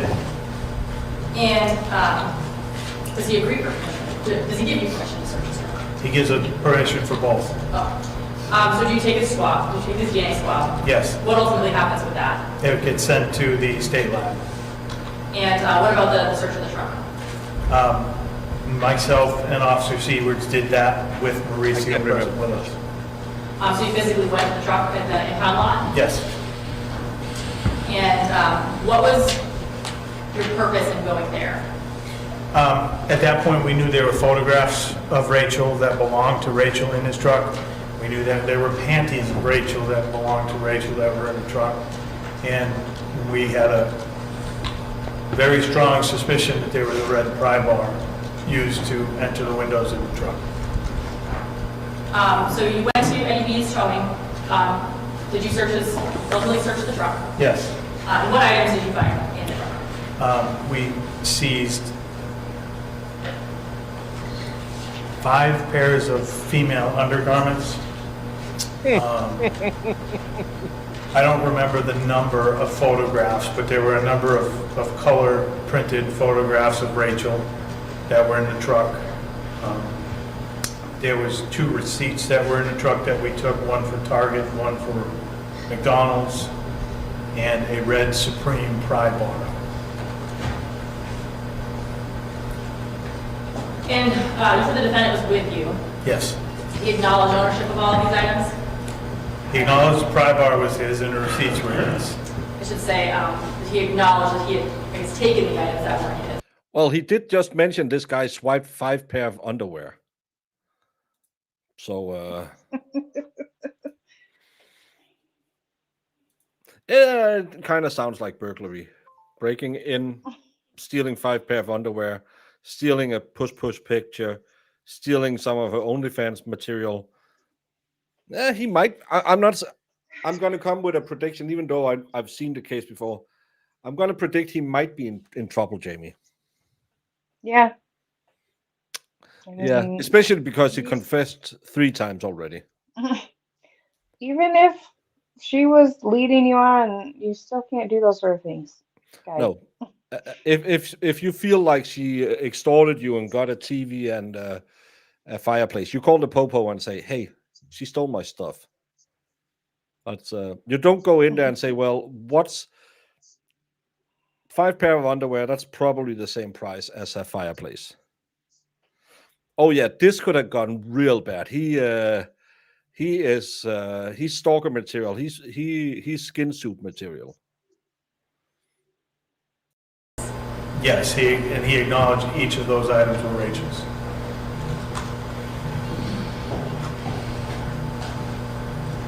States 34 and 33 for identification. Tell me what those are. These are the receipts from the truck. And one, can you just tell me where they're to? Yes. This first receipt on top is from Target from February 8, 22 at 9:44 p.m. And what are the purchases? At Target, he bought a tile, bananas, and masking tape, and something else. And the receipt for McDonald's. McDonald's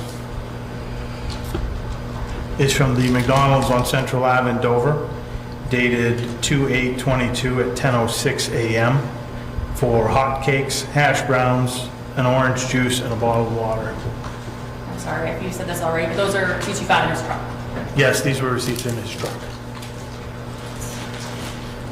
Then I'm gonna go show you, this is states 38, we're at 35, 37, 36, and 40. Can you tell me what those are? These are the panties that were in his truck in the center console, female undergarments that were in his truck in the center console. Okay. Why is he trying to church it up? And 40, is that I guess I don't know if you could tell from looking at it, whether that's also underwear? I'm not sure if it's underwear or bathing suit. Okay. But one of the two. Yes, that covers the lower region of the body. Okay. I asked the ID be struck from the 2 receipts and from the undergarments, bathing suits or undergarments. That's 30. Glad he could explain underwear. Through, I'm sorry, 33, 36, 37. Is he buying underwear for her? He might be. I don't know. I mean, underwear is expensive. The good stuff. This isn't the good stuff, Jamie. It's 33. I know. I don't think it was at a nice place. Well, 35, 40, and 38. Any objection? Yeah, it is. All right, so the ID is stricken. Sorry, that was not. So Attorney Grodd, we'll take our afternoon break now, folks. We'll break until 3 o'clock and then we'll come back. But it doesn't look like it's specifically like the Smexy stuff. Look when she pulls it up. Any objection? That looks like just a pair of red something. No objection, sorry. All right, so the ID is I think it'll be cute. This looks like maybe a pink thong or something. It's not that big. stricken. Sorry, that was not. So Attorney Grodd, we'll take And like a bra, and I don't know what this is. our It's afternoon not break the- now, folks. We'll break until 3 o'clock and then we'll come back and finish the day. It's not the expensive stuff he is getting there.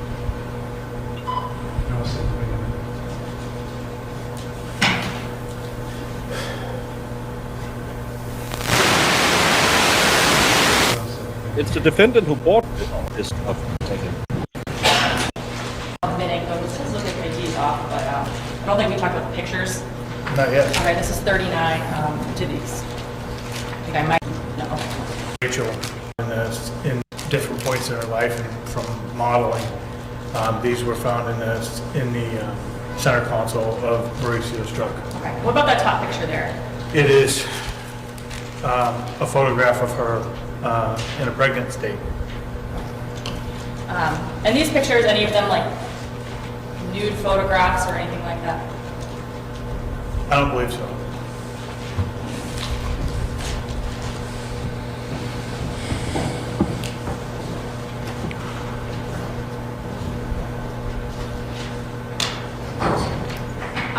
In addition to all of these items, did you also get the keys to the truck? Yes. Let's talk for a minute about the keys. What, if anything, do you note about them? So when I looked at the keys to the truck, there were, I think, 4 house-style keys, if you will. And one looked very similar to the key from Rachel's house that was attached to her key ring that I took photographs of when I was at the house earlier. Did you ask the defendant about this? I did. And what did he respond? I thumbed through each key with him, and he said one key belonged to his house, one key belonged to his room, one key belonged to his Airbnb, and one key belonged to a locket. Like a necklace locket. I mentioned that. I asked him, I think my simple question was, a locket? And he said it's a big locket. When you say a house style, you're talking about like a standard key, a couple inches big. Yes, a standard house key. Did you do anything with that key? It seems like he bought panties probably as a gift to her. They were in the car or something like that. That's how I understood it. Because they had the receipts from Target. So it was probably, hey, look, honey, I got you some. Can you wear them for a bit? Yeah. Probably for, for her business. Yeah. I hear there's a certain resale value and stuff like that. That's another thing I don't understand. Yeah, that's Jamie, true. He could buy her the cheap panty, the cheaper ones that are kind of nice. And then she can put them in little envelopes and send them to her little man. Jamie, What? again, we need to have modern dating on a budget so I can understand what's going on. Don't do any of these things is what you need to know about all of this. Don't get involved in any of this shit. You are so restricting to my sex life, Jamie. I'm I was sorry. I was about to crawl into the attic above my house. Yeah. The lady down the street who's kind of cute. Go climb into her attic Yeah, and none of piss in some cups. none of the ladies living here, up here is less than 15 years older than me. Gave the keys to Officer Seawards and directed Officer Seawards to go to the house and help Sergeant McKnight process the house while Officer Burrill rode with me and Mauricio back to the station. And did you, I guess, without getting into what Officer Seawards did with that key, did you ultimately have Officer Barrow follow up with the defendant later? I did. I had Officer Burrill interview Mauricio some more. Okay. And what was the topic of that further interview supposed to be? Regarding the key and regarding inconsistencies that at the time indicated he had been in the house as early as Monday. So did that sort of... Oh, I'm back on his side. He just wanted her to cover up and stop embarrassing herself, having to wave that scratch and snitch flappy fish market around. thank you, Brandon, for understanding this poor young man who just wanted to help her be modest. And he just needed that picture to find out what size of panties did he need to buy her. So it Yeah. could cover the entire fish market.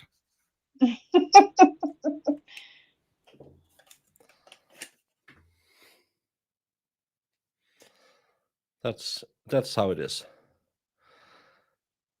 There's a Canadian company called Man-Made Underwear, and every man who buys them loves them. I got my husband and son some for Christmas. Never heard about them, but I've never seen the underwear with the kangaroo pouch. Before I went to what's it called? The store I like, Jamie. That Kangaroo pouch? yeah, it's called. Why can I never remember the name of that store?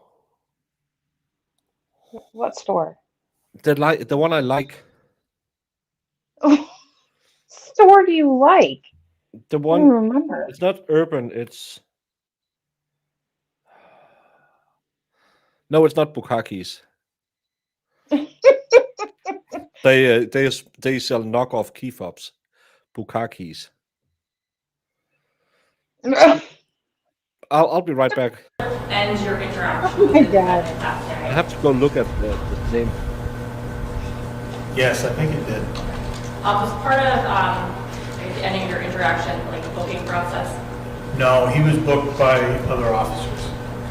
Or well, are you familiar, having looked at that booking information, with his date of birth? Yes, And what is it? 3/7 of 2001. So in early 2022, he would be, He was 20 years old.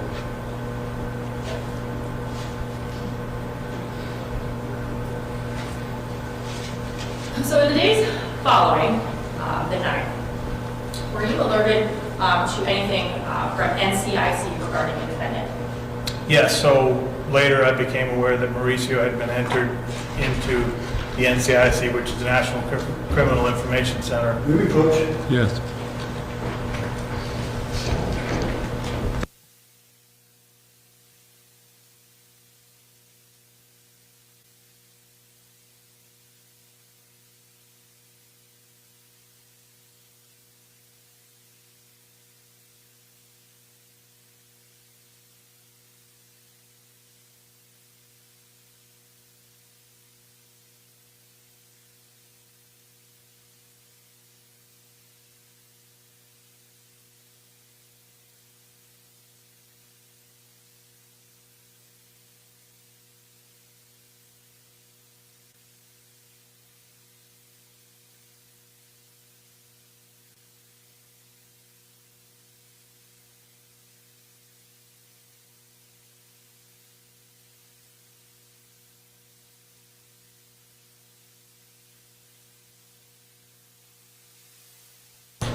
Moving on, did you endeavor to do any interviews of any potential witnesses? Yes. And who? Well, I attended the forensic for Rachel. I interviewed Victoria Bork, Rachel's mother, and I interviewed, I think it's Casey. And who's Casey? She'd be a friend of Rachel's. Going first to the interview of Victoria, and without getting into necessarily what was said, what was Victoria's demeanor like throughout that interview? She was very upset. She had to pause several times because of how emotional she was. And did she talk to you about having reached out to the Somersworth Police Department to report a missing key? She did. Based on that information, what did you do? I went back and looked at the historical records of Somersworth Police and found that on Monday, February 6th in the evening time, an officer was actually dispatched to the home to unlock Rachel's car since they couldn't find the house key.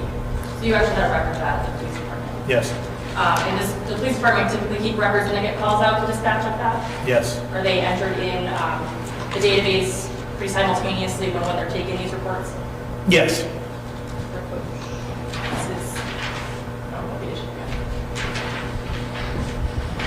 Is this that dispatch report? Yes, it is. Can you tell me what time and day that police were dispatched for the report of keys potentially being locked in the car? Oh, it's Monday, February 7th at 2011, which is 8:11 in the evening. Thank you. I have this, the entrance of full exhibit, I did not mark it yet. Any objection? All right, it'll be a full exhibit, next number.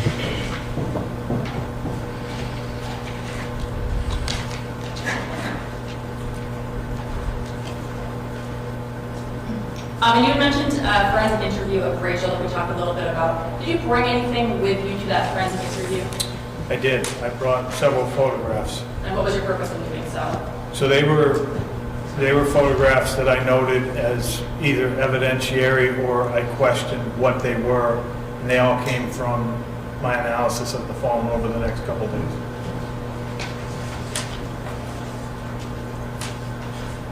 Did you attempt to get other, I guess, records relevant to the rest investigation?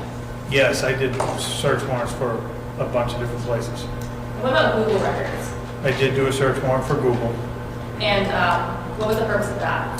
to see if there were any information contained in the records of Google that weren't contained on the phone extraction. And was there anything relevant to your investigation from Google? There was a search about, there was a search at late at night on the 7th, the 9th, in the morning when he was in the home. Late night morning? In the morning of the 9th. Sorry. I don't recall the exact search. Okay. But seeing I'm sorry, when you're reviewing this information that comes back from Google, are you documenting it in a report? Yes. And is the purpose of that report to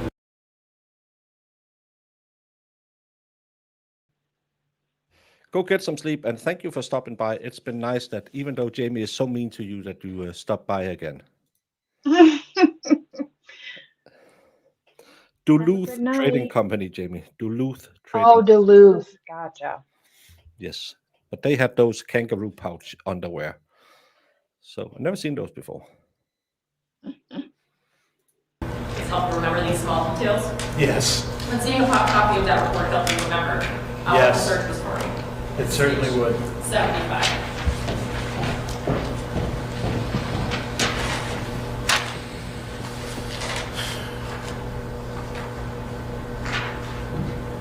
The search terms were, can drunk tell you something if you convince them?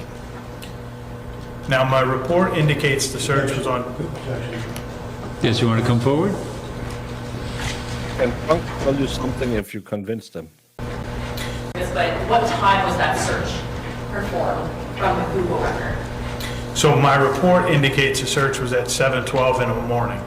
However, that's because the records from Google are in the universal time code, which has to be calculated based on where you are. That would make that search, given this time of year, at 2:12 in the morning on February 9th.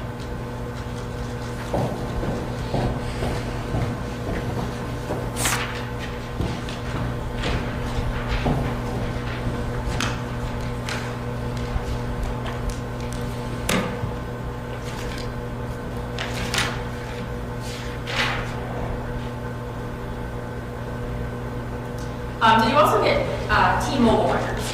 I did. What was your purpose in doing that? The phone downloads were, the phone downloads provided a lot of location information.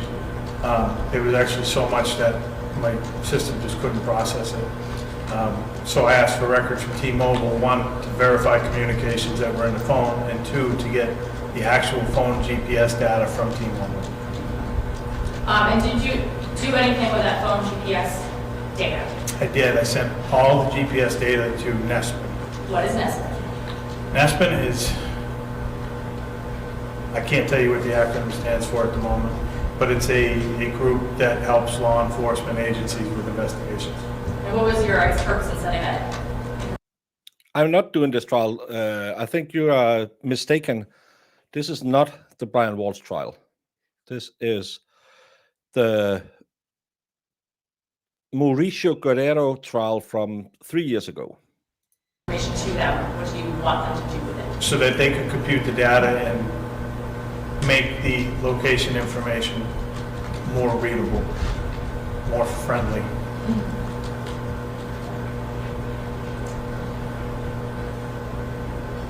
Did you also get Snapchat, did you also get Snapchat records? I did get Snapchat records.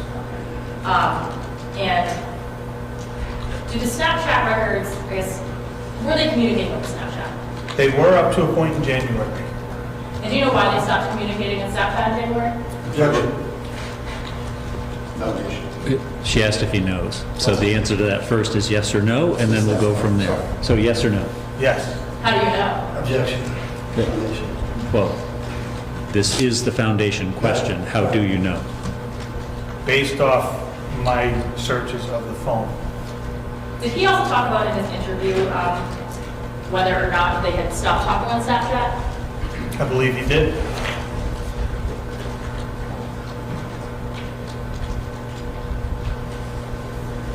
This is page 7. Right. She had blocked him.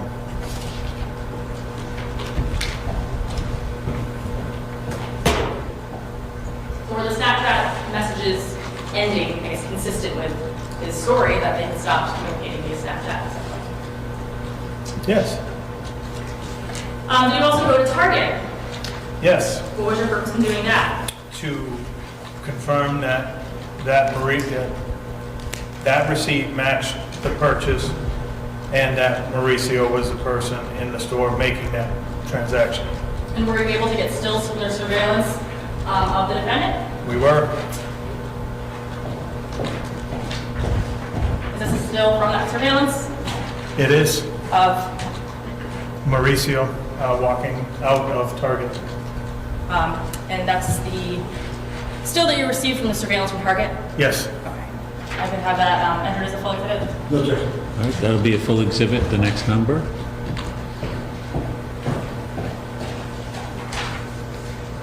Did you also get a call from Victoria indicating that she located something at the house? Yes. And did you take possession ultimately of what she gave you? Yes, it was a no. And who was the suspected writer of that? Mauricio. So I'm going to go talk now about the phone. You know, you had mentioned on the 9th that you had initially done like a search of that for computer crack. Yes. Was that it? I guess before your computer crash, did you do an in-depth analysis of the phone? No. After, or I guess in the days following, did you attempt to do a more thorough analysis of the phone? Yes. What was your process in doing that? So at first, the first thing I did was obtain a search warrant for the phone. And then I brought the phone to, I think I brought the phone here to the sheriff's department for a gray key download, which is essentially a mirror image of the phone, to determine what changes had been made to the phone from the original extraction. Can you explain that a little bit further? So basically what the gray key is it's a mirror image of the device. Everything that's on the device is available in the download. Whether or not the system you're using parses all the data is a different question. But that would show me if items were removed, if items were deleted, and it would also give me a lot more information that wasn't available on my other downloads. So going back, why did you think that was a possibility? Why did you think that there was some maybe potentially things deleted after you reclaimed the phone? Can you just talk about like that sequence of events? So originally, after the first download, we gave him his phone back. And I was aware, based on the investigation, that he had his phone for many hours. And even in the interview, when we had stepped out of the room, he would be actively doing something on his phone. So I believed he had probably been deleting information. So you had his phone initially, then you gave it back to him, and then you took it back for another download and compared the two. Is that Yes. fair to say? Was his phone password protected? I don't remember. I want to go now to look at the phone, the extraction, the data that was recovered from either the break key, second extraction, or the initial one. Did you review going back to January of 2022? Yes. Was there anything to indicate to you that in mid-January the defendant might have been planning some sort of break-in? Yes. What was that? There was a video on his phone at either late at night. No, it had to be the early morning of January 20th. And the video was, simply put, the video was the phone on the outside of a building that had a wood frame window. I think it was a 6-pane window. And you can see the phone inserted through a missing pane and then go down to one specific corner as if the person were using the video to determine why the window won't open. Because the video kind of stops as soon as a nail comes into view, and then it comes right back out. And you said that video was taken in the early morning of January 20th? Yes. In the days prior to that, were there any images of anything to indicate that the user might have been interested in doing a burglary? That much makes sense. There were images in the phone of torsion wrenches. And a torsion wrench is a tool you use if you're trying to pick a lock. You use a lock pick and a torsion wrench. A torsion wrench puts tension on the lock, so as you're trying to pick it, once you get the tumblers to fall in the right spot, it will move. So January, do you remember when that image was from? January 15th. So on January 15th, you find information about torsion wrenches? Yes. All right, and January 20th is the video of the phone going into the window. Yes.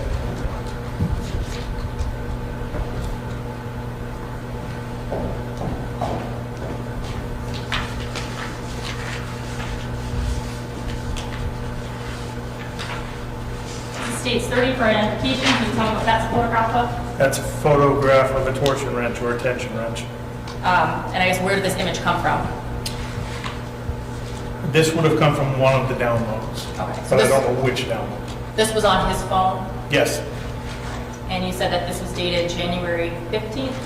Yes, I believe this was January 15th. Could you write that date somewhere on the page for me?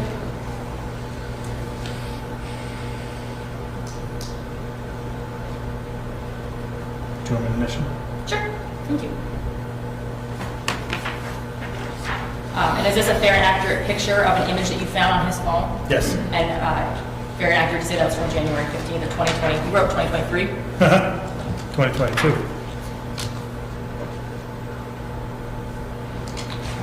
I asked the ID be struck on 30. Any objection? No, different. ID will be stricken on 30.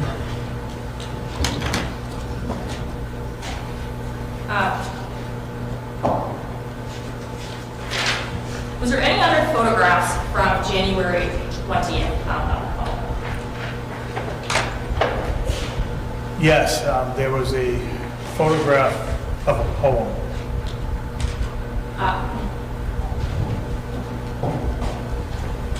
This states 29 for ID.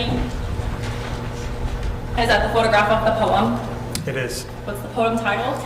Dear Summer Raindrops, And who's the author of the poem according to this photograph?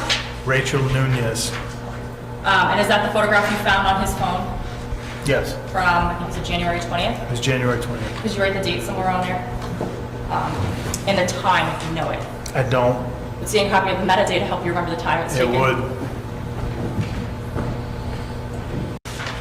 So that was 3:28 in the morning.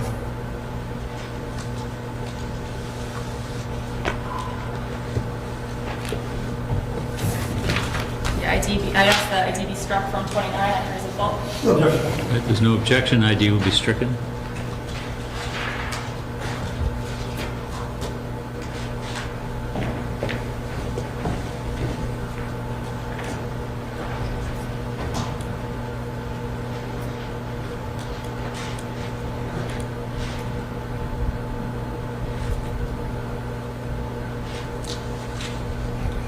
Okay, so this is the poem. Number is escaping me now, but is this the copy of that poem? Yes, Okay, so that's just a photograph, literally a photograph of a written poem yes. that was found in his phone.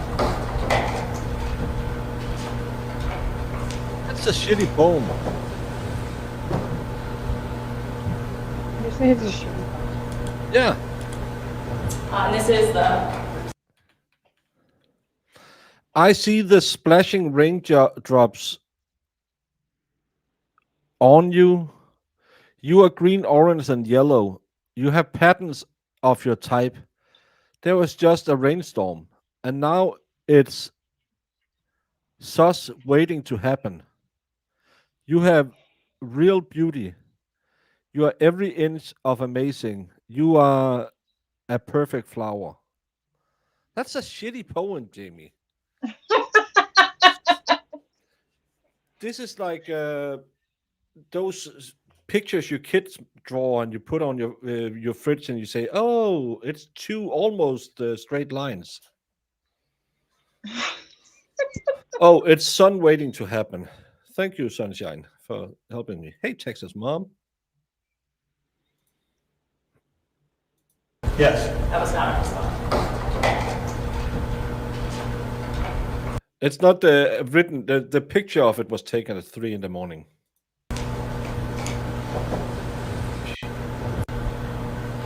What would this be? That's a photograph of the tension and torsion wrench.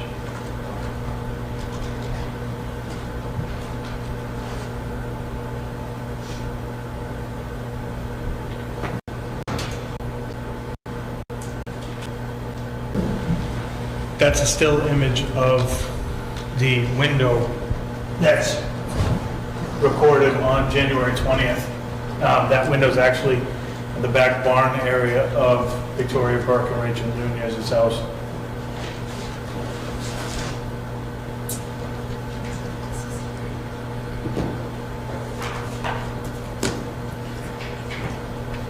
Sorry, I'm just trying to find it.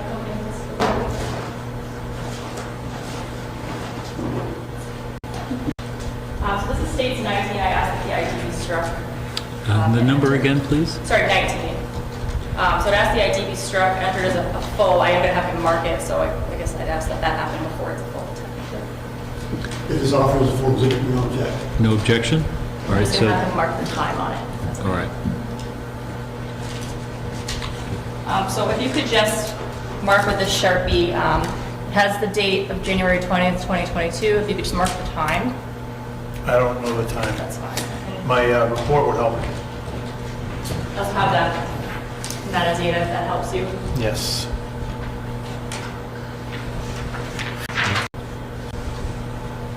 So that was at 2:51 in the morning.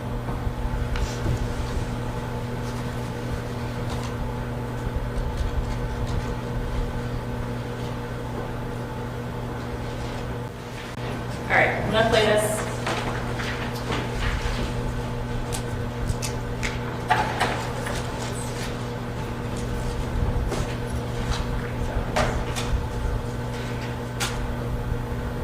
Are we going to see the PP? The beep? DJ?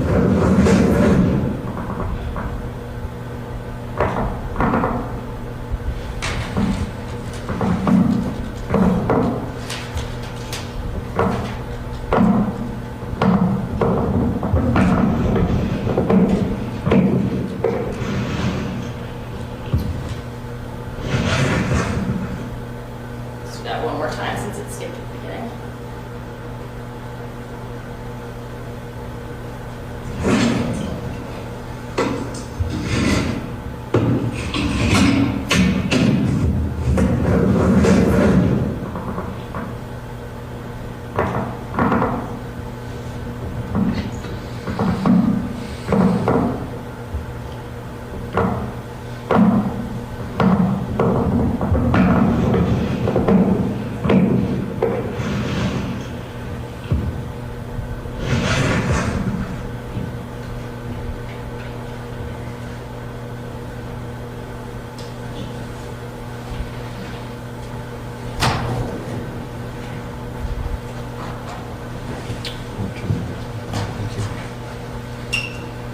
So that's the video you're referencing, the phone going in the window.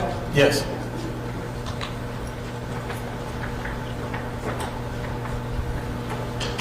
No, this is real pets. Jamie has enough lot lizard on her payroll. She doesn't need more.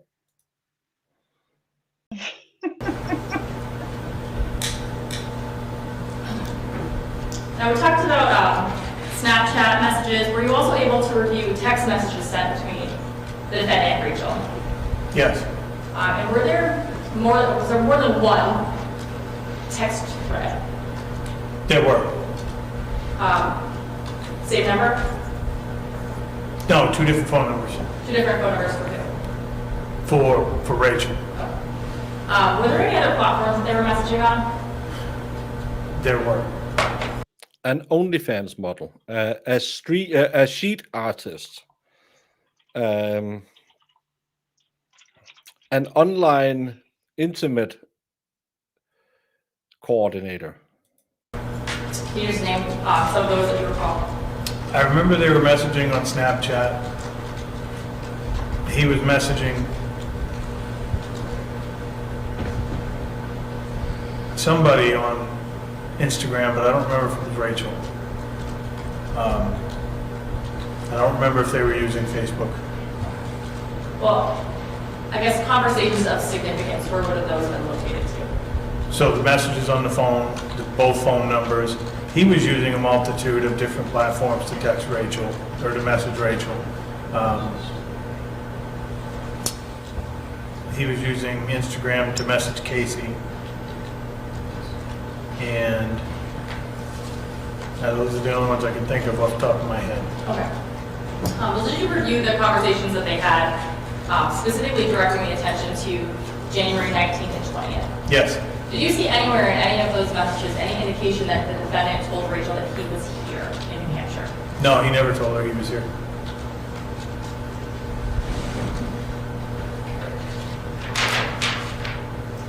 And directing your analysis of the phone up through February 7th, was there any media that you were able to look at his phone that had dates of February 7th?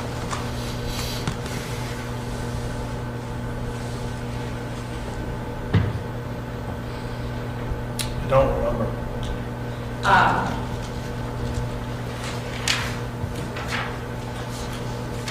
We had seen a copy of the metadata copy, remember? Yes. No, I did it. Right there, thank you.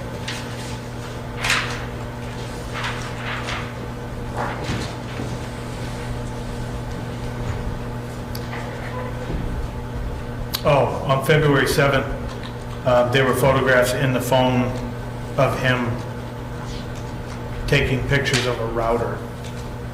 And did you know if he was wearing anything in that photograph? I know it's just a hand, but. So it's a left hand with a bracelet that appeared to be the same bracelet that Mauricio was wearing at the time he was arrested, the time he was booked, the time I interviewed him.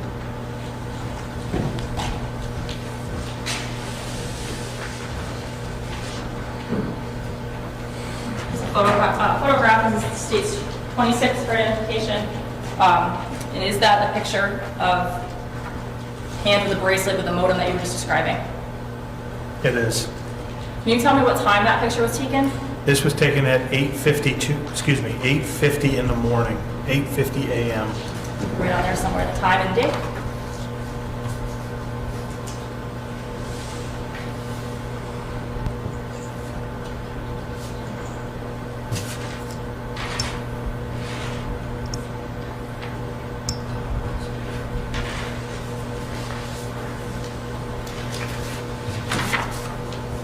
States 26, I'd ask that be entered as a full. Any objection? So the ID is stricken on 26? Any significance in the numbers in the bottom of a modem or router, to your knowledge? I don't know why he was taking pictures of that. Fair enough. You have the number on the back of the router so he could log into the router.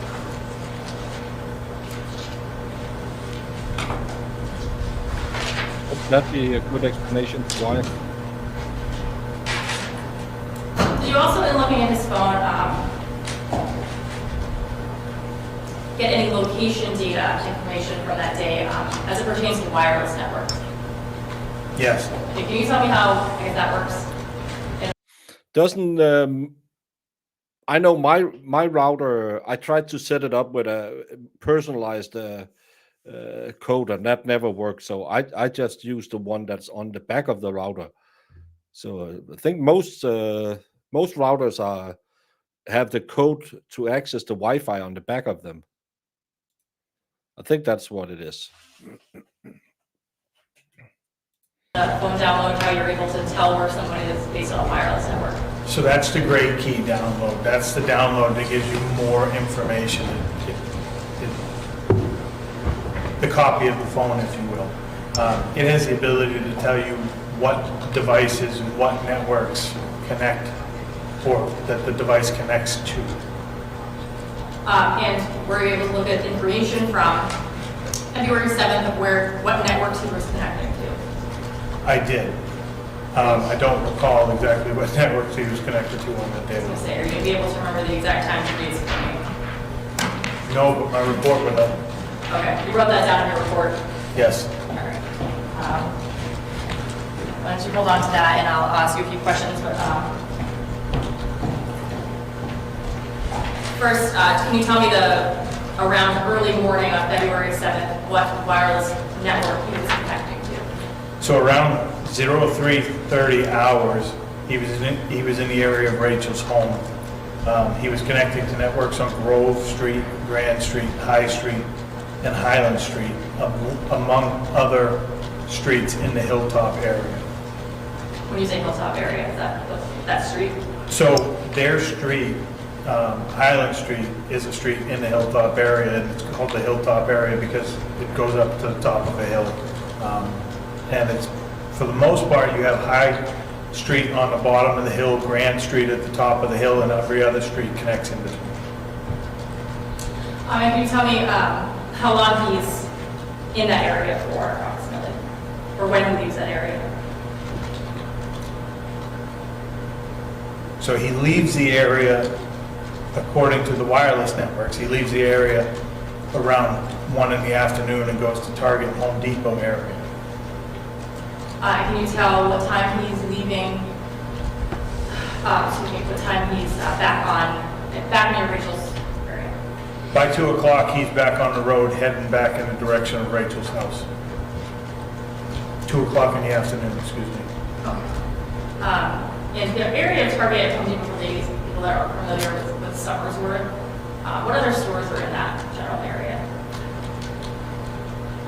So at the time, you would have had Home Depot, Target, Walmart, the Irving, the Walmart gas station,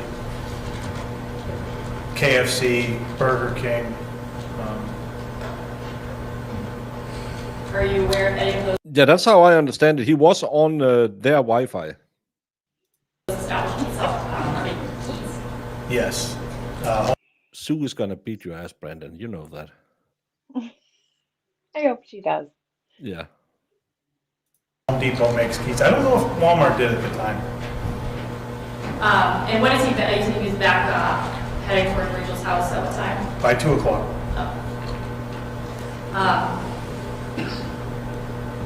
Any other location data from that day?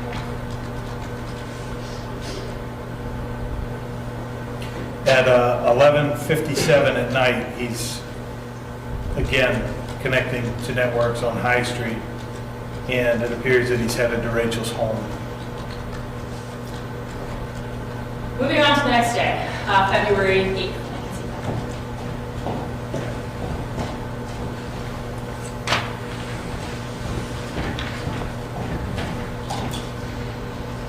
In your analysis of the phone from February 8th, were you able to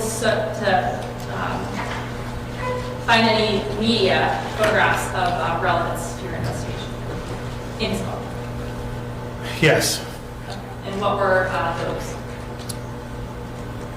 February 8th would have been the video he took of her house.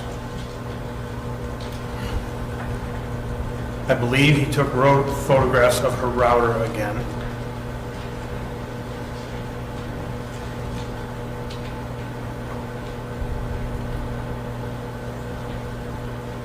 And I feel like there's something else, but I can't think of it.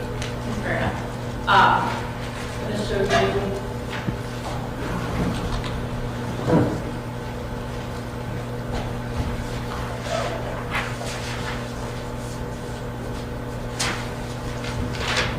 States 24 for identification. Can you tell me what that is?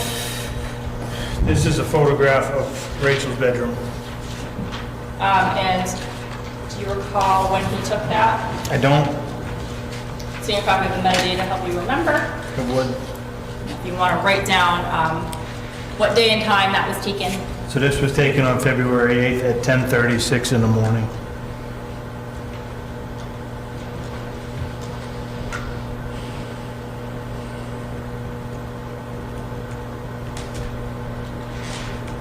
Anything in that picture of significance to you?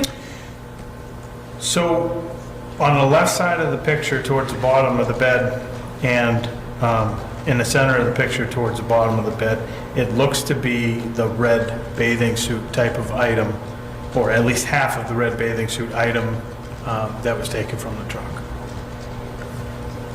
Yeah, that's what I'm saying. That's normally where you get, and then you'll get asked to change your Wi-Fi password. I never found out a way.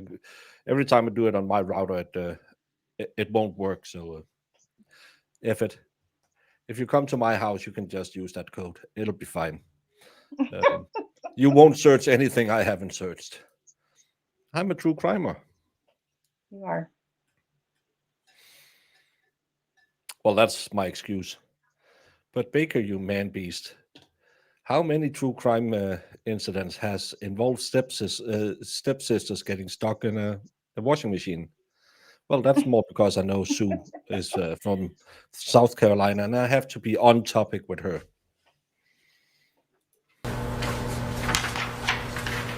Ask the ID be struck on 24 and is full. Okay. So ID stricken on 24, it'll be a full exhibit.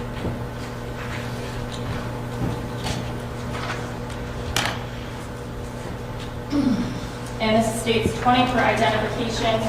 The video on this, but I'm going to have you identify the still first for me. That still is an image of. This is of, the still is an image of the video? Yeah. And that That's was, what I'm asking. yeah, yes, it is. Okay. And can you tell me when that video was taken? 10:36 in the morning. Would you mark the disc with that, please?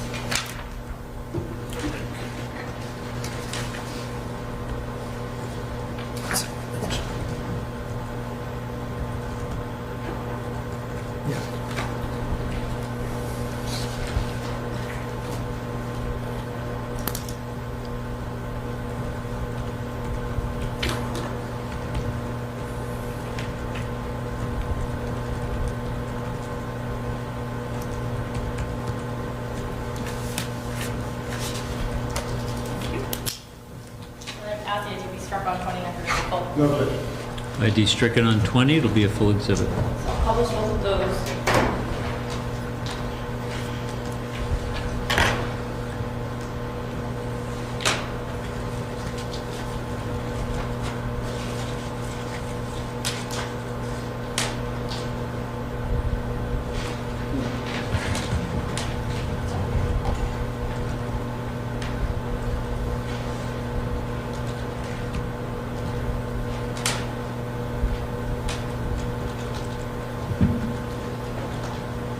So that would be the video? Probably more helpful to Yes. split it.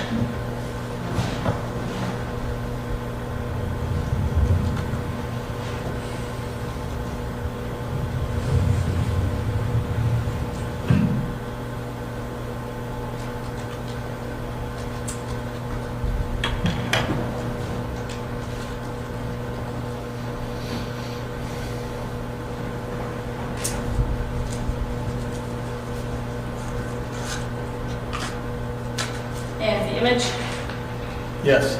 and that's that red item in the foreground is what you're talking about with the bathing suit. Yep, there's one in the middle on the bottom, towards the bottom of the bed, and it looks like the other half at the foot of the bed in the middle.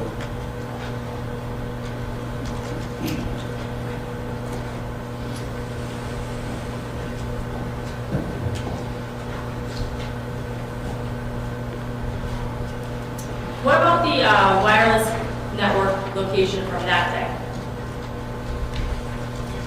That shows he got to the house that morning around 5 past midnight.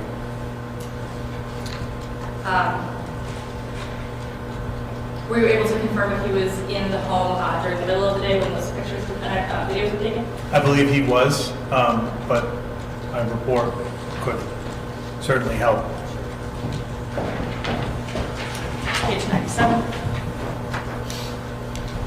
So my report indicates he gets to the house around 0005 on February 8th and is connecting to Grand, Prospect, Highland, and other places in close proximity to the house. Then again at 10:19, he's back connecting to the same networks, or the networks on the same streets. And again at 6:35, he's connecting to addresses in the area of Rachel's house.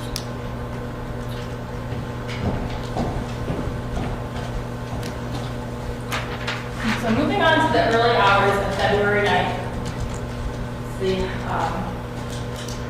The early morning hours, so the morning he's arrested. Were there any photographs or videos taken in those early hours? There were. Okay. Talk about some of the items that were photographed. So in the early morning hours, he took photographs of her cell phone while the lock screen was open, and it showed a missed phone call. He took photographs of her driver's license.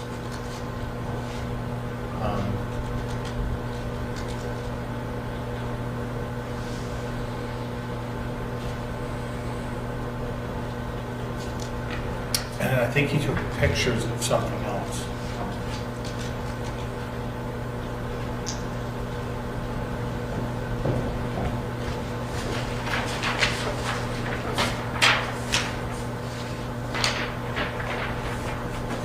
This is 32 and, or what, 31 and 32?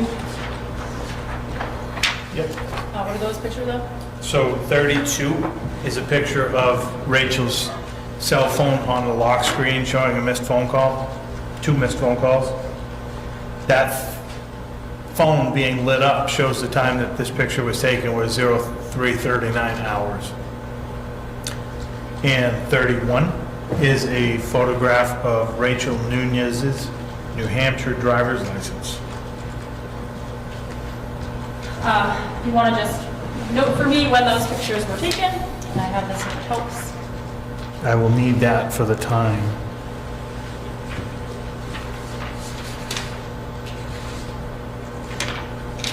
It's annoying me that they don't have this. On the driver's license. And the Yeah. driver's license photo was taken at 2:36 in the morning. As we are about to end, but it just takes too long. All of this should have been put on there.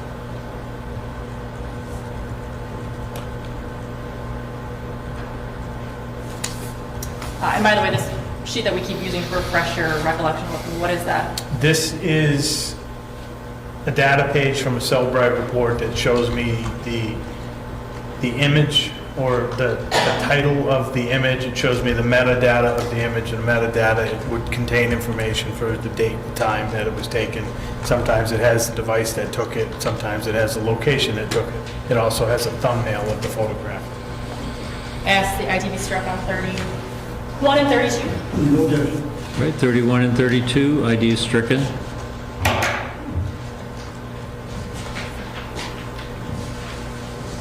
Was there also a, we talked about it a little bit now, a video taken?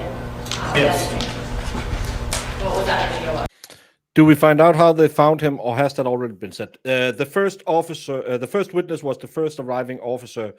I think we got the timeline put together that she wakes up after he takes the picture of a puss and sees him leave the room or something like that in her sleeping state. And then they called the police and said, I think someone's in the house. I think I saw someone at the door. And then they come and they see him scuttle across the roof and get up there, and he's hiding in the attic. So that's how they find him. Exactly. Yeah. That was a video of the vagina. That was a video of the. That was a video. Video taken. Yes, What was that video of? that was a video of the vagina.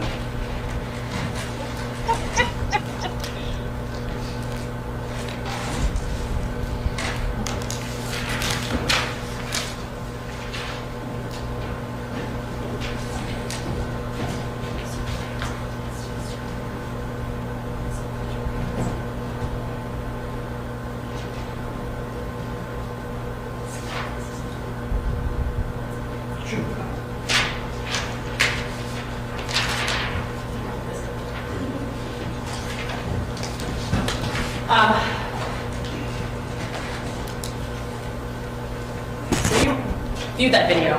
Yes. Okay. I have it on a disc right here. I'm not gonna play it, but if you could just mark for identity. Well, first of all, do you see that without the metadata? Oh, you didn't hear that part?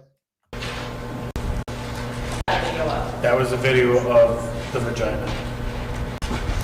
What was that video of? That was a video of the vagina. I have it on a disc right here. Video of the I'm not vagina. gonna play it, but if you could just mark. We're not gonna see the for video identi- of- Well, first of all, do you see that without the metadata for that video on that sheet in front of you? Yes, it indicates the video was taken on February 9th at 3:19 in the morning. Could you mark that disc somewhere with that information?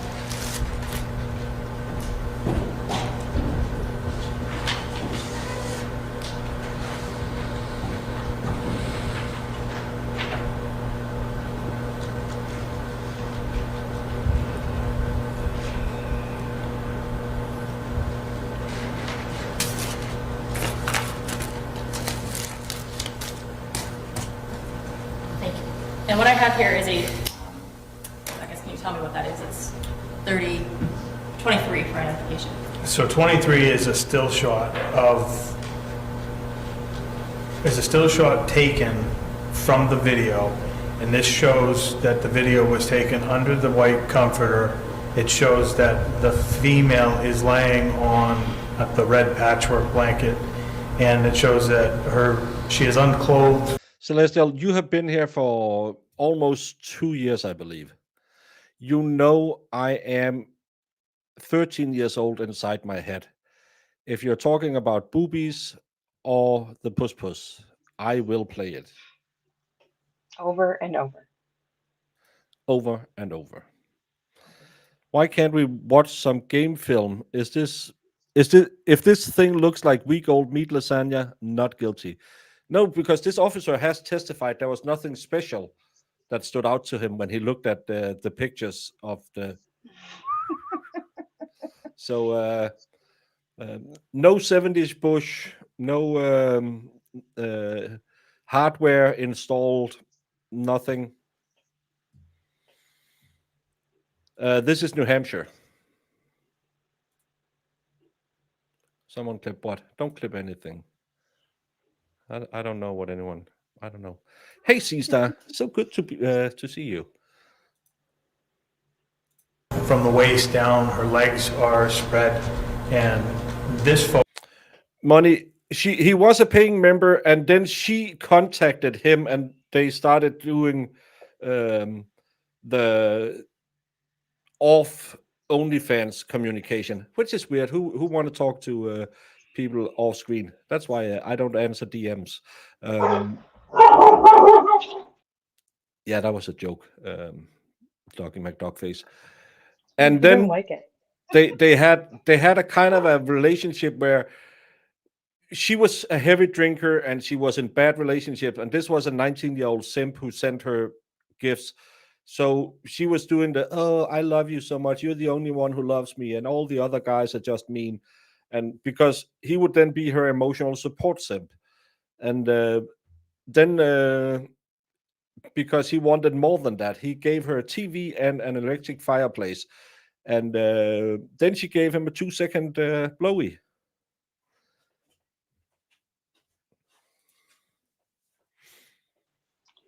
I mean, that's enough, right? What's enough? A 2-seconder? Jamie, how would I know? Photo shows a black box covering her vagina.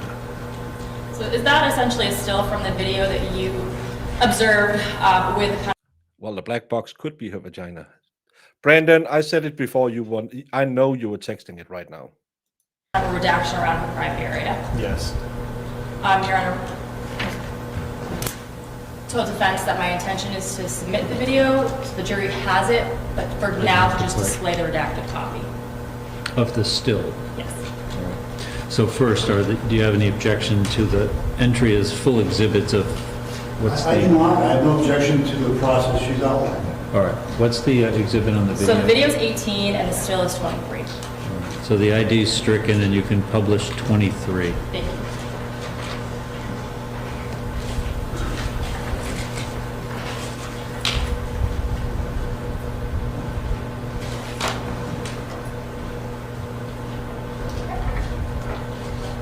So that's the video, sorry, that's the image we were just describing.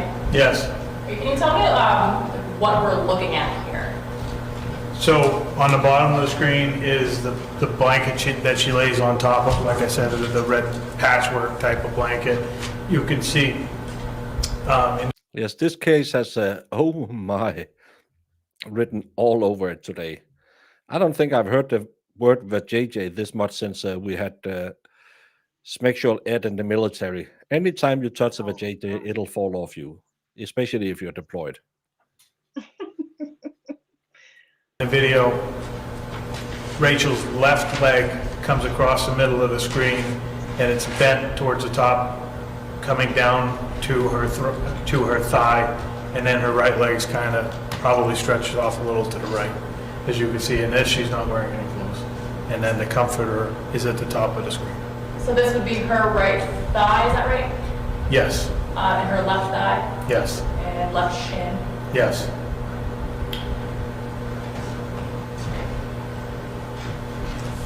And then, just real quick, I'm sorry. This is another image we just looked at. This is the image of her driver's license. Okay, and then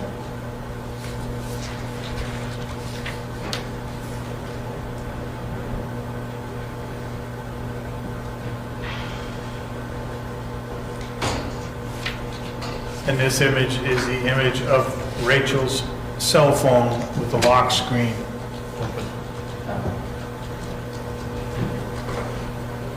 thank you.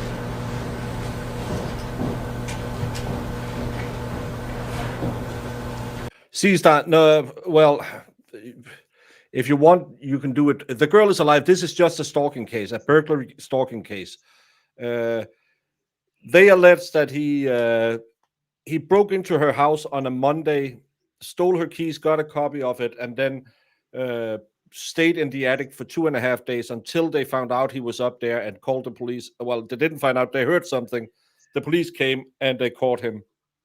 And they found McDonald's, pancakes, and hash browns, a pea cup, and a stick of saltine crackers. But he had already had her keys cloned because she couldn't find her car keys one day, and then the next day they were under like a kitchen island, and he had her keys cloned. He stole 5 pairs of her underwear or bathing suit bottoms. He had a pair of her fishnets. He had a video of her vajayjay. He had photos of her phone and her driver's license and a poem she wrote, and he was apprehended in the house. Actually, I did chess today, so let's see what I did chess for. On Monday, we do chess because if you're tired of riding circles in a Zamboni and ready to tear into a New Hampshire ham bony, your pecs better be effing swole. Word of the day is New Hampshire ham bony. Do not go to Urban Dictionary and look up New Hampshire ham bony. No, It's never recommended. don't gotta tell me twice. Ham bony. As you're doing it. Well, I have to see because you know Sue is going to do it, and then she's going to yell. And so I just know why she's yelling at Brandon in 5 minutes. New Hampshire ham bony.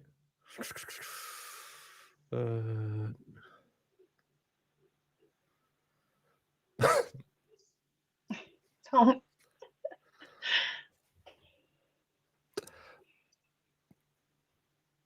Brandon, that's disturbing. That's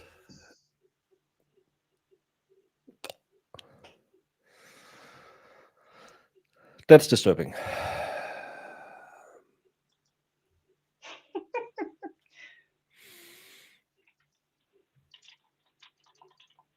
Don't do that. Don't look that one up. Who else is gonna look it up? I know they are. You know there's people there. She was drunk when she went to bed. Brandon, this doesn't taste. I eat it after. When you looked at the phone analysis for those early morning hours of February 9th, were you able to determine, looking at the phone download, what applications he was accessing in those early morning hours? He was accessing a multitude of different apps in the early morning hours while he was in the home. Such as? The camera being one of them. He was on social media sites. He was on messaging sites. He had the Note app on his phone open. I believe he was connected to the Tile. Those are the ones I can recall off the top of my head.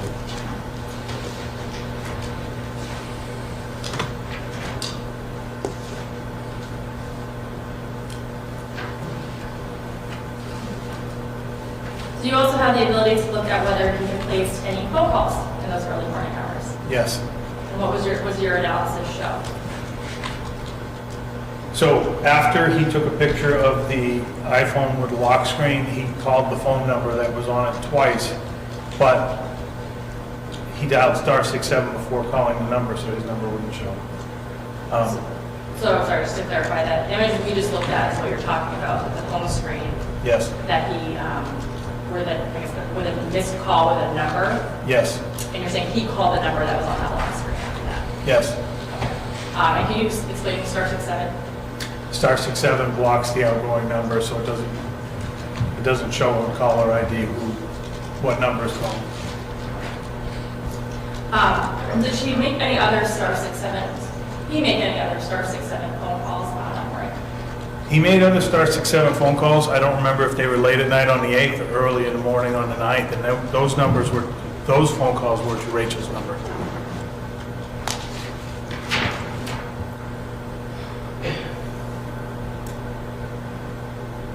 Next thing into some of the messages, Your Honor, I think this would probably be a sensible place to go through today. All right, since it's 5 minutes of 4, what we'll do is suspend for today. Jamie, what do we think? Was it a good call to take this one instead of the Brian Walsh case? Because 100%. yeah, I think the Brian Walsh case is going to be by the book, and there's going to be very, very few surprises in that one, especially after the opening statement. Well, I found my wife dead in bed, so I just chopped up. Okay. Yeah. Why did you Google how fast can I get an inheritance? Well, it's Canton. Phones just Google stuff. And it's a very oversaturated market on that case right now. Yeah, that's yeah. I remember watching it either with Vices or Dave or Nick, or we can't really agree on where we watched it. But I remember it. So far, it's just laying the foundation. There will be, I believe, it's when he testifies, they are going to talk about the sexual activities they had with each other. So far, we only know that she just gave him a 2-second blowy that really didn't do anything. So I'm glad that we found this one. I don't know why after this weekend, why I thought, oh, maybe a stalker case could work. I don't know. I don't know. Who doesn't love a good stalk? Boosh McFadden, something YouTube changed Friday, I believe. No, that's good. I like this case. I need to change. Yeah, we've been too much death. There was a case starting tomorrow, but I'm not going to cover that. Someone who unalived her boyfriend's 18-month-old kid. That looks absolutely horrible. So this one is because there's no one dead. He's just a creep. It makes it a little. And I think his mom is in the courtroom when he testifies about the sexual activities.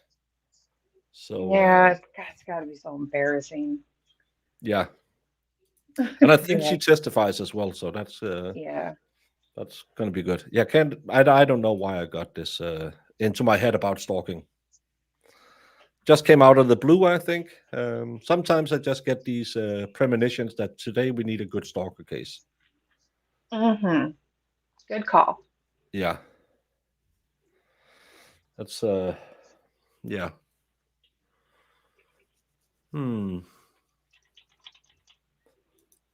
Oh, see, Dodo is just like, well, fuck it, I'm out of here. I'm not staying to listen to these two. Hi, Dodo. She hangs out with us all the time Yeah, I know. I was just making fun. on movie night too, so she's getting her fill. What did you watch yesterday? Who Framed Roger Rabbit, and then a movie called Evil Tune, which was very something. It was hilarious. I don't know Evil Tune, but I know Who Framed Roger Rabbit. That was a good movie. Yeah, I like that. I love that movie. I haven't seen it in a million years, but it was a good movie. Oh yeah, still up to par. Evil Tune, it was just a lot of four, what was it? Was it four ladies or something? Somebody will correct me. And they're gonna clean this house for $100, and it's something happened in the house, and of course, just nakedness ensues every 5 seconds. Oh, They're just getting undressed. how's my day And going? wearing My day is absolutely fine because we had a great case, and we had the word that JJ mentioned so many times. oh yeah. And Jamie, can I say something? What? Everyone in chat, there's only 58 people. Put on the earmuffs. Me and Jamie is just gonna have a grown-up talk. Okay. Why not take pictures of boobies? Boobies are more fun to look at. That's I mean, what I I would would. think so, right? If I was gonna creep on I'm, you know me. I am a titlet man. So Yeah, I most don't are. understand. Yeah, I don't understand that. I like looking at yeah. I I was would think guys want more boob pics than a vagina pic, but yeah, that's because just what I think. it's nice. Okay, but boobies. Why am I being called a misogynist? I love women. Yeah, because people don't really know what that word means. It's just a trend word now. Everybody's a misogynist. Everybody's gaslighting everybody, Yeah, and nobody actually knows what any of these words mean. I'm like a teenager with this hormone going crazy. That I might have a. I need to hit the gym more. Maybe I don't get enough out of me. Yeah, see, even Sue agrees. Boobies are fun. Hey, Reby, Yeah. how are you doing? It really depends on the guy. Well, I have a nice pair. Oh, God. I found a T-shirt, Jamie. Let me see. Yeah, Miss Jessica is here for the misogynist. That's always good when the misogyny is recognized. Mhm. You know, I used to be in the Marines, so I thought to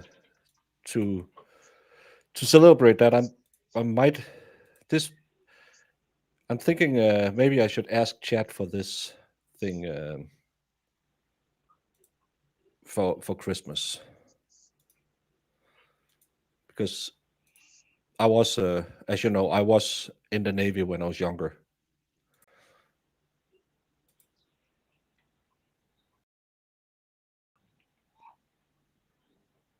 Well, there you go. Motorboat and SMB.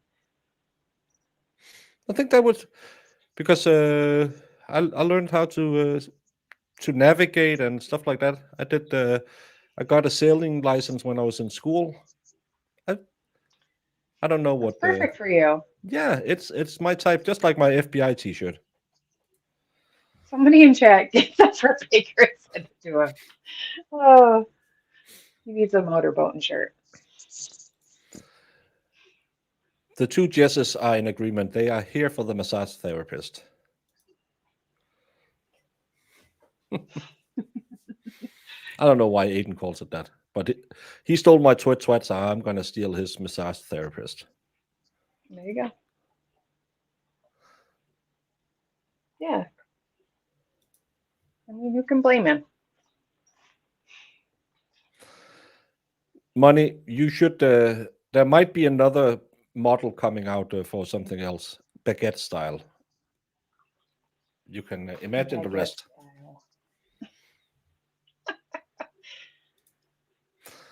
Yeah, that's. I just want to go sailing. It's straight down here is the sea. I don't know. It's one of those that is sold on every knockoff site. I just found it. I got it recommended on Instagram. I thought that was a fun one because I wear stupid T-shirts that people send me. No, not a hot dog. It's a baguette because, as you know, Denmark is 1 inches longer. Well, You have sadly, I don't have much ratio going on. That's the problem. That's why I have to try and signal that I'm single and on the market. Maybe that's for a meetup. How many sets can I successfully motorboat? that's where you're gonna Yeah, say that's hi to maybe everybody. okay, ladies. $5 to the Kelsey Fitzsimmons Defense Fund, and then I'll.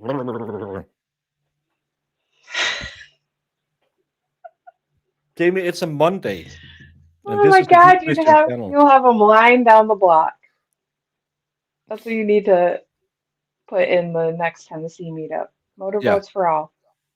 there's a when they arrive at where we tape the live show. It's just okay, $5.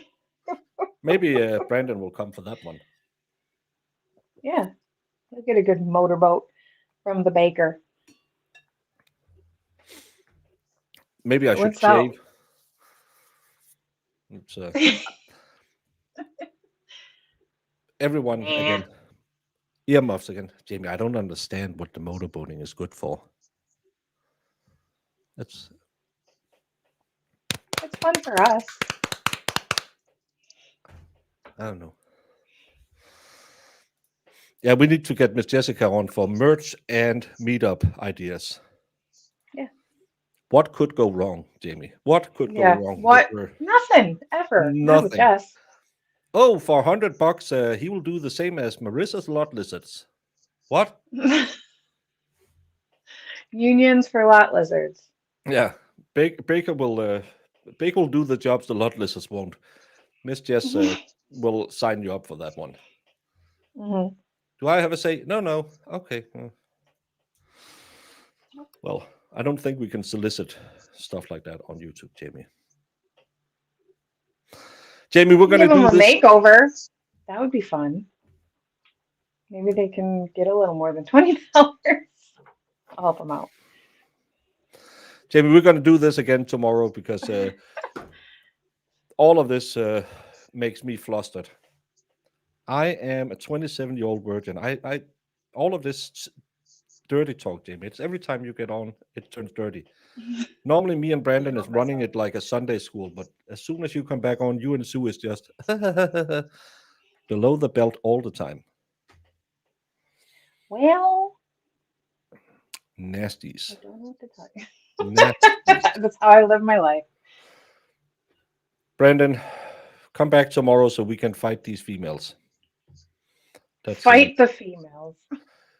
We don't need dirty channels. We need good Christian channels, and me and Brandon are the ones.